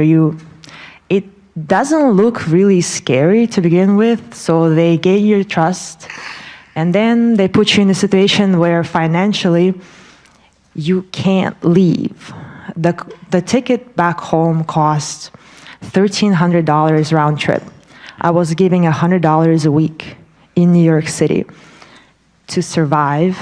And if any of you go to New York City today and try to live off $100, good luck. Oh, yeah.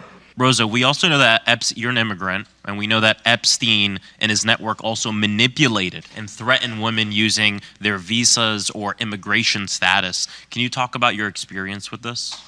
Every time I came to my agency or Epstein, which I didn't know why I came to him, I begged them to let me go back to other places I used to model before, on which they said, why? You're not going to do well there, so stay here. What do you need? I would say, job. And then they offered me job. They didn't give me money to purchase a ticket, and I didn't have a credit card. I didn't have my parents sending me money. I couldn't afford a ticket back. So they used my dreams against me, saying that it's just a time and everything is going to be okay. And if I trust them, all my dreams are going to come true.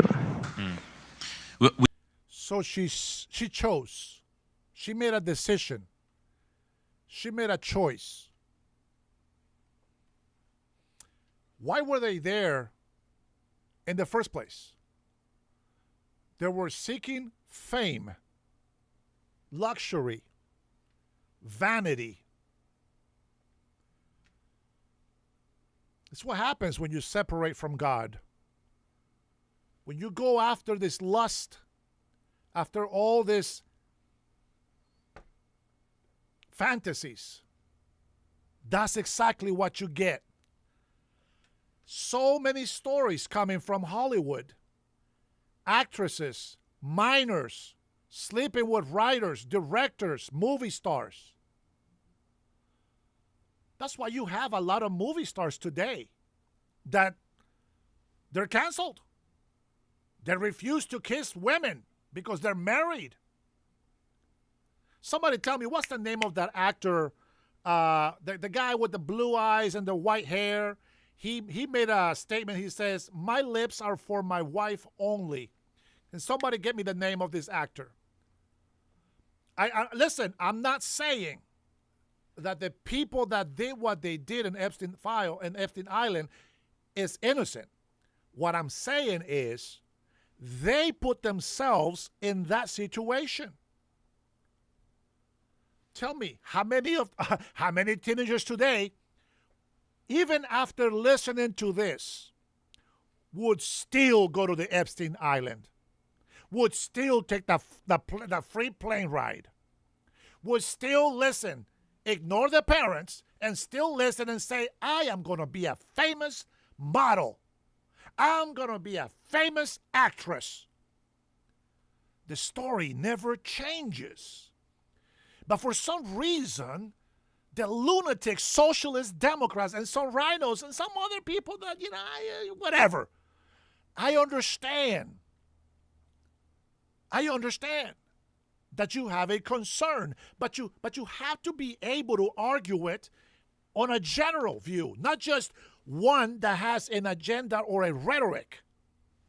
If you really cared about the innocence of children and women, you would say no to pornography. You would ban anything that has to do with pornography. You would fight to have more police, more FBI investigate these child predators. Child pornography is real. There's thousands of predators out there. But nobody gives a damn. Nope. Epstein files. Epstein, shut the hell up. That's what I get pissed off at you people. Hollywood is doing this same thing. For Pete's sakes, all these Hollywood stars, they go to the Epstein Islands. They go to places like this. It's just a retarded argument to think that the Epstein files is the most important thing. It's not. That's not even the tip of the iceberg.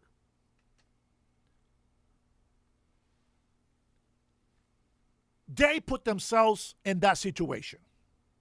Why? Why? Because they were looking for fame. Have you heard of Fans Club? Anybody? Nope. No, nobody. Nobody's heard of Fans Club. Yep, you're okay with that, you perverts. You don't care how old those girls are. You don't know if they're 18 or not. You don't care. You just want to see some punani. You want to see some chiches. I get it. Don't act like you're a saint. Don't act like you're a victim when you put yourself on that situation. There is real victims that need protecting and defending. We had almost 500,000 innocent children trafficked through an open border by the cartels. And not one socialist Democrat gives a damn about that. Shame on you, you snakes, you vipers, you evildoers. I wonder why I get pissed off at these people. Let's continue listening to this. We know that he weaponized people's immigration status, right? And the fact that they were immigrants against them, to manipulate them, to force them into his horrible crimes and the horrible things he did to them. There are so many changes that need to come from this investigation. And I think it's important that we also remember immigrant women are disproportionately impacted by sex trafficking in the United States. Epstein exploited this broken immigration system to do these crimes. And I think your story and your testimony shows that, and many of the other stories and testimonies that we've heard. This investigation shows us that we have to fix this system, not just demonize immigrants. And in a moment where the same people that are obstructing this investigation, the same people who are engaged in the cover-up of this investigation. Nah, man, I got to stop. Time, it's on my side. Yes, he is. Welcome back, my patron. I haven't seen you for a while, man. It's good to see you. We missed you, brother. Are also the one demonizing immigrants across this country shows us the real truth, that if we spent a modicum of the money and energy that this government is using to go terrorize our communities and round up innocent people, to go after the billionaire pedophiles and sex traffickers and people who have exploited this broken immigration system, maybe we'd have some justice here. And so just thank you so much for being here and sharing your testimony. I yield back.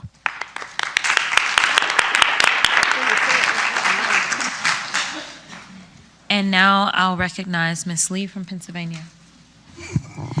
Thank you, Ranking Member.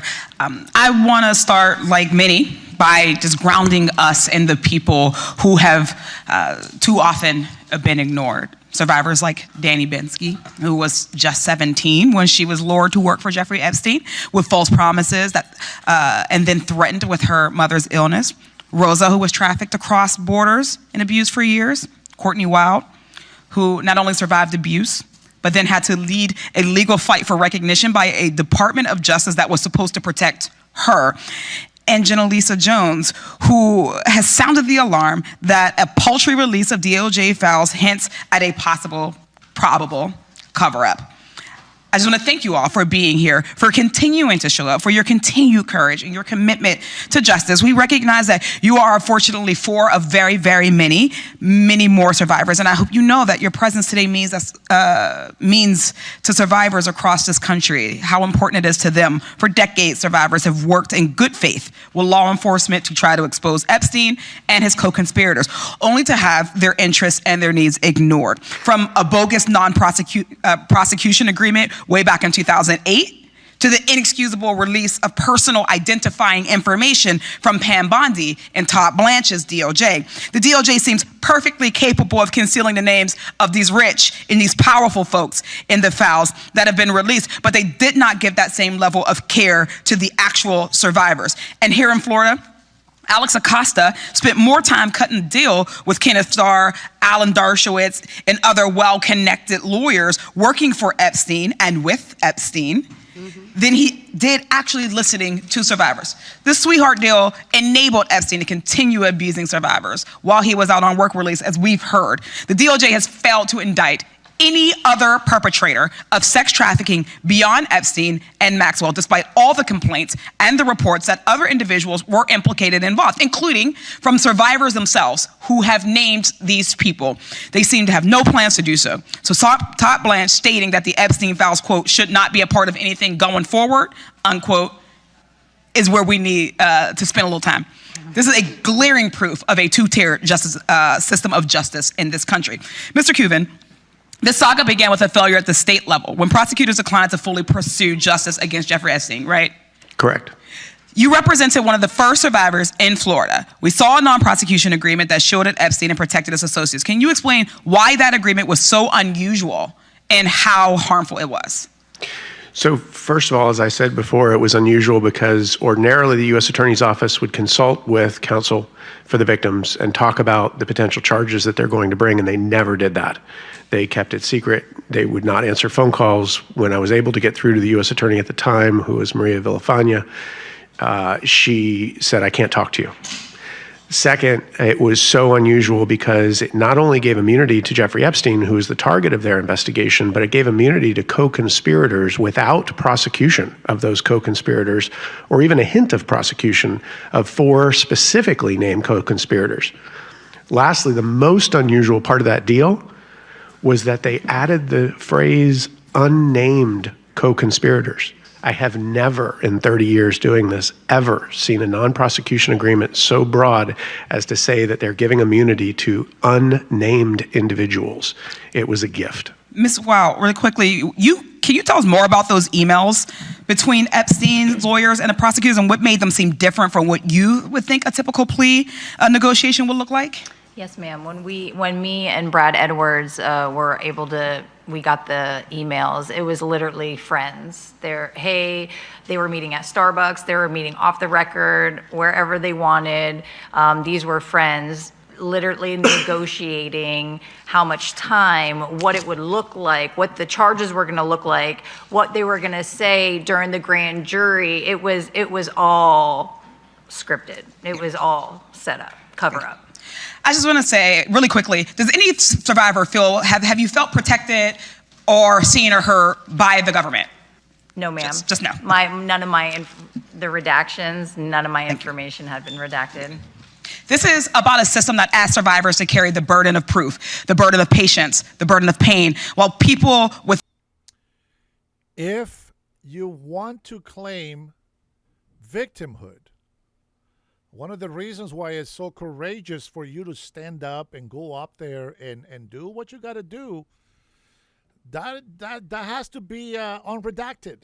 Otherwise, just don't say anything and forever hold your peace. You have to be. Like, that's the reason why you're such a hero, so courageous, because your information will be public. Now, what I want to hear from these victims is, I want to hear John Doe did this and John Doe did that and John Doe did this and this and that. And I saw Jane Doe doing this. That's what I want to hear. Listen to me. Let me tell you something. Nothing needs to be redacted. Let's be honest. If these are witnesses and they are victims, truly victims, as if they're real, they don't have to unredact files because they can give their testimony right now and give names. And I'm going to tell you what that's going to do. When they drop names, when they start giving their testimony with names and proof, guess what they're going to have to do with the files? Unredact. Damn, it's so damn simple. I don't know. Maybe I'm wrong. Maybe I'm just sick of all these Epstein files bullcrap.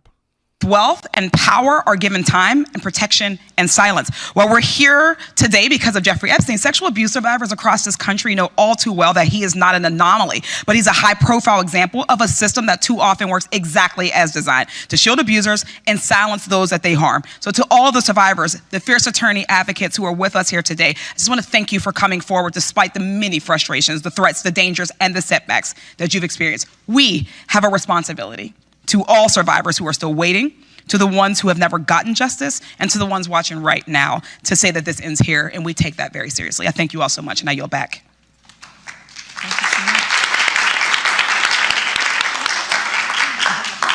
Thank you so much, Ms. Lee. And now I am going to recognize myself for 5 minutes. I've been smiling probably more than I am supposed to as I've sat here. Why is she still there? I'm just kidding. Because y'all bring me so much joy. And let me tell you why. Wait, you all bring me so much joy. Listen, I don't care if you're happy that they're coming forth. That's not the way you say it. You should say, I'm very thankful that you're bringing this forth. But I'm very, very happy, very joyful. What the hell? This is why you're out of a job. Reason is this. It's because in spite or despite this incompetent government, y'all have not backed down. For some people, it is the very first time that they're seeing your faces, but you have been there when no cameras are rolling. You have been there for decades, and you are still showing up. The reality is that you are not a child in this moment, but you know that other children are potentially being subjected to something similar in this exact moment.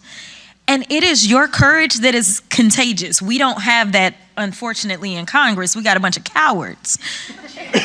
But your courage is contagious. Think about it this way. One of the things that I really want to clarify, because I have had an opportunity to hear some of your stories and meet with some of you in person and behind closed doors, a lot of people who potentially are not on the right side of history right now, one of the common questions that they ask is, how is it that this could have happened to so many people, yet when you were going through your experience, you failed to see anybody else or know anything else, and you thought that you were all alone? And I know that that is something you have told me directly. So for the people that are watching, and they're hearing numbers like, man, thousands of girls, but at the same time, they're hearing, you know what, I never saw anything else. Whoever feels most comfortable, if you will, because for me, I don't think that I have that much confidence in the government overall doing what's right for the right reason, but it is the pressure from outside. It is you going out there and being courageous that has made the people rise up. That is why we were able to get some kind of movement. And so I want to build more allies for this movement right now. So if any of you would like to answer that question.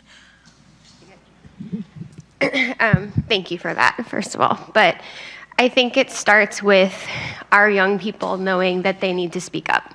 Because for me, I think I was pit against a friend of mine that went together to Jeffrey the first time, and he was very good at using the manipulation to hold us there. And so I felt like I couldn't tell anybody, and I didn't tell anybody. So I think it starts with the... She couldn't tell anybody because it was her friend that got her to stay there that long, and other people. That's what I heard. Youngest, if an experience feels off, to have a young person speak out and talk to even just a friend about that, and then say to that friend, hey, is this happening to you? Then the two of them can talk to an adult, and then we're already making change because we're already taking it out of the dark. I think the secrecy was the hardest part in my own abuse, and meeting all of the survivor sisters in September absolutely changed my whole life. And so I do think if you can find community and if you can find the people who boost you, it's really important, but it starts with our youngest survivors. Thank you so much for that. And in fact, you brought up young survivors. A quick question that I have for each of you is, do you believe that a child has the ability to consent to sex? No. Okay. Interesting. Hey, a child cannot consent at 6. Well, keep protecting Muslims and Sharia law, you dumbasses. Enough, most of the time our laws, whether they're state or federal, acknowledge that as well. But I have a transcript and I won't go through it, but it relates to the case that stemmed out of here. No, if it relates to the case, go through it. I want to hear it. Where they were trying to make it seem as if a child victim was a criminal. That was the focus of their questioning. So it is so frustrating because literally when I was in the state house in Texas, this is one of the things. The question is, why did you go to the island? One of the answers was, I was promised fame. Another answer was, they promised alcohol and party. Things that I actually worked on was making sure we changed the actual language in the code, specifically as we talked about child victims. So that brings me to kind of where we are on the federal level. And I'm going to wrap up because of the time. I want to make sure we stay on time. My colleagues are nicer than I am. I'm going to be real. They've used words like cover. Nobody gives a shit about you, Crockett. Hurry up. Up, choice. For me, it's obstruction of justice. It's real clear. And that's just the lawyer in me. This is pure obstruction. It's the lawyer in me. Shut the hell up. I got more common sense than this fake-ass lawyer. Only reason why she got a degree is because she's black. Remember that? She got the job because she says, I'm black. That's it. That's the only reason why I got the job. So I got hired. The stupidity, the low IQ to even say that. That's how stupid she is. Anyone else that would engage in this type of behavior would be charged with obstruction of justice, yet somehow because it's the Department of Justice, the ones that are supposed to enforce justice. Roderick, that is true. That doesn't mean they wanted to be assaulted. The point that I'm making is they act like nobody told them what they were going to do. No, they were told what they were going to do. Whether they felt comfortable with it or not, they still did it. That's the problem. We're not talking about those who were, raped or, forcibly doing that. No, they were just sweet talkers. They were manipulating with the words. That's what they said. You guys, if you haven't listened, go listen to the whole hearing yourself. In law in this country, we're not calling it a thing, but that's what it is. And so it is my hope that we understand that while these survivors have taken the time to come out, and some of them were outed unlawfully and absolutely need to have some semblance of justice because of that illegal outing, because our law was very clear, to be clear about that. I need people to understand that we all have a role to play. People in this moment keep asking, what is it that I can do? Well, I'm going to be partisan as well, because they're not being partisan. The Republicans could have shown up today, too. They didn't. So let me be clear. I am going to be full on partisan. You have to vote. If you care about this, you have to vote, and you have to understand who is fighting for you. There are certain things that were always a basic kind of standard in this country for what was right. We protected the most vulnerable amongst us. We're not doing that nowadays. We made sure that we believed in quote unquote law and order, but we're not doing that nowadays. It is time. She speaks for all Democrats, by the way. Yeah, they don't respect law and order. We know that. They're Marxist, communist, socialist Democrats. This is what they do. They're godless and lawless. This is the irony of it. It's such a hypocrisy coming from them. I wish that they were innocent as well, not the victims, but this clown, like this one that got fired, who is unemployed by now. That's the crazy thing about it. Time to wake up. It is time for us all to do our part because, again, I'm going to be partisan because only the Democrats decided to show up today.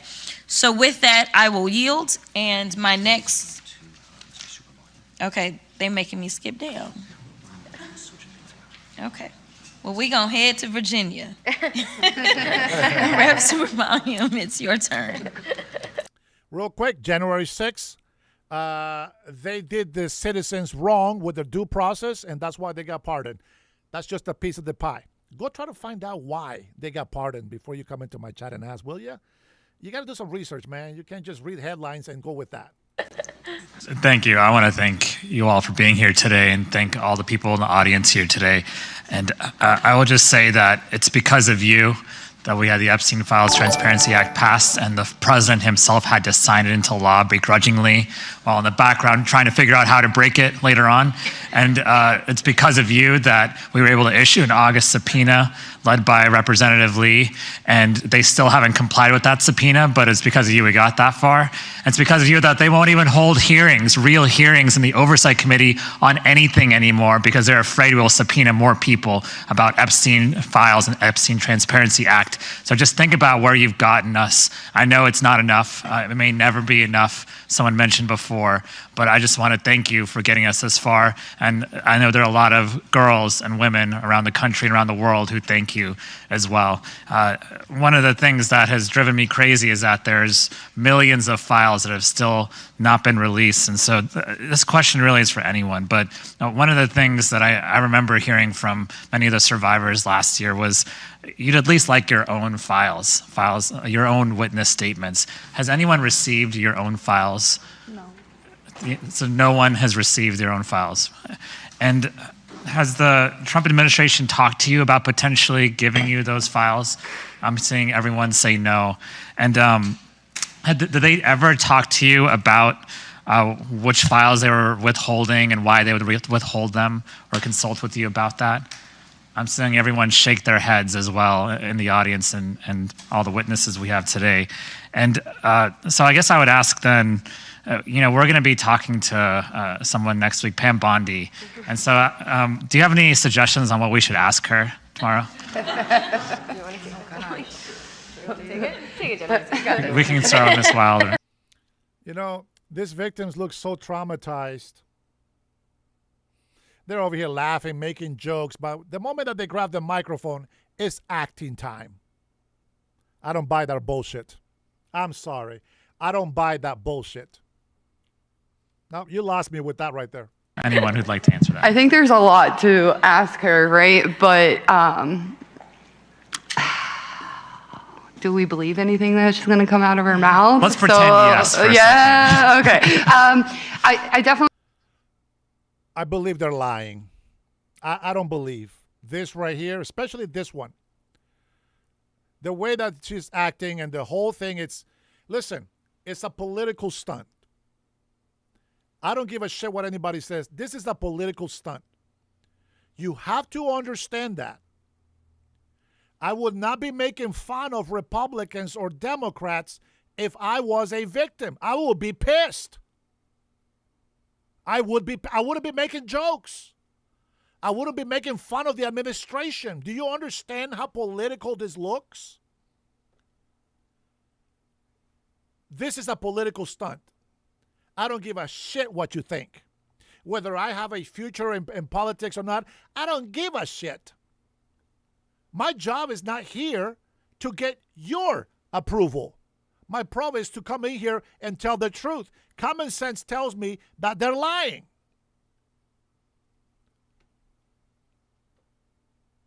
This is literally, look at their face. Look at their face.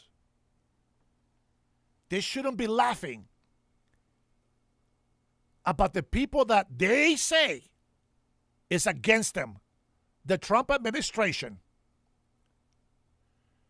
Pam Bondi. My reaction, exactly that, Dana, paid actors. My reaction, if I would have heard Pam Bondi, I would have been like, that bitch.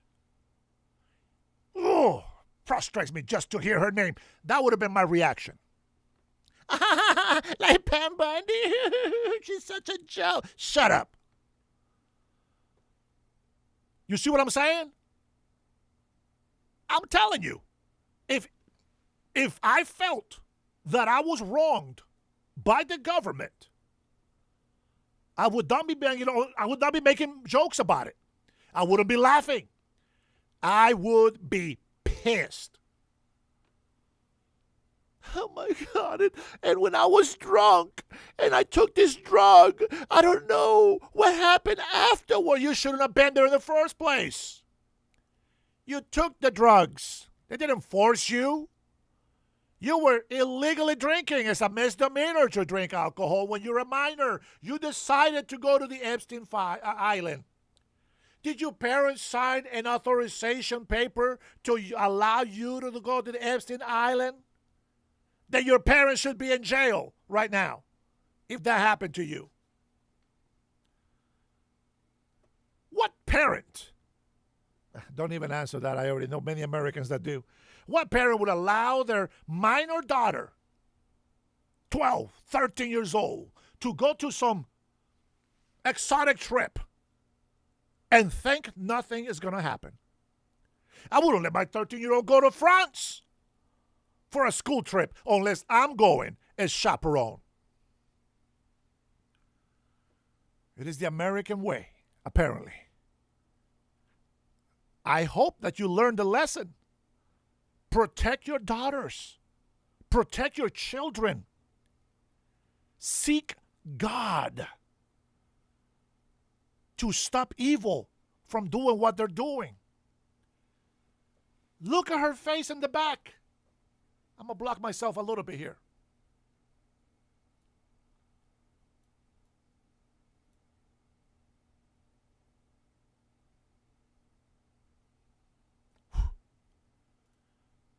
Look at her face in the back.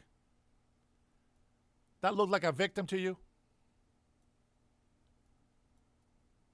Honestly. That doesn't look like a victim to me. They are proud to be there. They are put on a pedestal. I'm just telling you, if they were real victims, which I'm sure something happened, but they were there to drink and do drugs and have fun, where are the parents? I want to know I want to know their parents. I want to hear from their parents. I want to hear why their parents allow them, minors, especially females, doggone it. Why did you allow them to go in the first place? Hold the parents accountable for that as well. I will be pissed if that happened to my kid. It would never happen. Because I watch after my kids. I protect my daughter. She is precious to me. She is worth more than any gold on earth. If you have made mistakes like this as a parent, you need to ask for forgiveness.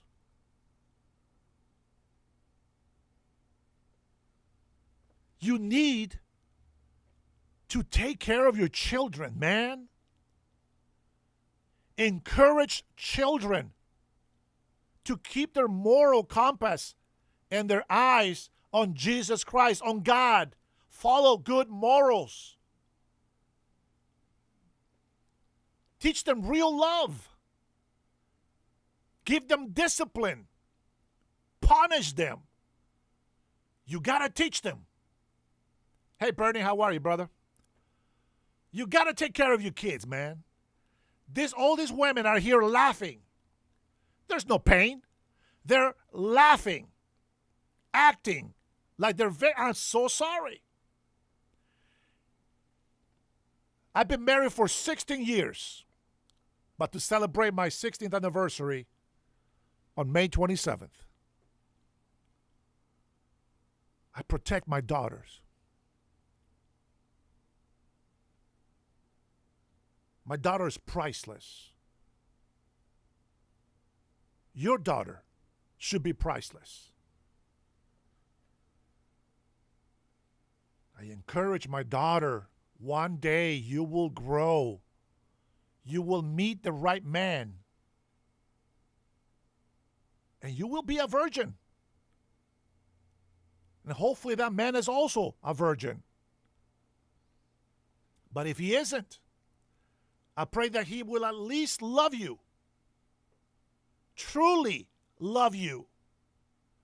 And I am going to be the happiest father on earth on that day.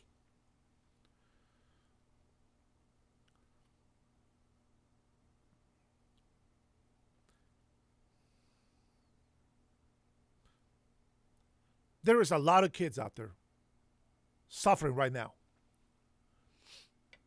No fathers, no mothers, or just plain neglectful, irresponsible. Hollywood is guilty 100%. Look what happens to kids that grow up in Hollywood, Disney, Warner Brothers. Fans Club. Girls make bank. They don't care. They show everything. They have no self-respect. Pornography destroys marriages. Destroys the innocence of our children. But we don't fight about that. Epstein files because maybe Trump is guilty. All because you hate one guy. Shut the hell up. There's thousands of kids out there. Probably millions. And all you guys want to do on the left is fight us because you don't like Trump. Knock that shit out. Why? Who are we covering for? Like, you were willing to lose your job to cover up for these people. What do they have on you? Because I'd like to know. You're a woman. You're a mother. And you look at us, couldn't even look at the survivors. So what's your part in this?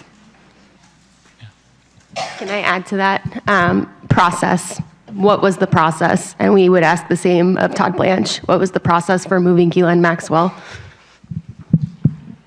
I could actually speak to. What was the process when the FBI was asking you questions?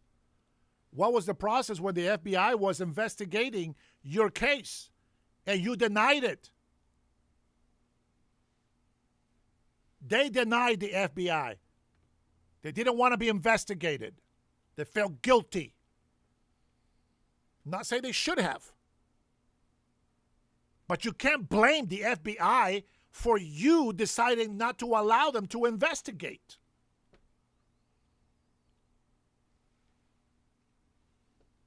Three very specific things that you should ask her. Number one, there was hours of video surveillance taken by the lead investigator at the time outside of the home, watching people go in and out of the house that has yet to be released, and we know it exists from the probable cause affidavit. Secondly, back in October of 2003, there's record evidence that there were surveillance inside the home because cash was stolen from Mr. Epstein by one of his workers, and Sarah Kellen showed police that video from inside the home. That means surveillance cameras in fact existed in the home. Where is that video? And then lastly, Maxwell photographed everything. She loved taking photographs of people. That was her passion. They have not released even a fraction of the photographs that Maxwell took. So I'm just going to add on to Danny's point about process and be a little more specific. So what transpired in advance of the files being released were a number of the lawyers who are in this room provided DOJ with lists of names. I think one lawyer provided about 300 names, and those names got released in the first batch. Many of those names got released in the first batch of files when they were dumped. The lawyer went back and said, these names need to be redacted. I'm just going to use Danny's as an example. I hope that's okay, Danny. So her lawyer went back and said, redact Danny Bensky's name. There's a lot that this investigation needs to do just that. And so what I can say with certainty is that if you're a socialist Democrat and you support transgenderism and the LGBTQ, shut the fuck up. You allow children to be mutilated. So shut the hell up. What the inspiration for this work looks like, and I'm looking at it. I'm looking at all of you. I'm looking at every single survivor, known and unknown, that continues to inspire us to do this work. And I thank you for being here.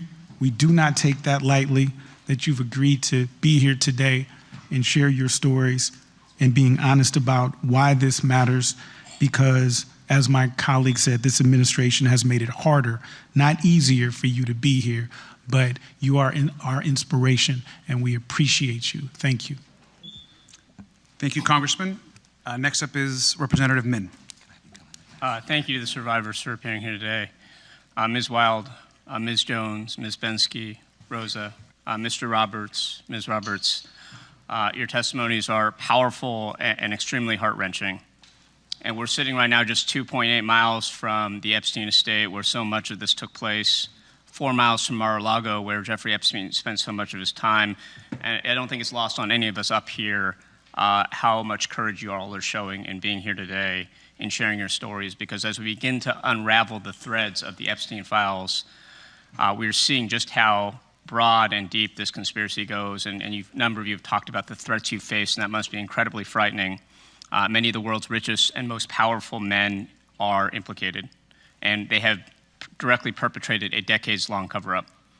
Even after we were able to pass the Epstein Files Transparency Act, over the maneuvering and objections, I'd add, of President Trump, then Attorney General Pam Bondi, and Speaker Mike Johnson, the rich and powerful were still able to pervert justice, with the DOJ refusing to turn over 50% of the documents in their possession, redacting the names of the perpetrators while releasing personal information about many of you, re-victimizing the survivors, and that's outrageous, and we for damn sure need to ask Pam Bondi what the hell happened here and why she chose to re-victimize survivors when she appears before us next week. Mr. Hirsch, I want to start, Ms. Hirsch, I want to start with you real quickly. Are you aware of any instance where the DOJ contacted survivors before they released personal identifying information about the survivors last year?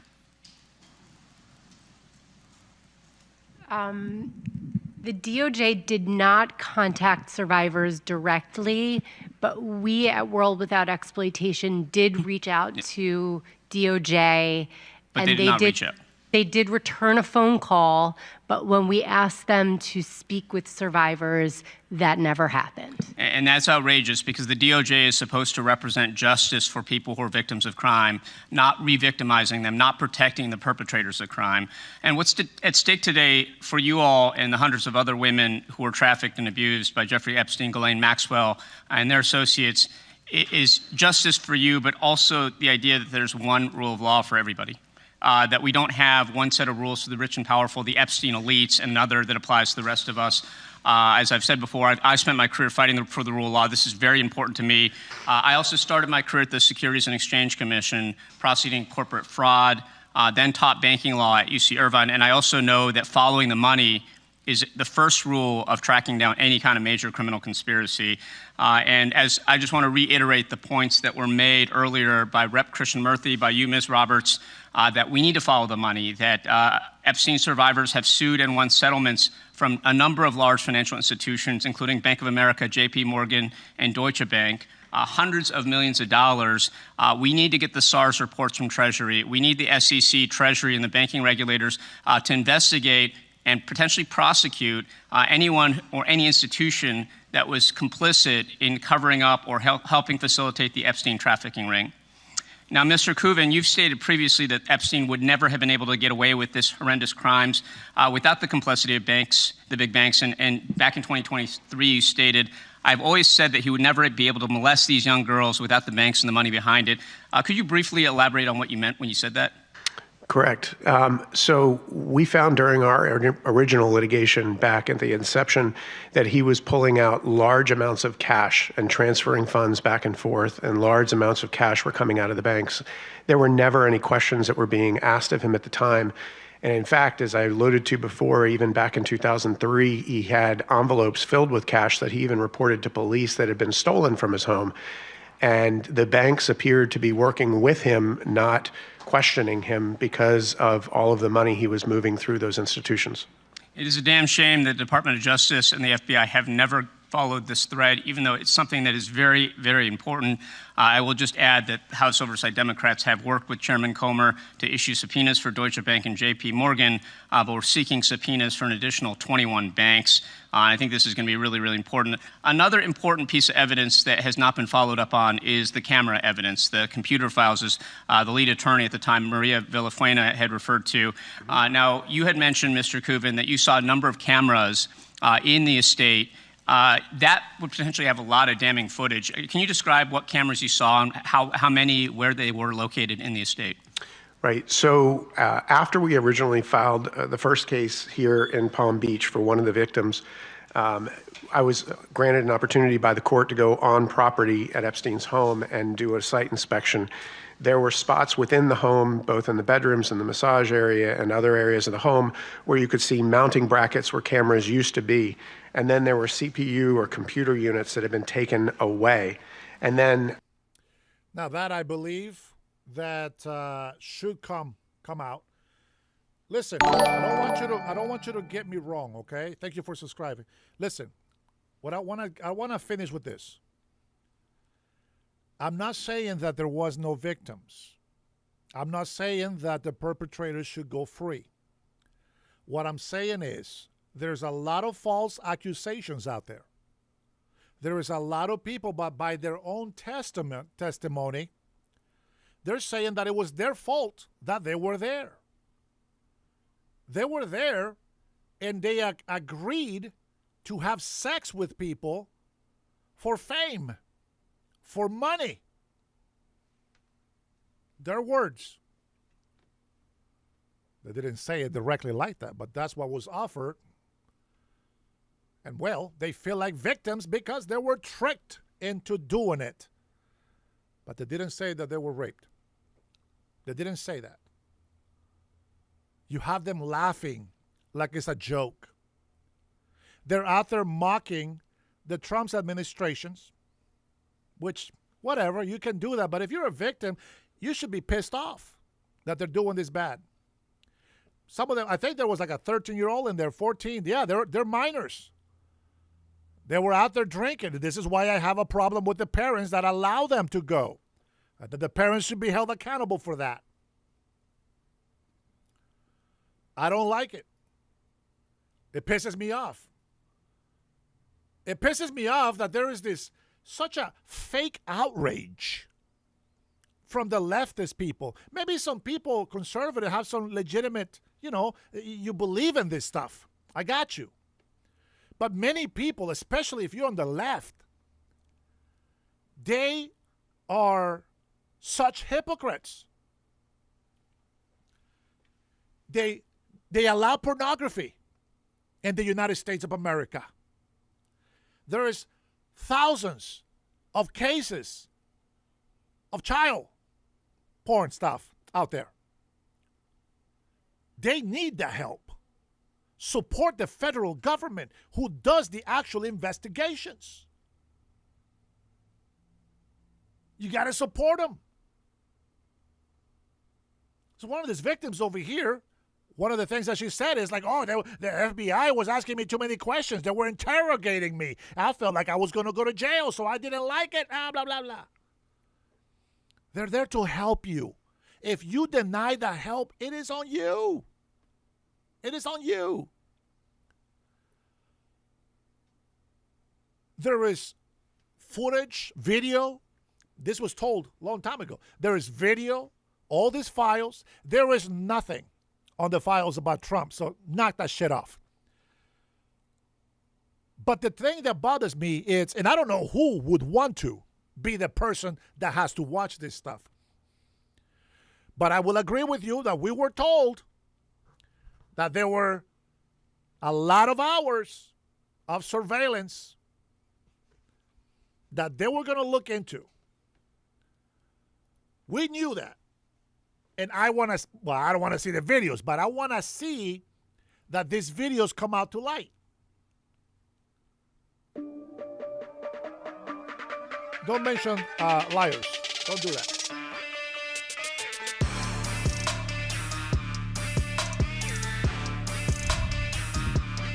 I want justice. for the real victims. You have been here with me today. Thank you for your likes. Thank you for subscribing. Thank you for becoming members. I appreciate you all. I will see you in the next one. I think I might come back tonight. If I don't come back tonight, we're going to have to do it tomorrow. But I want to say thank you guys for your love, for your support. God bless you. God bless your family. God bless the USA. I will see you all on the next one. Peace.